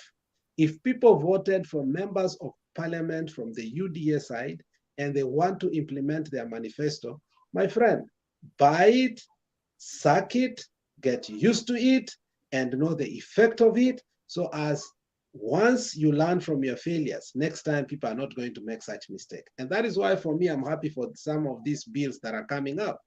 People should not complain. We told them that if this is part of their manifesto, it's going to hurt you. They told us, if this is part of your manifesto, it will hurt Kenya. Did we listen as a people? Yes and no. Now, when the effect takes place in a democracy, actually, you must agree that democracy is not where now people change their mind later on. It is where majority win and the minority must be listened to. So it's now time now to start negotiating based on the bills. If they don't, we don't agree with them. But if that was the agenda from the very beginning, we cannot sustain or amount to pressure whereby we are saying, oh, you cannot do this because it's not the will of the people. Then what is the will of the people? The will of the people is that they elected a member of parliament. That member of parliament is a member of a certain party. That party subscribed to a certain what? Philosophy and ideology. And that is what a manifesto means. So we cannot say that the will of the people is different from the manifesto. If you vote without knowing what your will is, that is your problem. Thank you. Okay. Ashley, care to respond? Yes, sir. I think sometimes the manifesto changes after the election because, like in the case of Azimio, they are now forcing the people to denounce that Ruto is the president and denounce also, and they want them to join campaign. That wasn't in the manifesto before the election. Now, if you give an example of the US, when Trump didn't win, he was forcing his vice president to go in parliament and do something which the vice president felt was against the constitution. That is what I'm saying. Like if this finance bill has things, illegalities and irregularities, the fact that you belong to a certain party, you don't have to go along with what is illegal and irregular. There's a point where you draw a line. And if your manifesto was something different, it doesn't mean you keep following someone blindly because you joined that party. Everybody has a divergent view. There is democracy, and there should be democracy in each party. So each person in that party should also be free, because they need to visit their constituents and know what the people want. And then they come back to their party and they discuss within their party, and depending on what most of the people in the party, their constituents want, that should be the position of the party. It does not mean that if you go to the party, then now the party leader comes to be the one who dictates what the party position is. But that is my view, and other people have different views. But until we get views that are favorable to us as Kenyans, because yes, we can say that Ruto is buying people. Before, but that's what Uhuru did too. He bought Raila. He brought them to government, even though they were in the opposition. They were working. I let you finish. They were working together with Raila, and Uhuru did say that Raila was his advisor. Yet he was supposed to be the opposition. Yet he was supposed to be the oversight. Just before the election, do you know what Uhuru did? You know all those people that Ruto is being accused of buying? Ruto went and bought all of them, 20 parties in one day, just before the election. So I didn't hear anybody complain. And people started saying, since they're in Azimio, why is he buying them and adding them to Jubilee? But after the election, the same people who had been bought by Uhuru, Ruto bought them. This is a game. But then we want to blame. That's why I say, until we have honesty within ourselves. Because we also that, I can bring the clip tomorrow and see that all these parties that Ruto has taken were bought by Uhuru just a month or so before the election. So why is it bad when Ruto buys them? And then the people who made the bill about... Nobody has said it's bad. What we are saying is nobody is saying that is bad. That is politics. If you buy, you can buy. But now what we are you can sell. What we are saying is this. When you say the will of the people, there's nothing called the will of the people. Let's not lie to the people. There's something called the will of the people. When your member of parliament has been bought, he will do what he was bought for. And I think you are agreeing with me on that. That's why I say, when we say the will of the people, there's nothing like the will of the people on the ground. What is the will of the people on the ground? When the members of parliament have been bought. Alex, that's why I said before, I don't see the difference between Ruto and Raila. And that's why we need someone like Ompata who will fight. And that's why we deviate, Ashley, that every time that we have a president sitting and he wants to bring a very important, we start going back again, crying over spilled water. Let's not keep on bringing things that are past. The present president is in charge. He's enacting some of the laws that are affecting people in-depthly more than any other time in the world that we have seen as a Kenya, as a nation. So we are saying this, if we keep on going back all the time that this was done, now what he's doing is not wrong, then let's agree to it that let's continue the way things have been done. But let's not say that, oh, let's go and listen to the will of the people on the ground. Which will?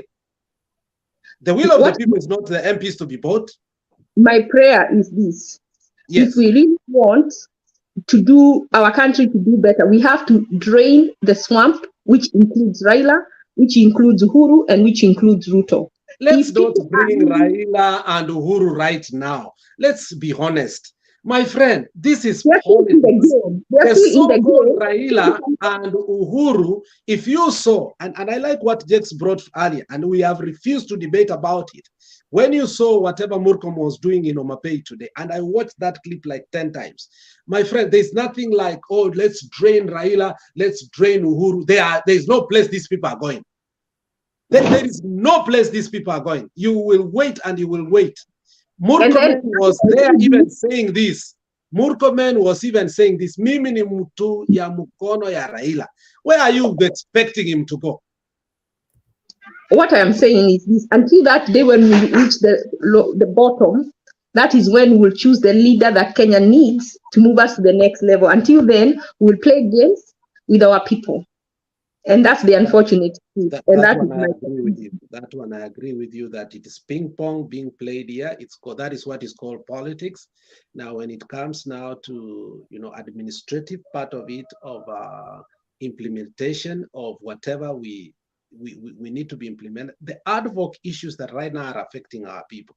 If you saw today in Spice FM, one of the ardent supporter of Ruto, who was even his political advisor, my friend Kibagendi, he actually shocked me when he was criticizing Ruto on his agenda, which is good because he belongs to a different party right now.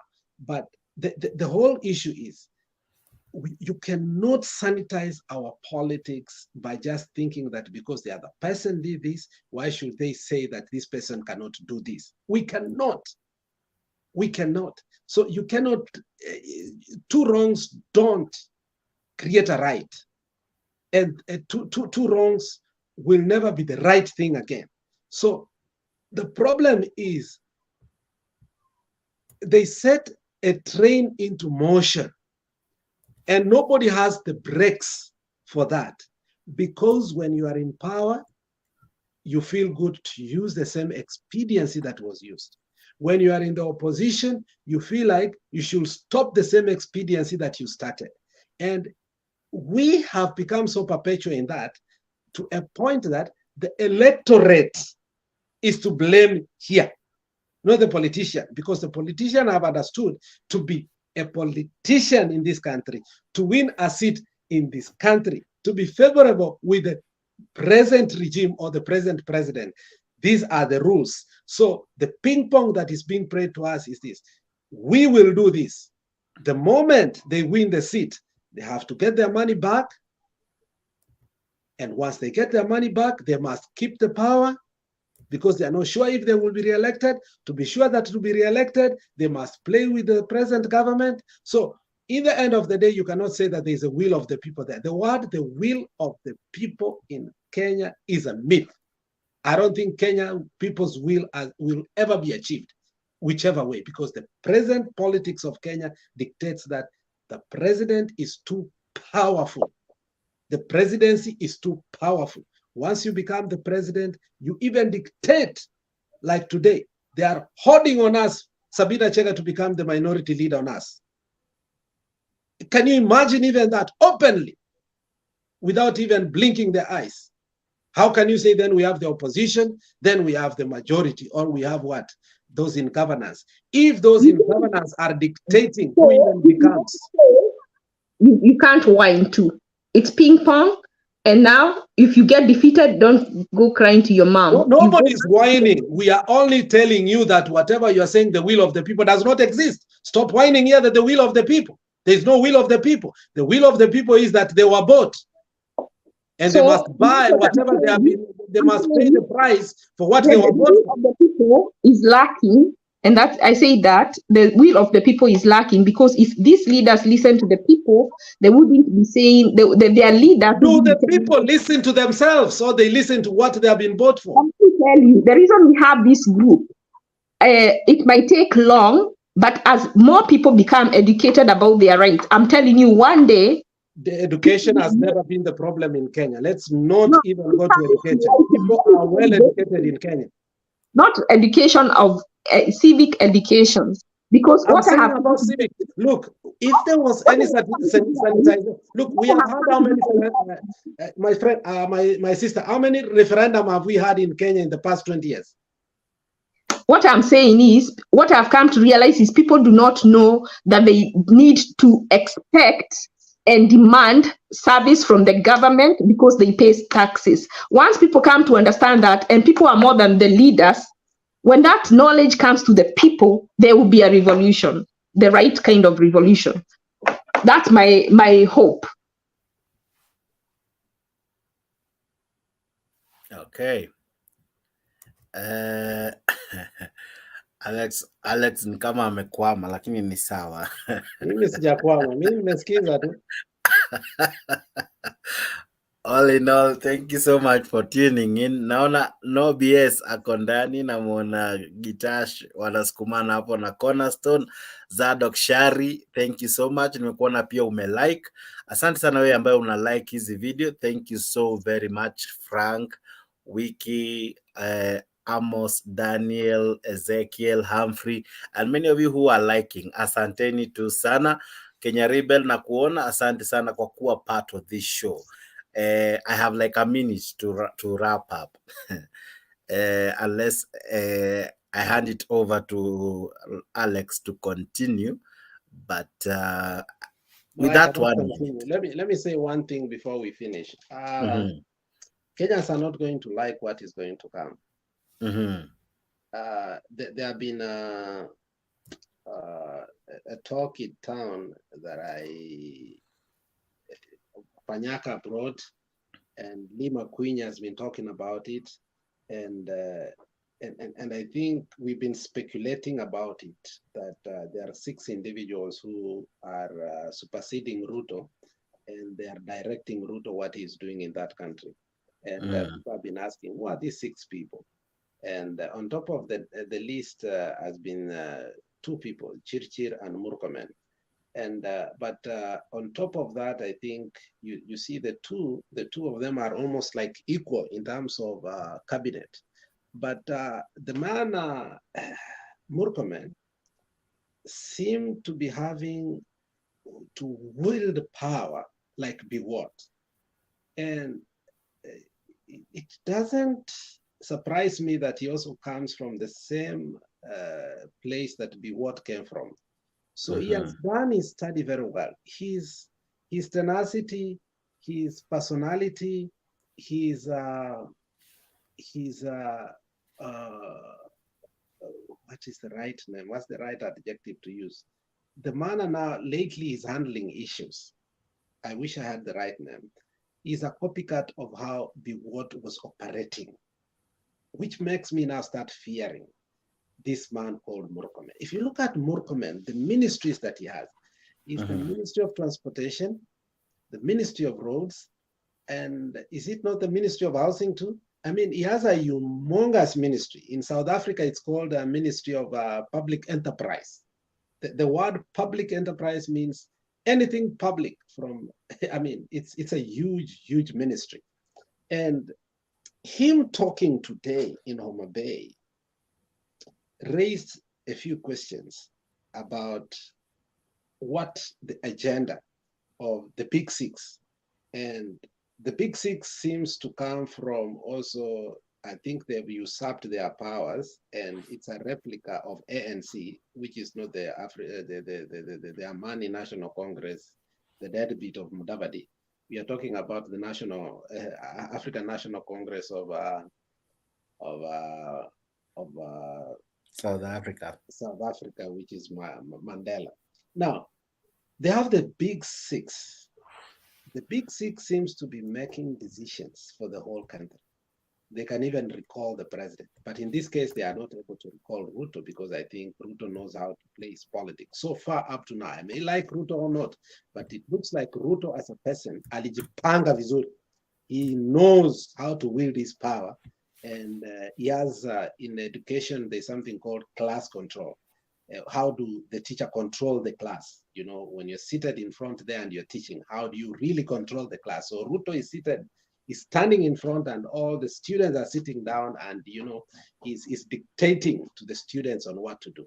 So if you look at what this student called Murkomen went to do in Homa Bay, and if you listen carefully to his words, I mean, who wants to wait after 5 years to understand that Baba already negotiated a seat in himself in this government, and Baba is still calling shots? Murkomen, nice words about Baba. Murkomen saying, maendeleo tutaendelea kufanya hata mkue hii side, atukue hii side. Murkomen saying, all these things we are doing is Baba who told us to do. Anytime he goes home, he's very happy. You see, I mean, words are powerful. We are in a coalition government, I swear to you. Anybody who doesn't believe that, then intellectually, they must be very blind. When somebody says, all our manifesto, we are copying from this man, who is the greatest man in the politics of Kenya. What does that mean? We are being managed, but we are refusing to be managed. We are refusing to accept the truth. So it's a high time those like me who are looking way far from today should understand tuko kwa serikali, the coalition government, Now, the beneficiaries are going to be the Luo Nyanza, and more especially the South Luo Nyanza, Homa Bay and Migori are going to be a big beneficiary in this government. Thank you, Jax. Kuna huyu ndugu yako si umuongeleshe cause ako hapo tu na hata leo anaogopa hadi kamera. Sijui labda amenyoa sijui. Hata nyoe yote. Hata nyoe yote. Hata nyoe yote, hata kule kwingine hatuna shida. We will tax him still. We will tax him. Anaogopa tax ya nywele sasa. Ameamua kwenda kwa giza leo. Ile kuna ngoja Black pia ingie hapa ndio changamke hapa. Namna gani Alex na Jax mnaendelea? Sisi tuko poa. Unajua mimi nilifunga show like 30 whatever minutes ago. Sasa hata mind yangu tu bado ina load. Unajua. So in any case if Black ataingia mimi nitawaacha alafu mtanikubalia tu. Sasa tulipata laptop mpya. Sasa tuendelee tu na show kwa sababu laptop ni mpya. Ni sawa. But weekdays mimi hupenda kufanya show fupi ili naweza kurest kwa sababu most of the days nitashinda nikiangalia what is happening. Ndio nina prepare show ya jioni. So but wacha tu nitoe matamshi kidogo.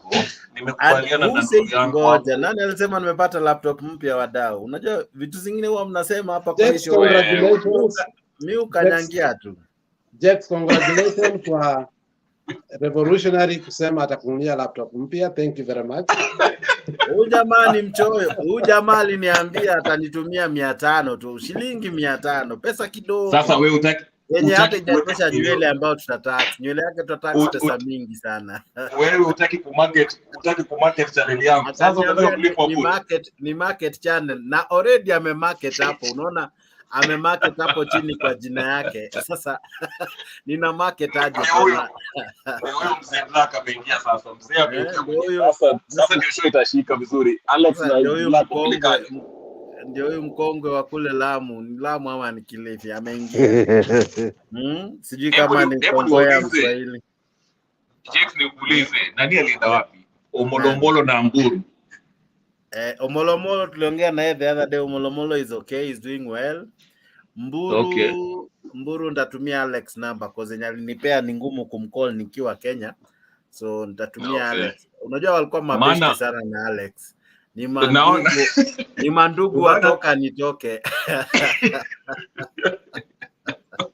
Unaona Alex Pizzi hakuna mtu anampinga. Akiongea tu inaenda tu kama Ruto. Hiyo huyo jamaa kwa anafanya Alex anamea nywele everywhere. Tangu apotee nywele unaona vile imepungua. Squeeze yako relax.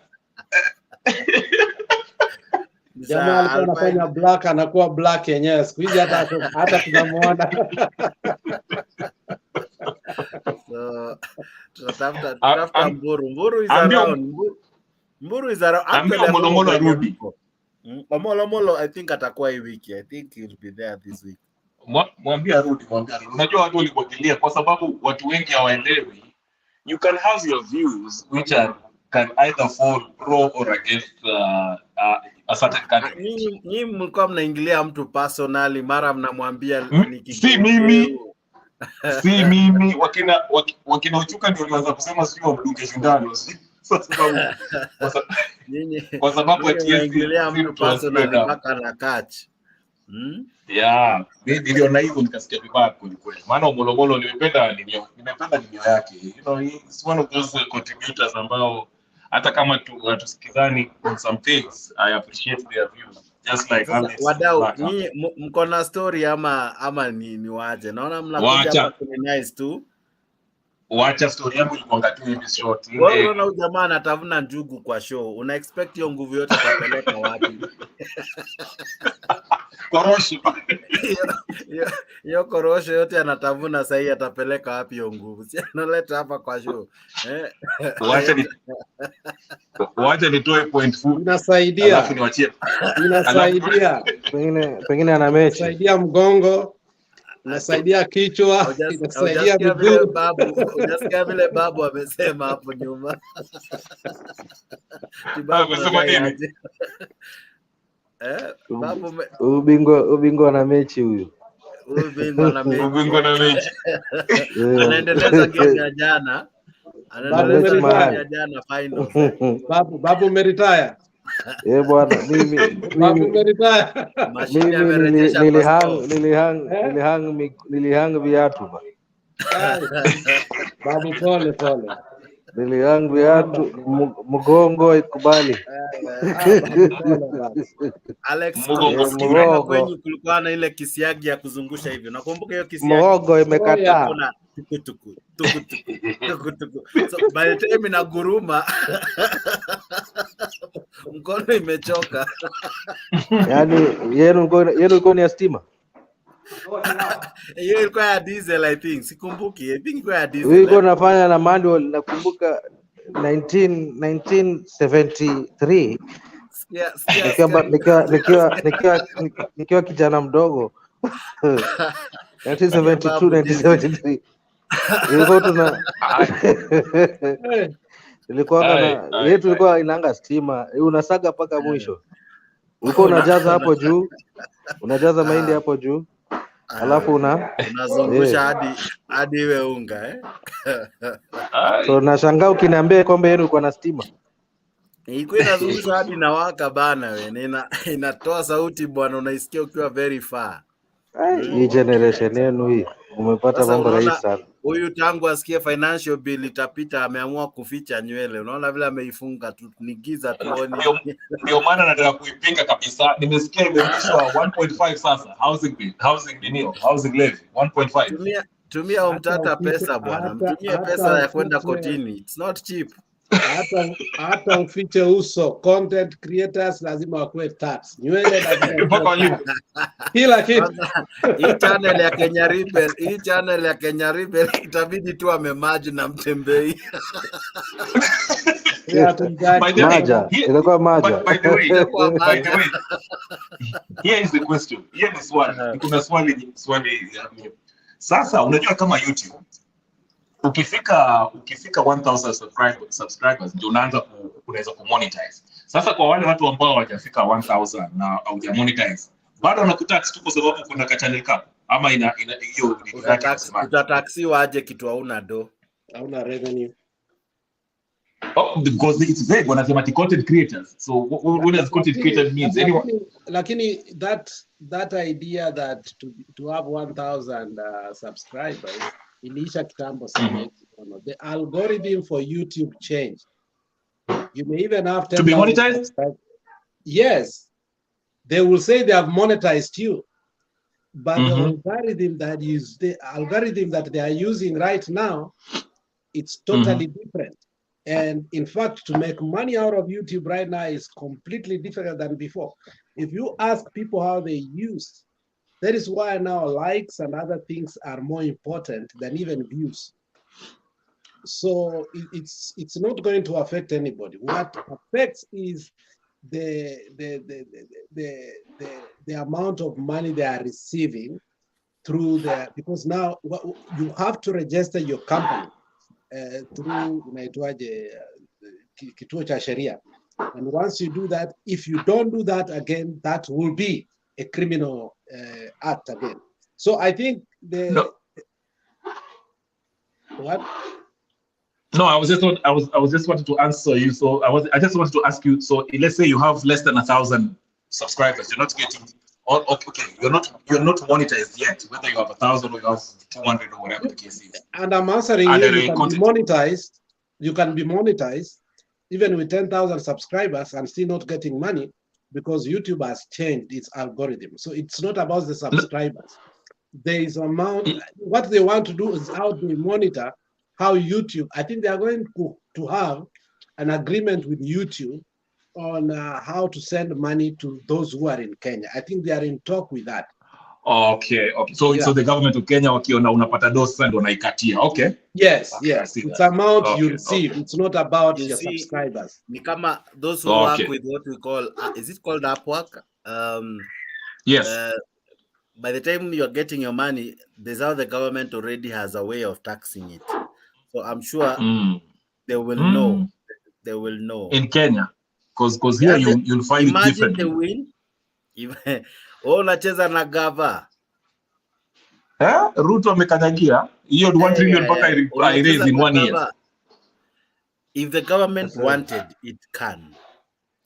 But anyway, si wadau ni waache mchangamke. Nyinyi hata mko diaspora. Wacha nyinyi watu wa social, hata nitawekea title diaspora conversation or something.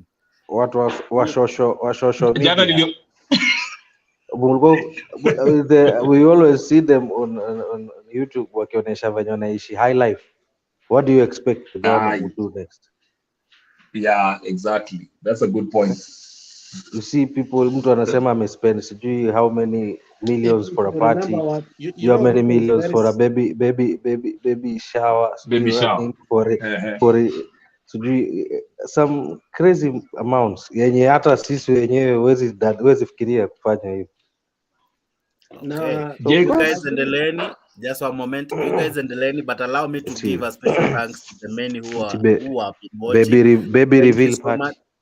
Thank you so much for being part of this show. The show goes on with these gentlemen. They are fine gentlemen. Wengine wanakula njugu, wengine wanafunika nywele wasionekane na wazee, lakini zaidi ya yote these guys are good. I leave you in their able hands. They will continue the discussion up to as when they feel wame exhaust.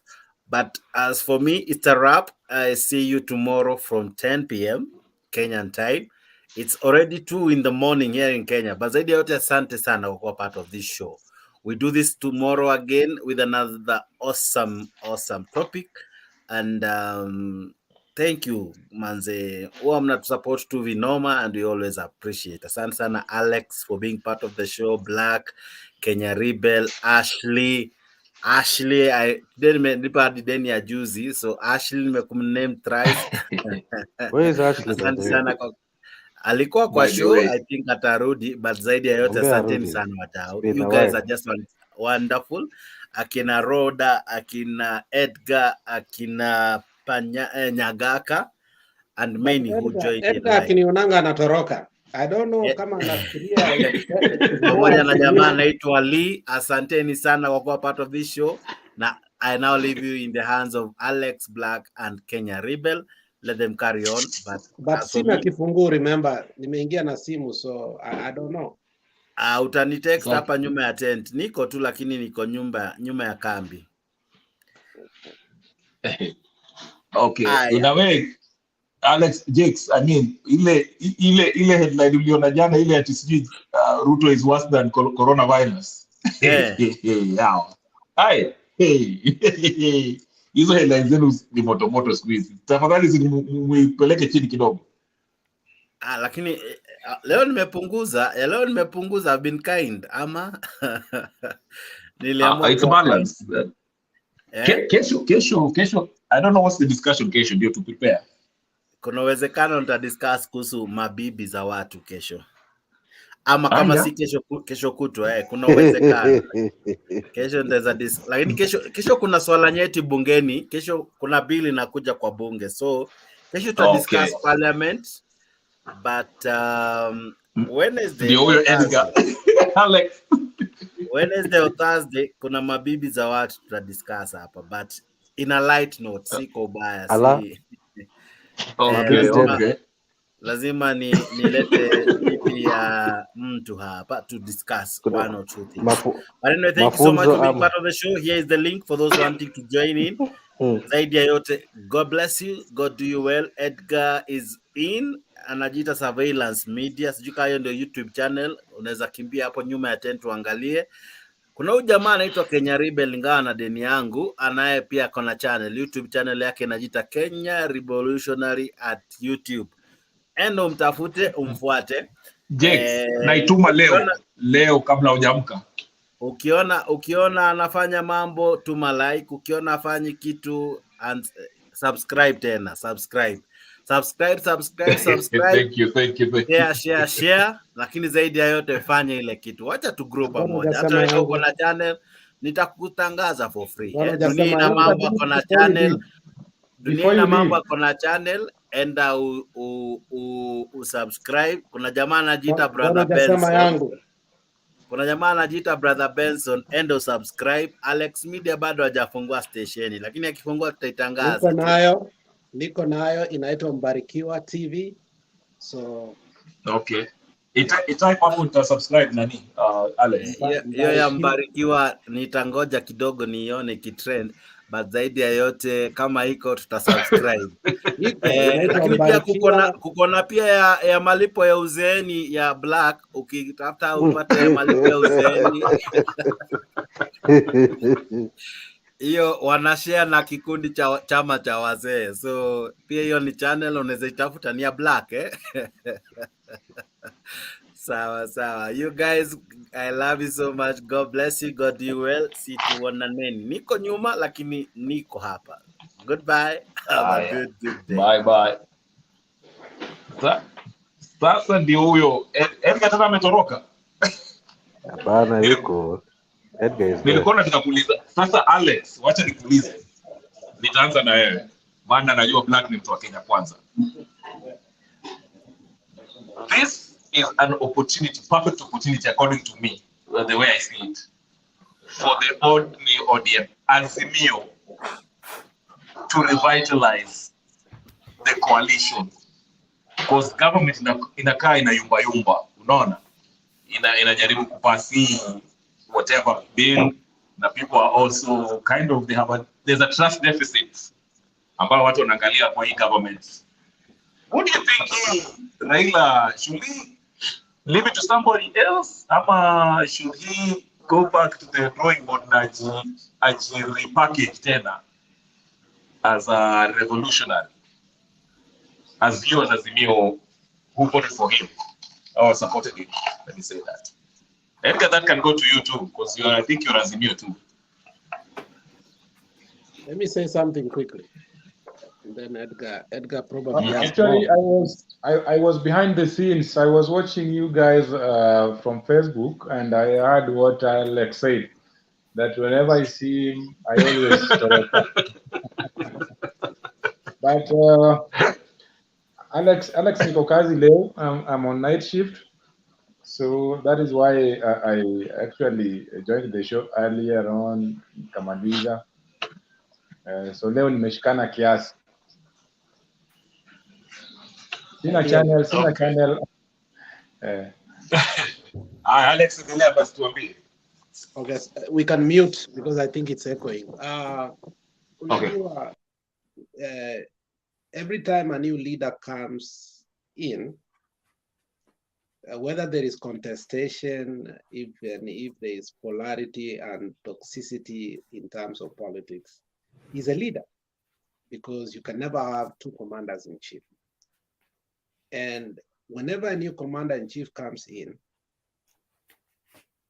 there is either a subtle change or in effect, there's a radical change that people just do not want to happen.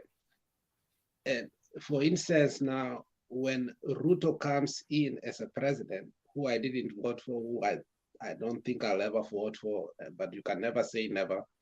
Things change. When you see people like Boni Aluale supporting him and many other people, you never know. So, but until today, I've never supported him. But when you saw him come into power, it's like the deep state was already his enemy.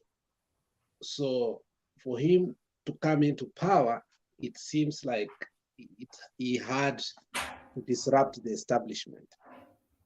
The problem with the establishment, it takes too long to get it, that there is inter and intra-generational change. That is the problem with the deep state. Once you have held power, and I've given this example several times, the victims usually used to be not even the head boys. They used to be the dining hall prefect. Dining hall prefect alikuwa akifutwa kazi shuleni, walai hata anaweza anawacha KCPE aende shule nyingine. Ama we have seen it in the religious world, whereby if a pastor is caught in an act, whether it's sexual or immoral or in the act of bribery, avutwe kazi, they don't fall alone. They end up simply starting another church. What Azimio is refusing to acknowledge it is the intra and intergenerational changes that has to be made. The German team went to World Cup, I think 3 or 4 times, even more than with one team, thinking that they will still continue to win. They had to realize that, hey, no. It's just, we just have to start a young team that will revitalize the game of German, because all we knew when we were growing up was football made in German. Well, why am I saying all this? I think us having a leader who I think may not buy again, may not, because I don't know how he's going to buy and who is going to support him with the current Azimio. Because if Azimio should remain as a coalition, I don't think it will be fair for, again, Musyoka to support him.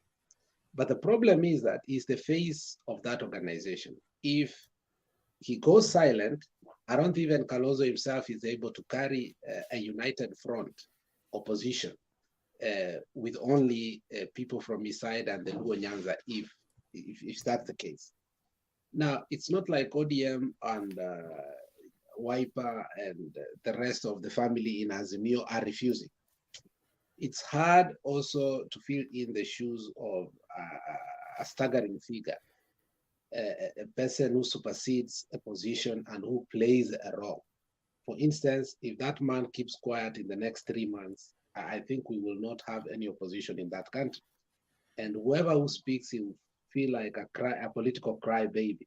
So I think our country still has a problem in terms of personality cult politics. I wish we realize that the problem with the politics of personality cult is when that person ages out or is aged out, a vacuum remains, which becomes very difficult to fill. If Baba abruptly leaves the political scene today, revolutionary, I will assure you that the whole country will cry, because he plays such a vital role, whether you like him or not. And that's why even people keep complaining that, oh, he should do this, and yet these people will never vote for him. They want to dictate him on what he should do, and yet these people, they have sworn that because of the role he plays. Now, the question is there anybody who has prepared himself to take that position again? When I look at all these politicians, because I think people have spoken about them before, from Babu Wino, from Sifuna, from who is who? I mean, I don't think they have that social capital like Baba has, in effect, to play in a league with the politics of that of Ruto. So I think we are such in an unfortunate situation. It's just gonna take a long time, unless like Obama's era, whereby we got really lucky that Obama came in at a time that we needed him, when really Bush had messed this country.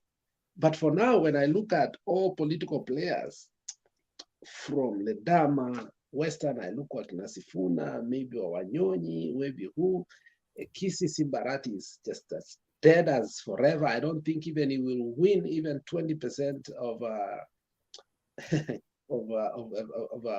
the votes in the next coming election.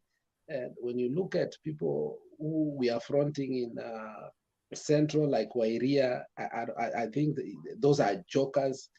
Joho now is just going to the shows Boys to Men after Chris Brown and Mzee complaining. We have a big problem. We don't have focused leadership. So as of now, I will say that we have been left like orphans. And many people will disagree with me. But then again, when you ask them, who do you want? Because Baba must exit.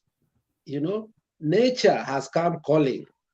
You know, you can't fight against nature. Nature has come calling. Baba is not going to be there way too long. If he has to be, I think the last election maybe 2027. And I think that's being unfair to him, because after he exits again, that vacuum still will remain there. So the sooner the better these people realize that, you know, this is a dead team, that we need to now start nurturing a new team. However weak it will be, over time, they will find their space within the political angle, the better. But the more we keep on saying, Baba, say Baba, Baba, Baba, Baba, my friend, we are going to be desperate political orphans, we like it or not. That's my answer to you. Yes, I think you're right. But I feel like when I look at the Azimio side of the coalition, there's they lack, let's say, an assertive leader. No, no, even Ruto, when he was in ODM, you know, Ruto, you can see the ngunyi. You have to have a level of assertiveness. If I was to look at Azimio side, somebody who I would like to see, excuse me, influence, you know, dominate or stick his neck out, even if he has to disagree with Baba kidogo, though, you know, Baba akisema, that's how it goes. I look at Ledama. He's quite reasonable. Sifuna. But the problem, even Bambo Wino to some extent, Bambo is radical, he does well with the vijana. But the problem is, I want to see someone openly, respectfully disagree with Baba to show that, you know, just like Ruto did when he was in ODM. Of course, eventually he had to leave, but you could see the tenacity. He was out there. There was something about him. Yes, he has that oratory prose, as you may say. But I feel like Wakina Ledama, especially Sifuna, Babu Wino, these are the guys who I would like to see them step up. Atakama, you know, I know you have to kiss Baba's feet to your party support, but just be out there, because when I look at the Kalonzos and Martha Karua, and those are the old folks. We've seen them since the Karu era. Their time is up. I think when Baba leaves, I don't see, like you say, rightfully so. Kalonzo would command a lot of support outside of Ukambani. So, like I say, I would like to see a younger, vibrant, rapacious, exciting, innovative, name it, someone who's not scared to disagree with Baba publicly while still in support of Azimio coalition. And I don't see it. Kind of, kidogo, wafula, Babu, you know, but as soon as what we can say was two, they just stop. They go back to Baba. So we are looking at them as people who are under, it's almost like a tyranny. With Baba at the top and everyone anafuatilia. Am I wrong in my assessment? See, what makes somebody a national leader? How can a person just look like a national leader, but actually when he put in, he becomes just a total pseudo, that he reflects that which he cannot, you know, be able to hold on to. And that's why the seat of a Secretary General is very vital to nurture leadership. And maybe sometimes treasurer of a party, and how best you play your politics. Ledama is assertive. However, now when it comes to the skills of working from the disadvantage of opposition to conglomerate together the loose cannons that Azimio is having, it's going to be very difficult to have somebody like Ledama. Ledama is over assertive. And if you know that Ledama is a no-nonsense person, he's so eloquent and a very sharp razor blade that the art and the masterpiece of communication sometimes eludes him. That's why somebody like Anyang' Nyong'o was very successful in that seat. Omar Hassan, for me, was successful when he was in Wiper. We can go to the history of that, and that is how now leaders rise. Malala is terribly failing because he even calls himself as Panaboy, and I think I pity him. So from our side, we've taken a deep breath to see who can rise beyond. It hasn't been easy, but as Uhuru told us during the Sagana meeting, that don't expect to inherit your father's properties before he's dead. Inheritance is only done after death. If you look at the, what is his name, this former Zimbabwe president and in the opposition, Zangarai. Zangarai was difficult to replace, but immediately Zangarai was almost dying or after he died, this young man, his name is alluded, took over and even moved from the party that Zangarai was, re-established himself, now ran against the crocodile. And I think he won, but I think the country was not ready for that shift. So you have to do at least one step. You become a national leader, you know how to engage with people, you make coalitions, and you put your money into deep pockets. And again, being able to become a national leader, you must bankroll a party. You must go beyond us. That's why I think the rotten politics of Kenya, unless you're deeply pocketed, it's hard to control the Kenyan politician. They only respect you because in terms of money, you're way beyond. Now, this is what I'm saying. I don't see anybody so far who has such kind of money that is able to come back and contest Baba's seat easily. Babu is trying, but Babu will be cut before he matures. Kesi yake ya DJ sijui nani has been brought back, and constantly he's having a beef nowadays with this little boy who's trying to pull him down from Mias. When you look at Sifuna, Sifuna is having a difficult time in the Senate. Remember, he had to resign that powerful seat and just continue to becoming ODM leader, Secretary General, and many more young leaders within ODM and Azimio. Wambua is very electrifying. He's in Wiper, but looks like his friend Mutula Kilonzo Jr. and others already joined the president, and therefore for him, he can't be trusted again because he was too close to Mutula. So it's called metamorphosis. You know, political metamorphosis has its challenges. One day we'll be able to test and come up with truly and say, this is it. But for now, it's the period whereby they must be refined. They must be tested beyond reproach. And that testing is continuing. Some people cannot be able to accept that pressure on themselves, but some people are willing to. And I used to say, if Ledama continues to do it in a better way, probably it will become a national leader. But as of now, I think Ledama still remains to be a local leader when it comes to the most, we may like what he says, but I don't think he's able to run a party the way Baba has left big shoes to fill. And if you look at even within Nyanza itself, if Baba exits today, Nyanza will have a big problem. Nyanza will not be united revolutionary. I think we might end up having many splinter groups within Nyanza. But as long as Baba is alive, I think Nyanza, especially Nyanza, will always be united. Thank you. Now, you see, okay, this is what I will, like Okiya Mtata. Yes, it's not in Azimio. Is he in Azimio? I don't think so. I'm not sure. But what I was looking for, especially I was expecting from the Azimio side, I wanted to see one of the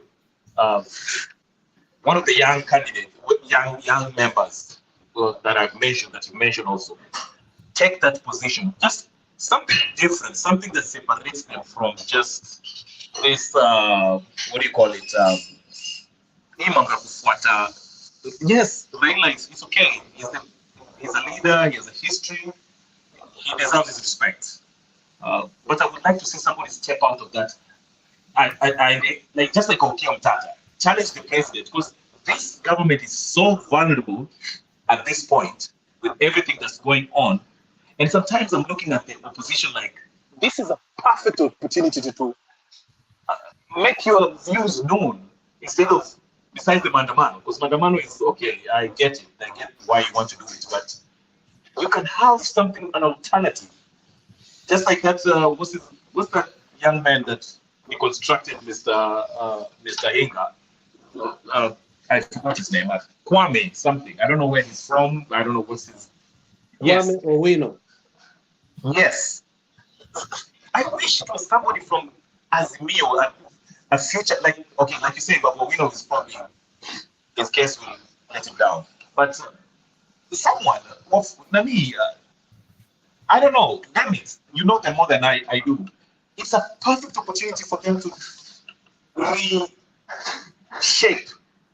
repackage yourselves. Because now, from an outsider, someone who doesn't support Azimio, I look at Azimio and I feel like these are a bunch of followers who they cannot think for themselves. Baba Kisema Misema, which is fine, is your party leader. But can't you attack Ruto without actually invoking Baba's name? To create that name. Yeah. And you're right. You see, the truth is this. Intra and intergenerational changes, when they are left to choose, when mentoring has not been done so that it can flow naturally, it becomes difficult. Remember for the Kikuyus last time, Michuki said, ukitaka kuongea na sisi, ongea na sisi na Uhuru Muigai Kenyatta. So it was natural for Uhuru to come in and be able to galvanize the support base, even though it was a little bit difficult. And when he did not nurture and mentor, you can see what is happening within the mountain. So the thing is this, with Moi, we saw the same thing. And when he brought Uhuru way too late, people had already positioned himself. Same to Mugabe and all these people who refused to nurture and mentor leadership before. So there's a problem when it comes to leadership. It's called inheritance. You don't want to other people to take your position as long as you're alive. In this country, you saw people like McCain or the Kennedys die even in the Senate, even when they knew they had brain cancers or whatever cancers, and nature was calling them. They refused. They refused to resign. They died in office. And now we had to put a burden on the governors. It's not like Kenya whereby we go for a by-election. Now here it's the governors again who choose the senator, that privilege of choosing the senator. Now you give the governor a big, huge challenge of choosing a senator for you, and which we have seen sometimes, even some governors like of Illinois trying to sell, which made him go to jail. So the question is, our leaders don't know when to exit. They do not know when to exit. I wish they knew, because if they only knew how to exit, then I will tell you without blinking my eyes, we wouldn't be having these problems we are having. Some people could have done only one term like Kibaki and left this country better. And while he was still productive, he would have mentored somebody. So as the flow is a well-oiled machine, is so fluid and so well, but they always leave turbulence and agitations and fighting within, to a point by the time people settle down, time has gone, casualties have been made, and that is the sad part of it. Black is trying to get in. I don't know where Jakes is. He's trying to get us to tell Jakes to help him. Jakes, if you're listening, can you help Black get in? He's trying. So from what I hear you say, it looks like 2027 is done, sealed, delivered to Kenya Kwanza. Yeah, let me add Black. Just continue talking. Let me use my laptop to add Black, and then. Okay. So what I'd like to say is this: the general perception, and maybe my own perception, is that Azimio, they have an opportunity, a golden opportunity at that, to use these difficult times for, turbulent times when the president seems to be trying to rally the country to approve his financial bill. We've seen an overwhelming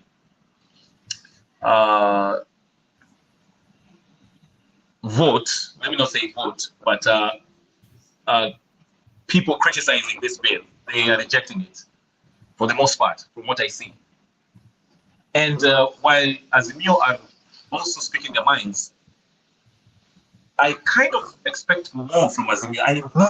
I want to see a more assertiveness from one of the leaders, not just Raila Odinga. Raila Odinga came up, I think yesterday, and saying Mandamano will continue pretty soon.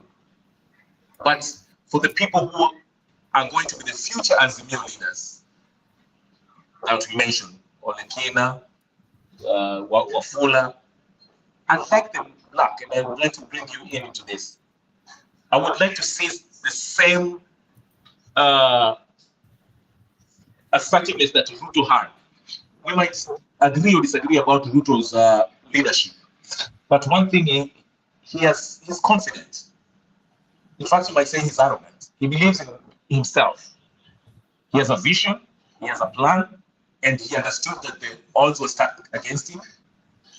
But alijitoka huko akasema, you know what? I'm going for this thing. Hata watu wakinitukana, whatever the case, I'm going for it.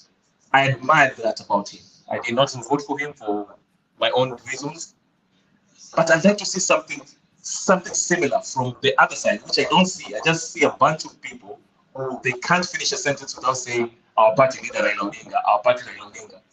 Come out and challenge him. Make a name for yourselves. This is the time to stand up, to be seen and counted as that person. You know, like Okiya Mtata. It's a shame that Okiya Mtata is not as famous as I would like to him. He's my favorite politician as of now. But what do you think, Black? Am I rambling, or am I saying something that's reasonable from your end? Well, you know, Kenyan politics, the dynamics of Kenyan politics is just unique in its way. At times, it doesn't boil down to how good you are in regards to effectiveness of you doing some things or achieving some goals or performing some tasks. It goes down to popularity. Unfortunate. That's the reality about Kenyan politics. Popularity and mind. I mean, how well one can capture the mind of a particular community or a region. Now, if we look at Mtata may be effective in doing the things which he does, which we know at the end of the day he delivers. But unfortunately, that's not how Kenyans, pick their leader. No. And that's where now we go wrong. But actually, that's how it's supposed to be. You're supposed to pick someone kulingana na uwezo wake, capacity of him delivering for you. But you see, right now, if you put, let's say, Joho on the table, you put Mtata on the table, people will go pick Joho. I mean, when you get to look at their records, performance records, we already know what Mtata has done even before he got into the Senate. Now he's in the Senate, but we already see what he's doing. But you see, still people will run for Joho, right? Similarly, Are you sure about that? Because let's say if they had a debate and they start debating on issues, don't you think the Kenyan population, people, will see the difference as far as who's competent? Believe it. They will pick I agree that they go by popularity, I mean, we saw that with Muna and what's his name? Huyu jamaa alikuwa na mtu wa Babangi, Wajakoya. You know, Yes. They were, I mean, okay, let's take Muna out of it. Let's say Wajakoya. He was kind of a cheesy fella, but he was resonating. His message was resonating with the youth. Even though, you know, go to Mambo ya Bangi, but I mean, there are people paying attention. But when you hear him talk in interviews, he had a clear plan of how he wants to get the Nino, as cheesy as it sounded. So I think, yes. So Wajakoya sounded like madness, if you'd ask me. I mean, if you can say that you saw sense in whatever he was saying, then you'll make me start doubting it. No. As much as I believe you're a smart fellow, I mean, some guy tells you that they'll be selling those things from the hyenas, and you get to wonder how many million hyenas do we have? Because in a week, hyenas in Kenya will be extinct. Then what else do we do as a country to depend on? To give us some money. I mean, some cash inflows. I mean, now you finished with the hyenas within 1 week. So what next? I mean, snakes were the next. The next week, all snakes are finished. I mean, you would, for anyone even to sit down and think whatever. Okay, I was being talking about made sense. That's that why person needs to go for a checkup, mental checkup. I mean, the guy was a joker. That's why I say. So this guy's story of Jabba. Now that man should be made the captain of all Jabba bases in Kenya. I mean, but to my question, did you think that if Joho sat down with the Omtata, let's say they started debating on issues based, I think Kenyan people are mature enough to say, you know what, this Omtata guy, you know, he has more to him than just Joho. Joho will be, I don't know. I'll leave it there. I'll let you guys. Joe is not dumb in himself. Remember, he's a politician. He's been there for a long while. He's experienced. He knows what to say, and he knows what to do to capture the minds of people. Elewa hiyo kitu. Now, the question is, does he deliver in regards to if you base that on work performance or a performance record? The answer is up for you to answer, Mr. Kuisema mimi. But tukiangalia kwa performance record between him and Omtata, we all know who's doing good and who's not doing so good, ama who did not do so good. But in regards to for them tuseme tu wawekwe platform moja venye unasema tuanze kuulizwa one nani ataongea vizuri. Come on, Joho knows what to say. He has his way with the people. So, hello. Unmute for Nani, Alex. No, I don't think. So you come on. Allow Alex to speak because ni chama yao. Yeah. I think Alex will be in a better position. No, to me, I feel like if the two were to once they could discuss, let's say debate, Joho will be. I think Joho is better when he's addressing people in a rally or something like that. He's a better orator than Omtata. Yeah. But when it comes to this, Alex Nikana. Palliative care. No, ni Mike. Oh, yeah. Okay. Yeah, he's in. Maybe now I can speak. I think he was logging in. Yeah. Yeah, we can hear. Okay. What I was saying is, I think my friend is asking a question that is difficult to be addressed within a political circle. If you look at traditionally how people like Ruto, how people like Uhuru, how people like Raila came to be on the limelight on the politics, it's by grabbing power. Raila defied Moi, went on to form Rainbow Coalition and decided that no, enough is enough. This is not gonna work. The same way Uhuru was told you can't be a president after 10 years of another Kikuyu becoming. And because of the issues that he was facing, I mean, he was pushed and he decided, no, I ain't going to Hague. And Ruto too, Ruto grabbed the power by all means. I mean, we tend to disagree on this on a political platform when we are talking about sided politics. But the reality is Ruto was mistreated, but he he grabbed power. But now the question is, and you're fearing to face the question because you brought the question, but you are fearing to give us your thoughts. Now, let me help you out. For instance, I'll give you a lineup that may work.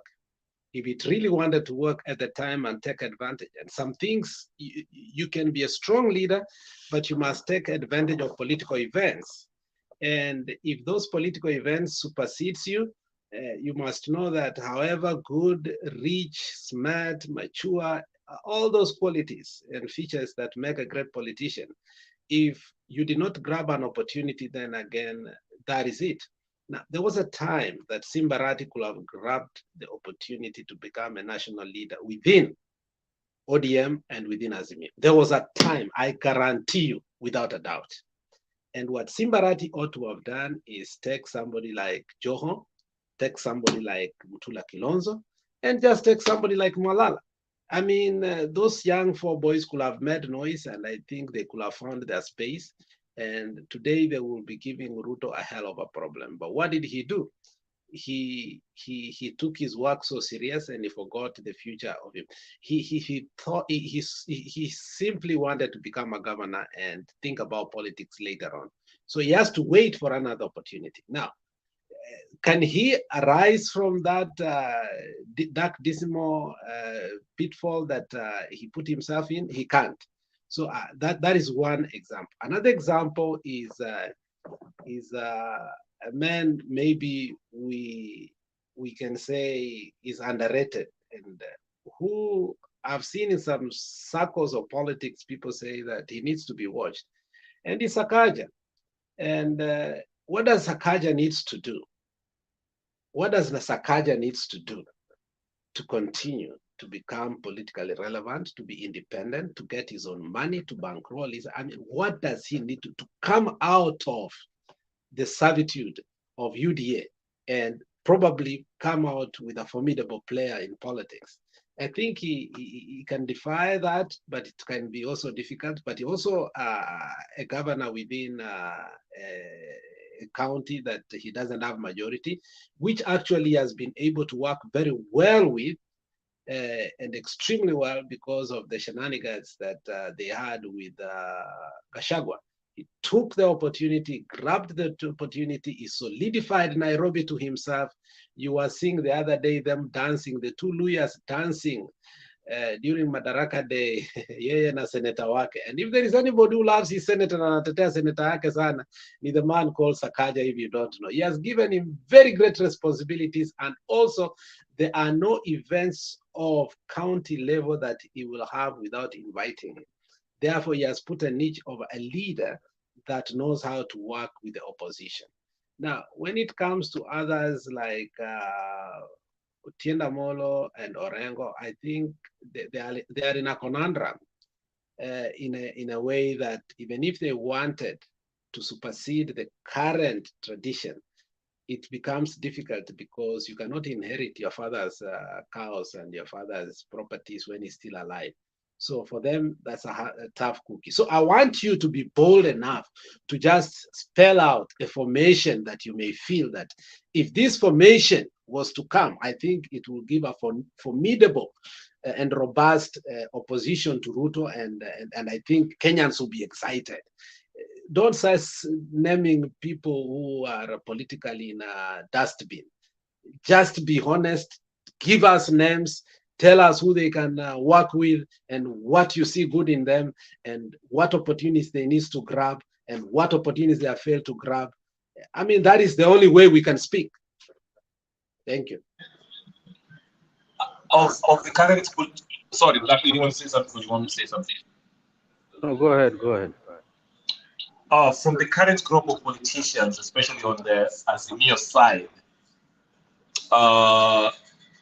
I don't see any formation or anyone that stands out that can actually stand up to Ruto. I don't see it. I don't see it for the reasons I've given before. They, I see them as watoto wa baba. You know how we used to say, how ni watoto wa Moi orphans. These are Raila orphans. Maybe they don't stand out for me. It's like, I had hopes for Nani Babu Owino because he was vibrant, young, very rebellious. Spoke, I mean, ana connected vizuri na vijana wa mtaa, and he kind of, they see him well even if when he goes to Central, though I don't think they'll vote for him. But at least he has that Lineo, but we know what's up with him. Sifuna is another one, but there's rumors that Sifuna might be eyeing at the gubernatorial position that his brother is currently occupying in Nairobi County. So, on the key that again, you said it. I'm naming these people and I'm going down and trying to see their personality and how they carry themselves and the aggression they have. They just can't match up. There's no one can match up Ruto right now. That's why I'm saying, and it's sad to say, 2027 is already decided as it stands, unless, as I say, somebody from that Azimio side, other than Raila Odinga, Martha Karua, and all these Orengo types, people who have whose political lifespan is at the injury time. If somebody just grabs a hold of this thing and starts, going after Ruto without evoking Raila's name, creating their own kind of what was the name? Clout, so to speak. There'll be nobody. I don't see it. So my answer in short is I don't see anyone from the Azimio side as of right now. We don't know. 2 months from now it might be different. Somebody might crop up. I don't know. But Panyaku or Panyaku is on UDA, but anyway, before Mzee comes in, you see, I don't know why you're hitting yourself in the feet. You bring the question. You say you don't know why Azimio is not, and the opportunity is prime. And then I help you, I tell you that the opportunity alone, without people, opportunity doesn't grab itself. It's people that grab opportunities. Then why were you even bringing on that issue if you knew that there are no people to grab the opportunity while the opportunity is there? I mean, just... I brought it up because I was trying to explore and maybe you can have a different perspective on who you see in your view. Because from my view, as I say, I haven't seen anyone stand up, take this thing to grab it by the neck. So you had the desire to see better leadership within Azimio. Thank you. Yes, because as of right now, I don't see it. And that is why I'm helping you that they are not going to be perfect. They are not going to equal Ruto. But you can give a name and say that if they work on this and this, and the same way I said Sakaja, if they work on this and this and this, had Simba done this and this and this, but you cannot say totally that there is no leader. I mean, it can't be true though. It can't be. Yes, it's true because listen, like I say, they're limited by their allegiance to Raila. That's why I feel they cannot speak out of the script, so to speak, the proverbial script. It's always, they say this, Raila Odinga, as our leader, Raila Odinga. I want someone to break out of that. That's why my name is Rebel. I like rebellion. Ruto, when he left Raila, I mean, he took his value, most of his value with him, okay? And he was very aggressive. He was going everywhere, you could see this guy is like really out there. So just to be clear, I don't expect anyone from Azimio right now, those young folks, to equal Ruto as far as influence. But at least, that's clout on the other side. Somebody who can be seen, stands out as someone who can, in the next election, can give Ruto a good run for his money. That's what I mean. It doesn't have to be, I don't know. But you see also, this leader must be someone who is able to assemble other leaders from other regions to back him up, because you see, you cannot work alone, and that is something that, if you realize Ruto's game plan, all these years he was assembling these leaders. He was forming his team all these years. He was gathering his team one by one from whichever person that is being thrown out from a particular political party. He would go get that person, assemble him to be part of, or her to be part of his team. Now you need someone who mwenye anaweza kukusanya watu na wanaweza leaders wenye wanaweza kumsikia na kumheshimu. Who is able to do that? You also have to look at it that way. You see, That's a good point. Nana anaweza hivyo.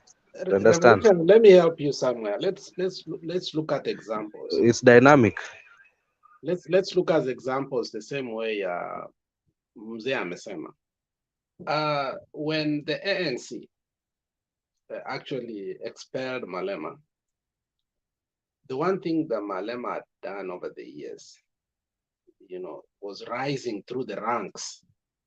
It was through merits in the ANC. For even him to achieve to become the young lion of, the chair of the youth league, he nobody appointed him. He rose through ranks. When he was expelled, unfortunately, they made a mistake that they only suspended Shivambu and a few other people. And but the advantage that this man had is that he had friendships that superseded politics, friendships that were formidable, friendships that could not betray each other. Whereas, like the present Secretary General of ANC was his friend and still remains to be his friend. Very good buddies. They drink together, by the way. What happened was Shivambu was too loyal to him. And Shivambu left and went with him.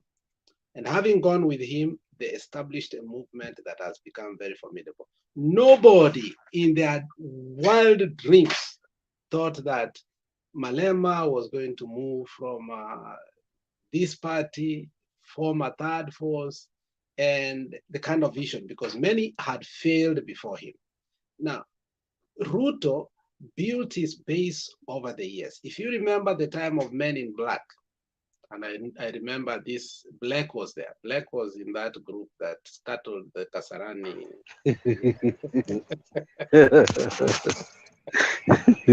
Men in Black. Yes. So the Men in Black, actually, if you remember what was the bone of contention is, Ruto wanted to insert his leadership within the ODM. He bankrolled, he groomed, and he tried. The problem is that we are not having people trying, okay? People are not trying to create a center within the force. So you are not just going to crop up with any other person. So after failing dismally that, there were lessons that he learned. And some of the lessons that he learned was one of them, he needed loyal friendship. Until today, some of them are still there, like Duale, like Murkomen, so on and so forth. So in building a future political team, you must start from somewhere.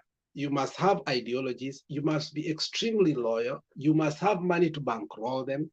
I mean, it's just a process that is not just sudden, as you may think. It takes years to build it. By the time it matures, nobody is able to scuttle it. Are you tired of clean clothes Yes. that just don't smell clean? I think the Sifunas, the Ledamas, Babu Owinos, I think they've met the prerequisites. nationally, they are known. Yeah. That's Hold not on. enough. Hold I on. mean, I'm coming. I'm coming. I think you are lying to yourself. I mean, you I'm should coming. even say that. I'm coming. There is nothing you can say that for us to listen there. Alex, calm down. I'm coming. Telling you there. I mean, don't even go I'm- there, please. Don't repeat what you say. Just say that you think so. But do you know what it takes to be in a position that you can bankroll actually activities throughout the country? That Babu Wino can do that? Not even Nairobi can do that. So what you're essentially saying is Even that governorship, even that governorship, which people are singing a lot about Babu Owino, do you think it's easy for him to just take it like that? So basically, you're saying it's a money issue. Yeah, he doesn't have enough money. Boss, like we've just said, I'm- like I said, not only money, but you need to have along your way collected and gathered proper leaders around you that are very influential to gather you to get you the numbers, right? Okay, let me ask you this. For example, right?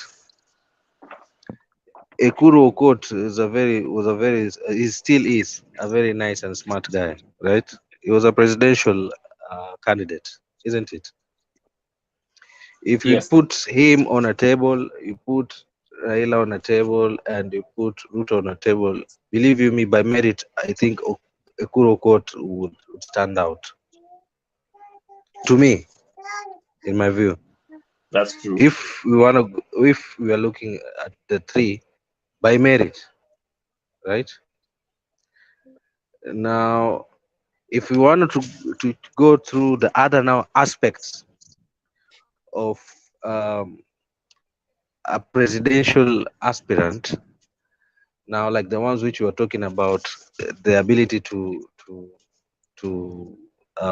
assemble, maintain, oil leaders around him, then you see that's his downfall, right?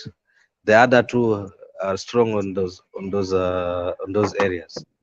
You see, that's where now he loses. Now, if when you're talking about Babu Owino, which you keep mentioning him so much, from just those few points that I've just mentioned out, do you think he has all those that I've mentioned? I mean, okay, Angalian. No. He doesn't. Is he someone that can sit down right now na assemble na sikilizwe na heshimiwe na mtu kama Sifuna? Eti Babu ameketi hivi chini anaongelesha Sifuna, anaambia Sifuna, I want you to do this and this. Do you think he's able to do that? Or to sit down and tell Martha Karua, you know what, I'd like you to do this and this. I want to sit down and try if you can remember, Mzee, if you can remember, and people thought this was something small, and I told them, if you want to split this party into two, which eventually they did, ODM is no longer a party, a unit, the way it should be or it should have been. The moment, and the other day I even saw him being introduced in a very difficult way, and I was like, like it or not, Mbadi has built his niche over the years that you just cannot throw him out, because then he becomes the big fish on the other side. And that's the mistake we have done, that sometimes some big fishes have been given to the other side. I'm sorry to cut you. Let me finish. Mbadi. That was the biggest mistake ODM did. To do what? To throw him out, to throw him under the bus. Exactly. That's what I'm saying. First of all, they put Wandani. They put Wandani. That was a mistake. And we said it. We cried. Those who are in the circle of the party, we said you cannot take a bull and throw it and you don't have, you cannot have 20 cows with no bull, and then you just take the bull away, the only bull around. Because when it came to negotiation, when it came to forming committees, the guy had already solidified himself, he refined himself, my friend, to a point that when you see him even speaking issues of finance bill, even the other side is able to listen. He worked with Ichungwa, and Ichungwa revered him. At one time, Sakaja was asked, who is the most formidable politician you love in this country? He said, despite him being on the opposite side, I am person who formed the TNA, and I'm in this party because I formed it. I still respect Mbadi. We made a mistake. And the mistake was trying to take him out and then him to compete with Babu Owino. Now, when it came between him and Babu Owino, then we say, this is pettiness. This is pure pettiness.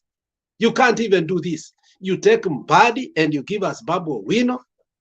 And there's some people who thought it was a joke. And then there was this Ledama who was using the divisionalism, the factionalism of we youth are not to be given. The whole issue is being a minority or majority leader is not about being a youth. When you talk at Babu Owino, exciting people with the tidim, the tria, and the tialala, it's not tantamount to leadership. You have your space to excite people, which is national. That's emotionalism. But when now it comes to now administration, administering and knowing how the 3 points that Black told us, to sustain, maintain, and oil a party, and even be able to have bipartisan talks, okay, within the opposition and the government. I don't think Babu Owino has a character. Leadership comes to sustain leadership. It needs a certain level of character. And that character, if you're not careful, you may think it's something that you can go around. What has made Baba to be where he is over the years is his character. Kibaki was his character. Uhuru learned that sometimes he must keep quiet. And Ruto character of bravado and aggressiveness also kind of niched him in when he needed to grab. But now he's using it when necessary, but also is becoming more docile. So Babu Owino could not even take the park leadership in the house as an oversight. How can he become anything else? I don't think you're right on that. Babu Owino cannot equal to a national leader. He can excite a crowd. For now, it's gonna take him a long time to prove to Kenyans, more especially the mistakes that he has made. Guys, go upstairs. There's no ABCD here. Fair point. Alex, while you're still there, even Black, what's your take on Odwall's situation? He's been impeached apparently. Black or Alex? I did not hear what you said. Kuskia. What's your take on Odwall's impeachment, the Siaya County Deputy Governor?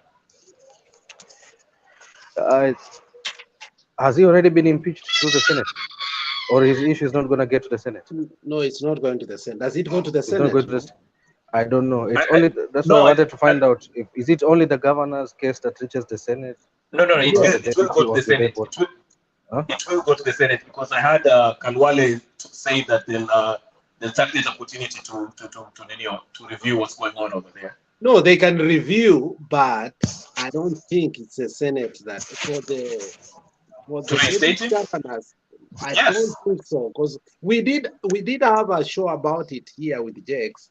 I don't think, well, I may be wrong, but I don't think the cases go to the Senate. But that's not withholding. Let me answer your question. When the guy started very well, okay, but after his interview in Spice FM, I think he watered himself down. He incriminated himself to a point that if I am him, I will not allow myself to continue. Because if you look at what he said in Spice FM is, we agreed with Orengo that for him, since he's a lawyer, he will deal with legal issues. And since I've been in administration and finance, I am going to govern. And I thought he was going to live in Nairobi. I am the one who was going to live in Siaya. You know, such kind of pettiness. I think if you go back and listen to the whole interview, I think you will see a He man. shot himself on the foot. Yeah, if you listen to the man himself, he's a man who wanted to rule over the governor because he thought that he had presumptions about the governor. Now, when the governor decided to stay in Siaya, and more especially in the town, when the guy refused to give him those administrative and financial powers, that is when. Now, the other place that I saw that he incriminated himself is he called the finance people and he threatened them. He says himself in that interview, he said, how did you get the report? He said, I called them. I threatened them. I told them I'm calling ESCC or else they are going to see me.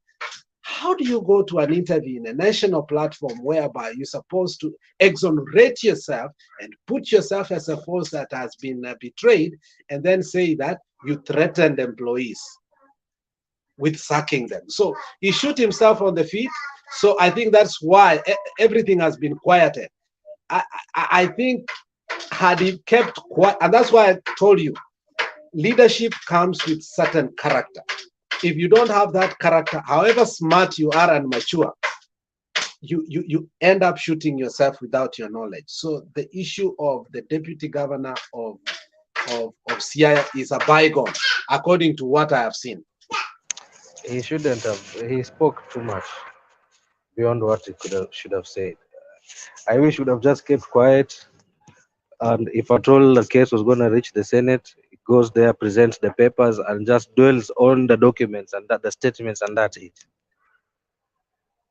Dwell on the bank statements, and that's it.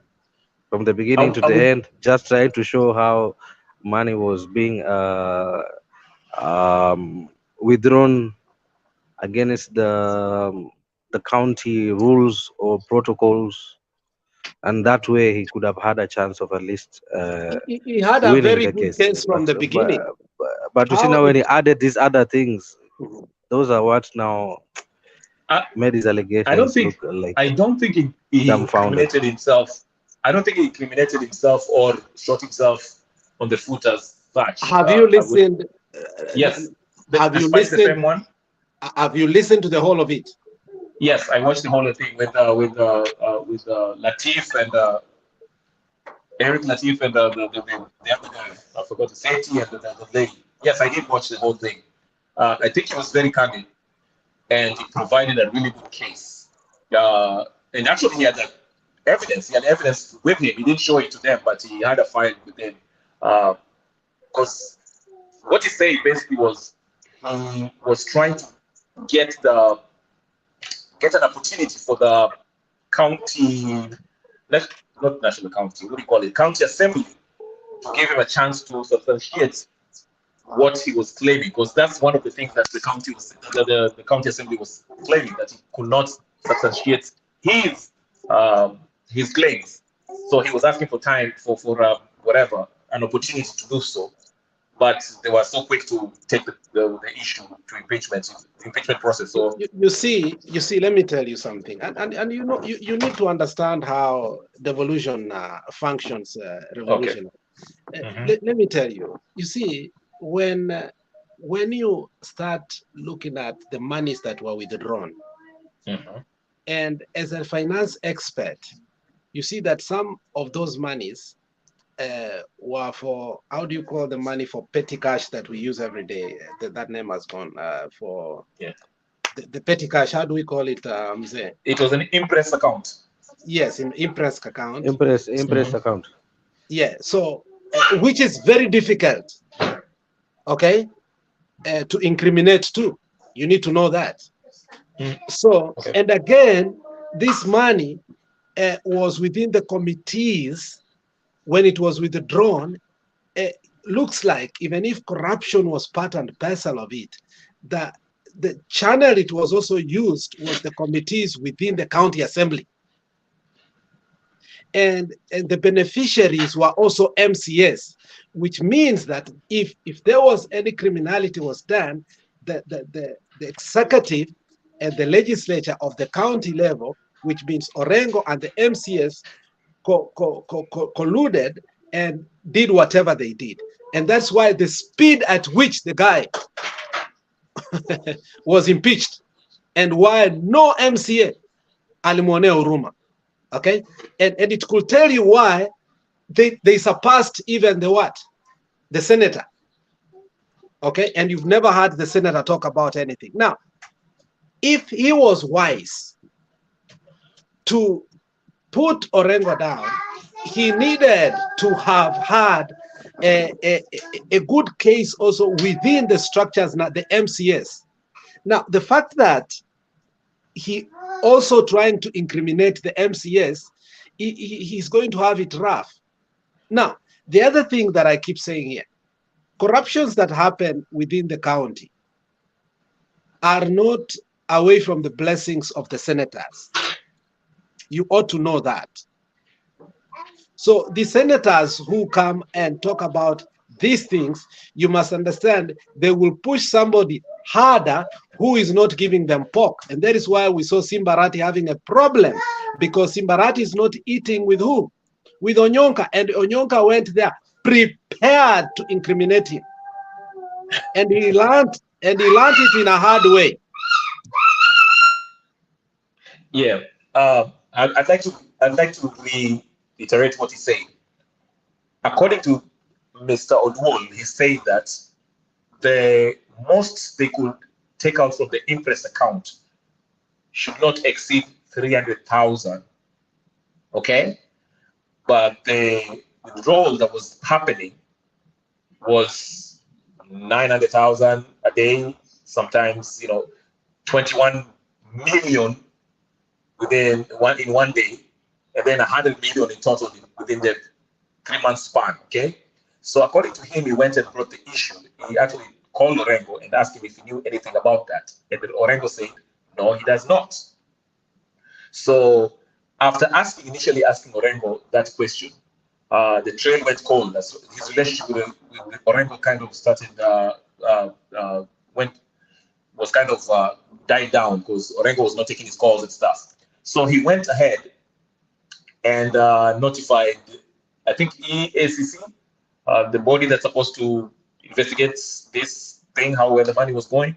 And actually, before he did that, he also went and found out who withdrew these monies and to what bank were they, whatever. He kind of followed the money. He has the seats. Let me just put it that way. Let me not go saying something he not. So his concern was, how come there's so much money being withdrawn from this account, interest account, exceeding that I already agreed upon? I guess according to the PFM of CI, you're not supposed to take out 300. If you take out more than 300, you have to get the community to approve it, something like that. So anyway, in a nutshell, he tried to ask Orengo and county assembly. He notified them about this, and he never got a response. So he went to EACC, and then he spoke in a funeral because he was not getting answers. And those people were incensed by what he said. So they basically made a counter report saying that this guy cannot substantiate what he's saying, and they proceeded to start the impeachment process. And actually, finally, they did today. I guess that's what I read today. But according to Kalwale said we look at this issue, and they will get to the bottom of it. And I'm just going by what he said. Revolution. I'm looking at this thing from the principal point of view, not from the politics point of view, because the politics point of view is sweet, but the principle. But there's no politics in it, though. He's just stating what happened. There's no. I'm trying to help you here so that I can let you know what the politics part of it is. This. Okay. When you look at the interest account, is it CIA only that is doing this? I guarantee you, all of the counties have done this. When ESCC inaitwa ama inaitwa when it goes now EACC. Yeah. Now you're opening a can of worms that sometimes even the ESCC doesn't want to entangle itself too. It's like if you start putting petitions of and the judiciary knows very well that if they allow petitions to go through, whereby they allow even a small margin to allow them the petitions to go through, it looks like every member of parliament is going to fall victim of it. Okay, so what do? They cut a link and say, this is what we are going to do. If we find that this person was culpable, we will make sure this happens. But if we find that they are not culpable, the petitioner will have to pay the cost of everything. Now, what does that do? It makes people or petitioners to go slow. So is the issue of ESCC going after counties. Don't think it's as easy as a walk path as you think. Sometimes it's become very difficult for them. So sometimes they are very slow to go to it. Now, again, another advantage that you must know that this regime gave to every county was that before ESCC was everywhere. Kitu kidogo wamekimbia before even they are invited. And the first thing Ruto did when he came into power, and some of us criticize him, but we are seeing in effect actually is helping our country, was that watch out, they don't have nothing to do. They just, witch hunting. In fact, there was a lot of witch hunting that we used to go through, whereby you can be accused of even laughing with the governor's wife, and you will even Friday Kamata will come for you. So what am I trying to say? The issue of ESCC, achana nayo, that is politics, because Ruto has already told us that there was a lot of politics within the ESCC, and they must also restructure it. Iwache ujinga ilikuwa nayo, so that you use it for political expediency. So, but Alex, let me finish. Coming okay. In. So my idea is this. Wachana maneno ya ESCC. Look at it from this angle. Is there a hand of UDA also in the politics of Siaya? You cannot deny that. I can't speak more because my son is making noise here. Let me calm him down. I just wanted to say this. I actually don't see any political angle in this. The deputy governor is simply saying there's money that's been withdrawn at an alarming rate, okay? And he brought the attention to the governor. The governor denies knowing anything about it, okay? So he went to the county assembly, let them know. That's not the politics of it. Hold on. That has not been the only county. Alex, we have had that case before of interest account previously. Let me finish. The ESCC has done that investigations before. Alex, they have come to a conclusion of what the interest account is. No, I mean, let us not make it a big deal. Alex, the interest account imekuwa. Okay. Can you allow me, please? Okay. EACC is the body that comes in and check your books to see if there's any criminal culpability. If you misappropriated any fund, they come and do the investigation, and if you found whatever, you'll be prosecuted. Okay. Interest account is, yes, they're allowed to under PFM to every county to start that account. Okay, it's not illegal. There's nothing wrong with that. And just for a quick disclaimer, just because these counties, other counties, are doing something that might be alarming, does not mean that if something wrong happens, CIA does it, and they're called out on it, there's something unfair about the issue. Let's take it case by case. So we are dealing with CIA, not Siasa. Okay, so going on with my thoughts and what Odwal was saying, he brought this issue to the government. Governor said he doesn't know anything about it. Went to the county assembly. County assembly said they didn't know anything about it. So he went to ESCC, And now this again, these people were incensed by him going to EACC, okay? And he told them, hey, there's money missing here, and he spoke in a funeral. And immediately he did that, these guys went on and wrote their report, actually accusing him of, they had a laundry list of the wrong things that this guy has done, okay? And hurriedly impeached him, which is a red flag by itself, okay? Now, if you look at what he has done, I do not see any politics in it. Nani, the government, the national government, EACC, even if it's Ruto, they had to be notified by this Owalo guy to come look at what's going on in the county, the money that's coming out, okay? So this guy is just being a whistleblower. He's saying, and even he said, I'm willing to sit down with Orengo so we can go through this. So he can be explained. If he knows anything, we can set up this thing in an email quickly. It is not that I'm against him. So that's the point I'm making is this. Given what he's saying in Spice FM, it's a clear Nenio. I don't see him shooting himself in the feet. He's just reporting. He was a whistleblower. He noticed the money was missing, and when he started telling the governor and the National Assembly, they started acting weird. They want to impeach him. And he's like, okay, I have the receipts. I'm waiting for this issue to go to court, because it might go there in the Senate, where he'll have to give his submission. And then, they'll do the investigation, and some people will probably have to go to jail. So we are waiting to see.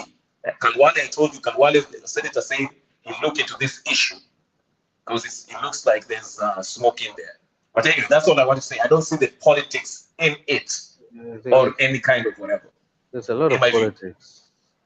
There's a lot of politics in it. But guys, I have to go, unfortunately. Black. Sorry.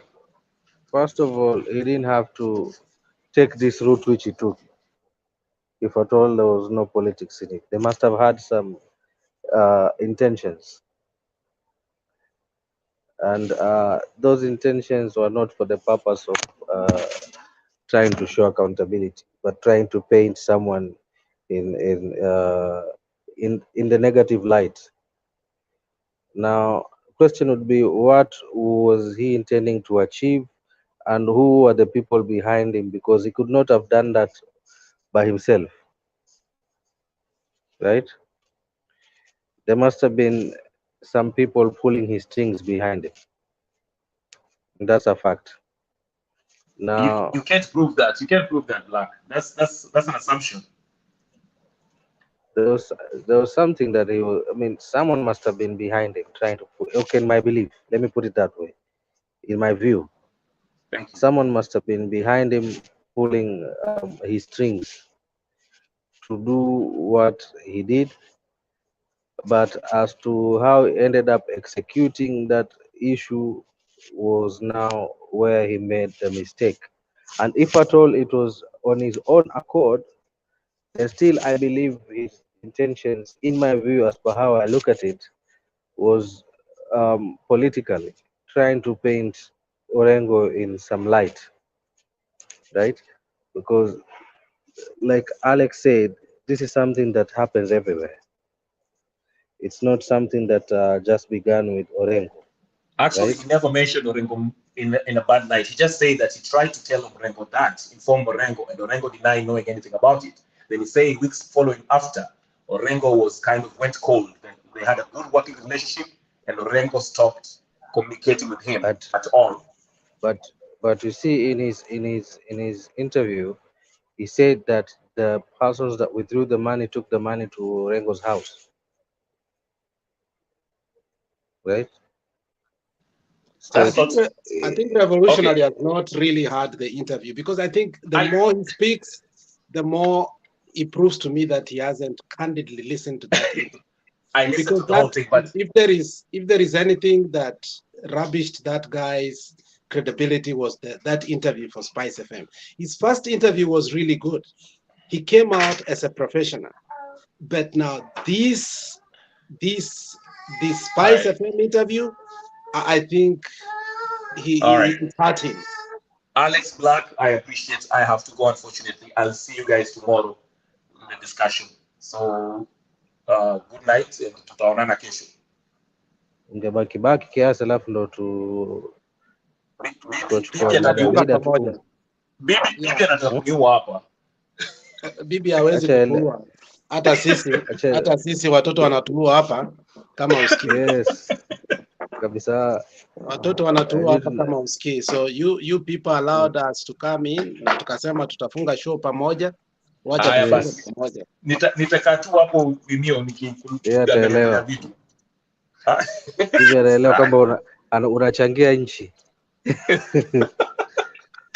They say a nation is bigger than an individual.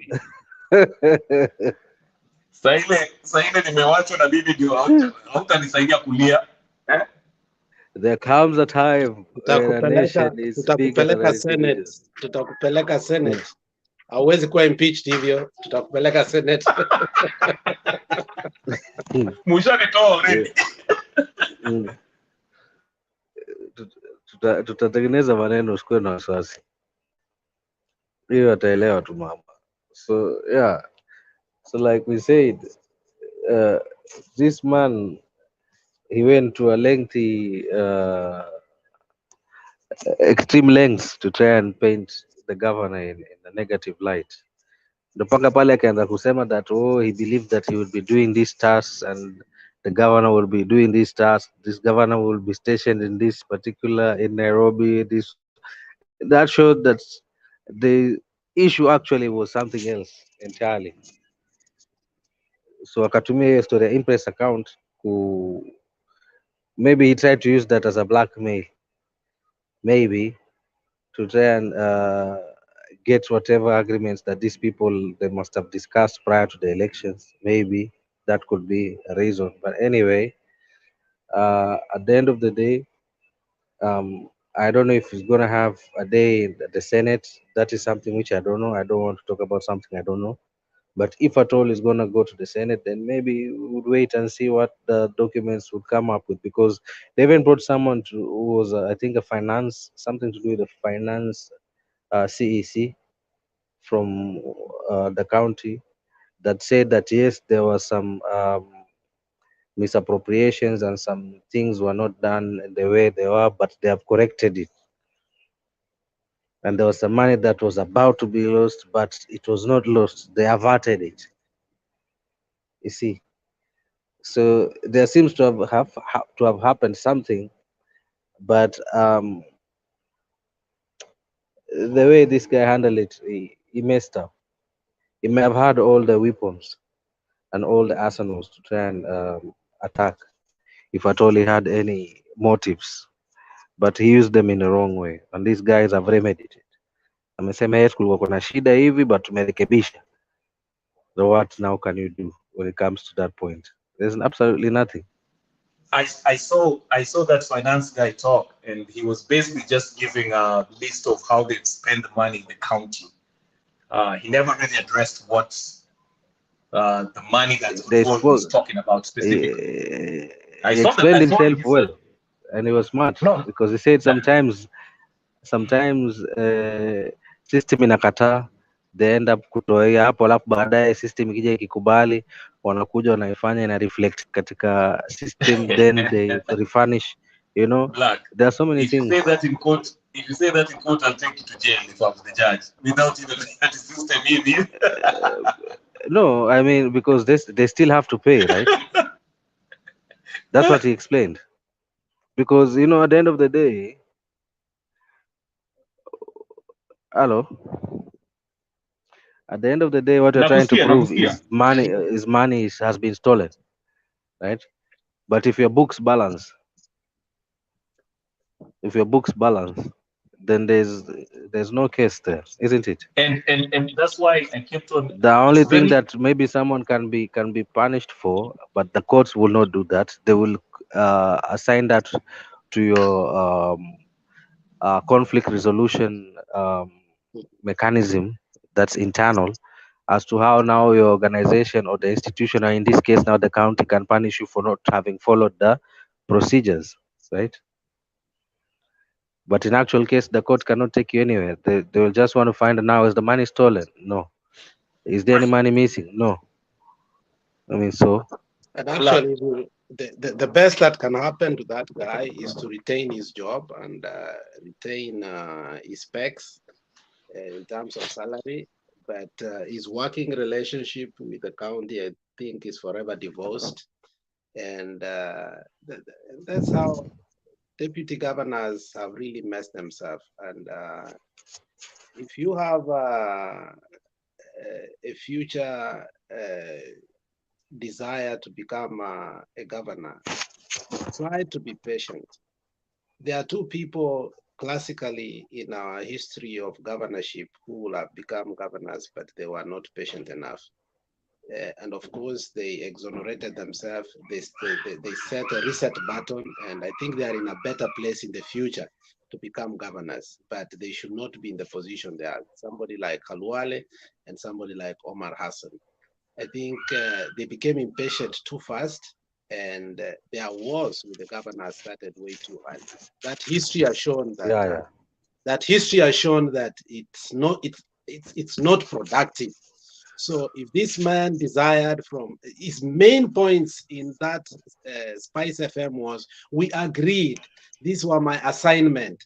My friend, the only assignment that, and which is very clear and for me very creative, even if you used it very well, you can become a governor, is they sit in the parliament, in the county parliament. And most of these contracts actually assigned, if I'm not wrong, assigned by deputy governors, if you don't know. So there is a big pork that they can cut out of that with patience, whereas preparing themselves to work with the MCS and also with the speaker to succeed the governor. But the political agenda of thinking that the governor can go so that you can succeed, the illegal things that were done, I agree what Waititu did was wrong, but the process again of removing him was wrong too, okay? So it is sad. It is sad, my friend, that he had a very good case, but he executed it in a very selfish and stupid way. And many people may disagree with it, but I think that case got finished after the Spice FM interview. But his first and second interview before the Spice FM, my friend, we even discussed here, why did even the Senate do this? And the next day, he made the mistake. Yes. I wish he could be listening to us. He would not have He made would have listened to us. He had a case. Yes. We'll see what happens. I think he made a pretty good case. If I don't know which Spice FM interview you guys were watching, but I think he made his case pretty well. I think you watched it from behind going front. You watched it bottom side. Then on the issue which we had started talking about, Alex. Yeah, we did. 1 minute. You know, we spoke about it. When you're trying to defend him, you're like, oh, you take money here, you put there, you bring this, you put there. My friend. Alafu tulikuwa tumeongelea, I wish angekuwa ametusikiza. He would not have made those mistakes. And then there was a point which you had started here yesterday in regards to, I don't know if we can have maybe 5 minutes like this, we could talk about it. Kuhusu, in 2016, saizi we have a problem na funds, right? But there was a research by the National Bureau of Economic Research that there is more than 5 trillion Kenya shillings that is out there in offshore accounts held by Kenyans. Now, the issue is this: in 2016, there was an amnesty that was given to Kenyans. 2016-2019 there for 3-year amnesty that watu wapeleke pesa mtaani without having to answer questions as to where you got your money from. But as long as once you take it to Kenya, then from there on you'd start paying tax. Now, what do you think? Maybe perhaps Alex brought this issue yesterday, so I just wanted us to maybe talk about it maybe for next 5 minutes, just a few minutes. Let me get this.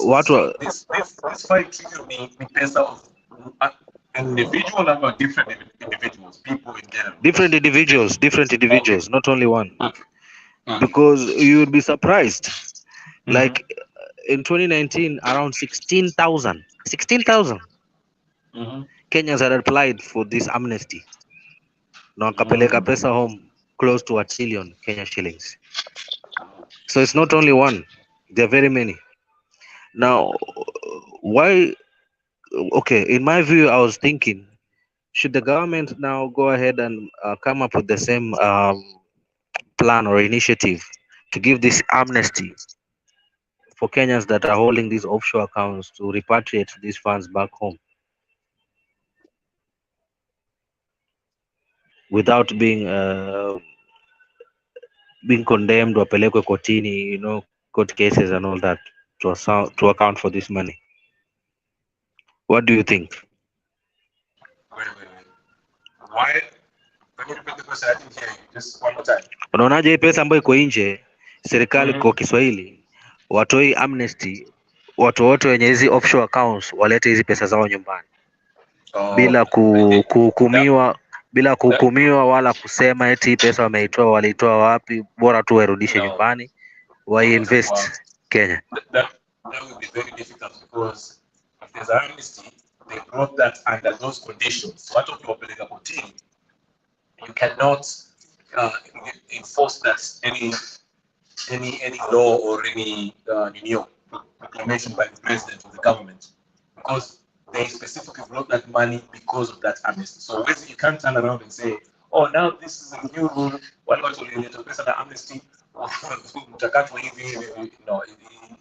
that would be next to impossible.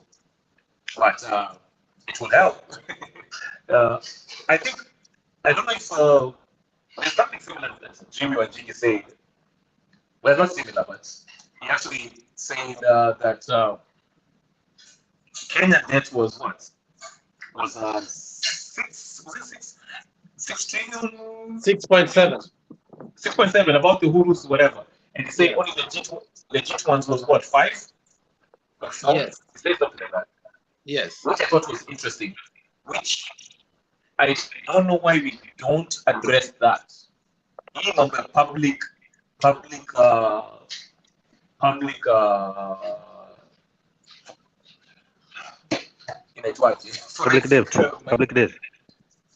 Yeah, I'm an audit.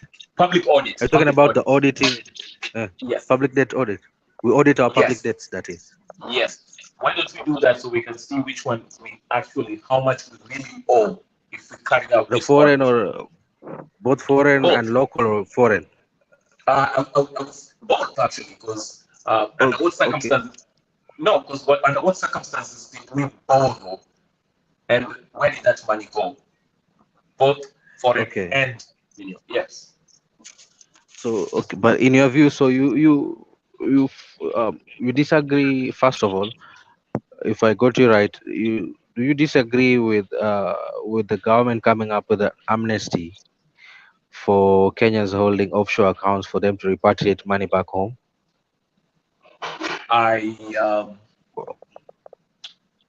Wow, that's a good question. I would say it's your money. Well, yeah, bring it home. Tax it when it comes home. If you bring it back home. Because you see, most people that most people that get this money from corruption, the first thing they do is they try to hide it. Hiding it in Kenyan bank accounts is almost impossible, right? Yeah. Not impossible, but almost impossible for a huge amount of money. So most of the time, these people would prefer opening an offshore account. Now, but you see, at the same time, it's very tricky trying to take these people to court. It's almost another impossibility in trying to get this money back from them after they've been stolen. Now, what if we come to have a win-win agreement? Okay, sawa, hii pesa imetoka nje, irudishe nyumbani, ni yako, lakini make sure that you invest it within the nation. let this money come back isaidie nchi. Hatutakupeleka kotini, hatutakushtaki, but bring the money back home. No, I think you have to make it work for the good. Make it work for the economy. You can't make people to do that. You have to audit that money. Try to find out where it came from. If they attained it illegally, then you freeze those assets and you take the money. The government takes the money because I think it works easier that way. That's the challenge we have had over years. We've never been able but it has been done. It's not easy. It has been done, but there's no political will. It's lack of political will, but it has been done. No. Let's talk not about in Kenya. That. Not in Kenya. Sorry, not in Kenya. I'm being specific. Let's be real, Kenya revolutionary. Revolution. Let me tell you, we have tried whatever you are saying. We've not been able, and we are not successful. Now, Black is saying this, which I found fascinating and also interesting at the same time. How about if you look at the rate of our borrowing today and the amount of money that we have offshore, we don't need to borrow anymore. What incentives can we have so as we can get our money that is offshore so that the money circulation within our country, we can slash off the demand and supply of our currency so that we don't need the so-called what? Foreign debt. Our own money can bankroll so that we can have internal borrowing with better interest that does not affect our what? Our currency. More especially now that we have been hit with the dollar issue. So because we do business with using the dollar, so because we have enough money within the country and the circulation is well oiled, why should we pay interest outside heavily by keep on refinancing our debts? The easier thing is to give the old money and the new money people the amnesty so as the penalties that they may be, for instance, Black said last time, nobody will ask you where you got the money from. And you know, amnesty is a one-time thing. It is not an ongoing thing. No. I totally disagree, but go ahead. Yeah, so we were looking at how do we bring the consumer confidence and our ability to trade and also to compete internationally, because the amount of money that is out there supersedes the amount of revenue we are making out of direct foreign investment, which means even the direct foreign investment that we are attracting, they are coming to make profits and also take that money out. So Kenya is becoming a drainage system. So how do we stop our country from becoming a drainage system? Because at this rate, there is no way, because the amount already out is too much. And Trump, why do I call you Trump? Black. I don't know why I'm calling you Trump. You must be very lucky to be indicted twice. So Black was saying this. If you look at the current situation, is that we have already allowed people to have offshore accounts, which is going to become even difficult. Legally, people just, if you're opening an offshore, before it was illegal, now through legislation, we have allowed, which means in the future, we may end up still having more offshore accounts, thus becoming a drainage system. You make money, you drain it out. You make money, you drain it out. So the question is, how can we prevent people draining money out to just be, comfortable having their money in the country, so as they won't, their money will not get itself to asset enforcement. So that's all we were asking. We were not saying you create a law. We are just saying a one-time thing that will help, instead of us just going to the expedition of borrowing what is already within our hands. But here's why I disagree with that totally, vehemently. The people who are taking this offshore, opening this offshore accounts and taking these monies outside are the very people who approve these loans and steal from these loans instead of actually making this loan money work. I gave an example of the SGR. SGR never even touched any Kenyan bank account.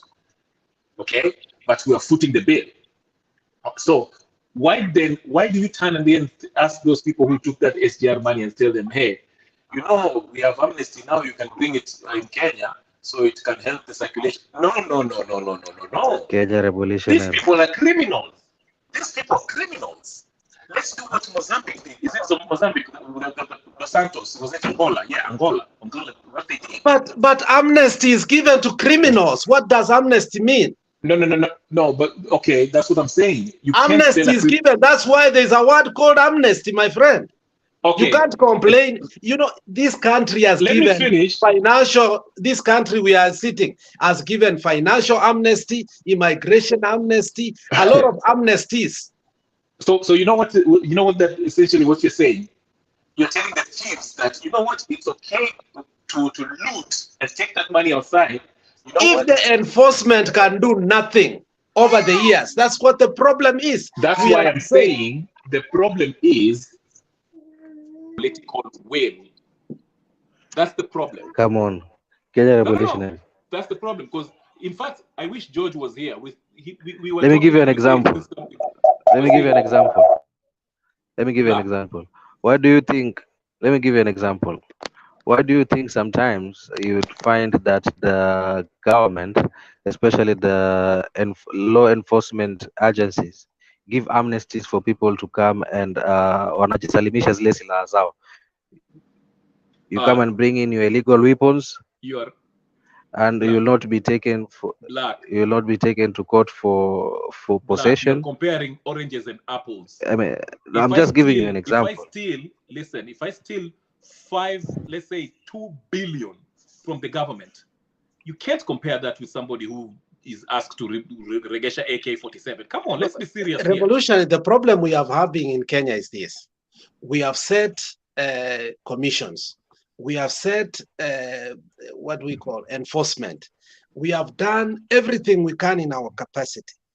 Remember even the case of the former KPLC Gishuru and this former finance minister. We still help them. These are small fishes. We still have big fishes. And it looks like everybody who gets to the seat of president around there, that is now when the money is shipped out, because money cannot be shipped. Yeah, the money cannot be shipped without the blessings of these people. Now it means that the route to Pandora or whatever you may call it is the presidency itself as in executive. Now, and the same people keep on talking, and they are the same people who are in the administration who are supposed to do the enforcement. So the question is, we have given the hyenas to take care of our goats, which is stupid. Okay, now we are just telling them, okay, now we are trying to tell them, okay, already you have eaten the goat, now give us the skin at least. So because you can't expect whatever you are saying that we can't do to the criminals, and yet these are the criminals who are doing it. My friend, don't expect any money as long as the presidency is part of this Pandora, whatever you see. So we are trying to negotiate with these people. That's why it's called amnesty, because we will wait until Jesus comes, or whichever end we believe in. Okay, even if it's another Big Bang theory. Okay, but we will never get that money. Alex, it's true. I mean, I get what you're saying, but it defeats it's totally wrong on so many ends. You can't. I get it. The people who are trying to. You're right when you say the people who are stealing the money are in this position, who are trying to, create these committees to look after where this money went. So you don't expect any result. But that does not mean that it is okay. Why should I give amnesty to somebody who has stolen whatever the public debt? Why can't we be honest with ourselves? If we, the people, and that is why we have reached the conversation that now we are helpless. No, we are not. We are not. If the people, we are. That's why we the vote vote has been eaten. The only thing you can get is the skin, bwana. No, it's either I get the whole goat or not the skin. I'm not going for the skin. That's how I'm looking at it. That's the difference. I go for the whole goat, not the skin. Anyway, mzee, the conversation has been good. I have to close too. Huyu jamaa aliachwa kitambo, at least he has the Senate. Me, I'll go to the county assembly. Okay. And it's a good conversation and very mature conversation, and that's why we like it here in Mutembei, that the conversations are quite mind tickling. They make us think and laugh, and hatuna chuki na mutu. In the end of the day, we say we came here with our bundles, we'll leave with our bundles. Hakuna mtu alichangia mwingine hapa. Asante sana. Rudi kwa kazi Owalo. Wacha tumalize show na we want to recognize Geoffrey Ruto, mtu wa deep state. Ukikuwa unaitwa Ruto, either you are a president ama you are in Judicial Service Commission. Shaima Hussein, Niko Dhiambo mzalendo mwenyewe, wakati anasumbua watu anajiita mzalendo, wakati anatetea ODM anaitwa Niko Dhiambo. Daydream alikuwa huko na wengine. Asante sana. Tutafunga show and Jex ako nyuma, and let's meet tomorrow as usual. Asante sana kwa yote. Thank you. All right. Yeah. Bye guys. Bye.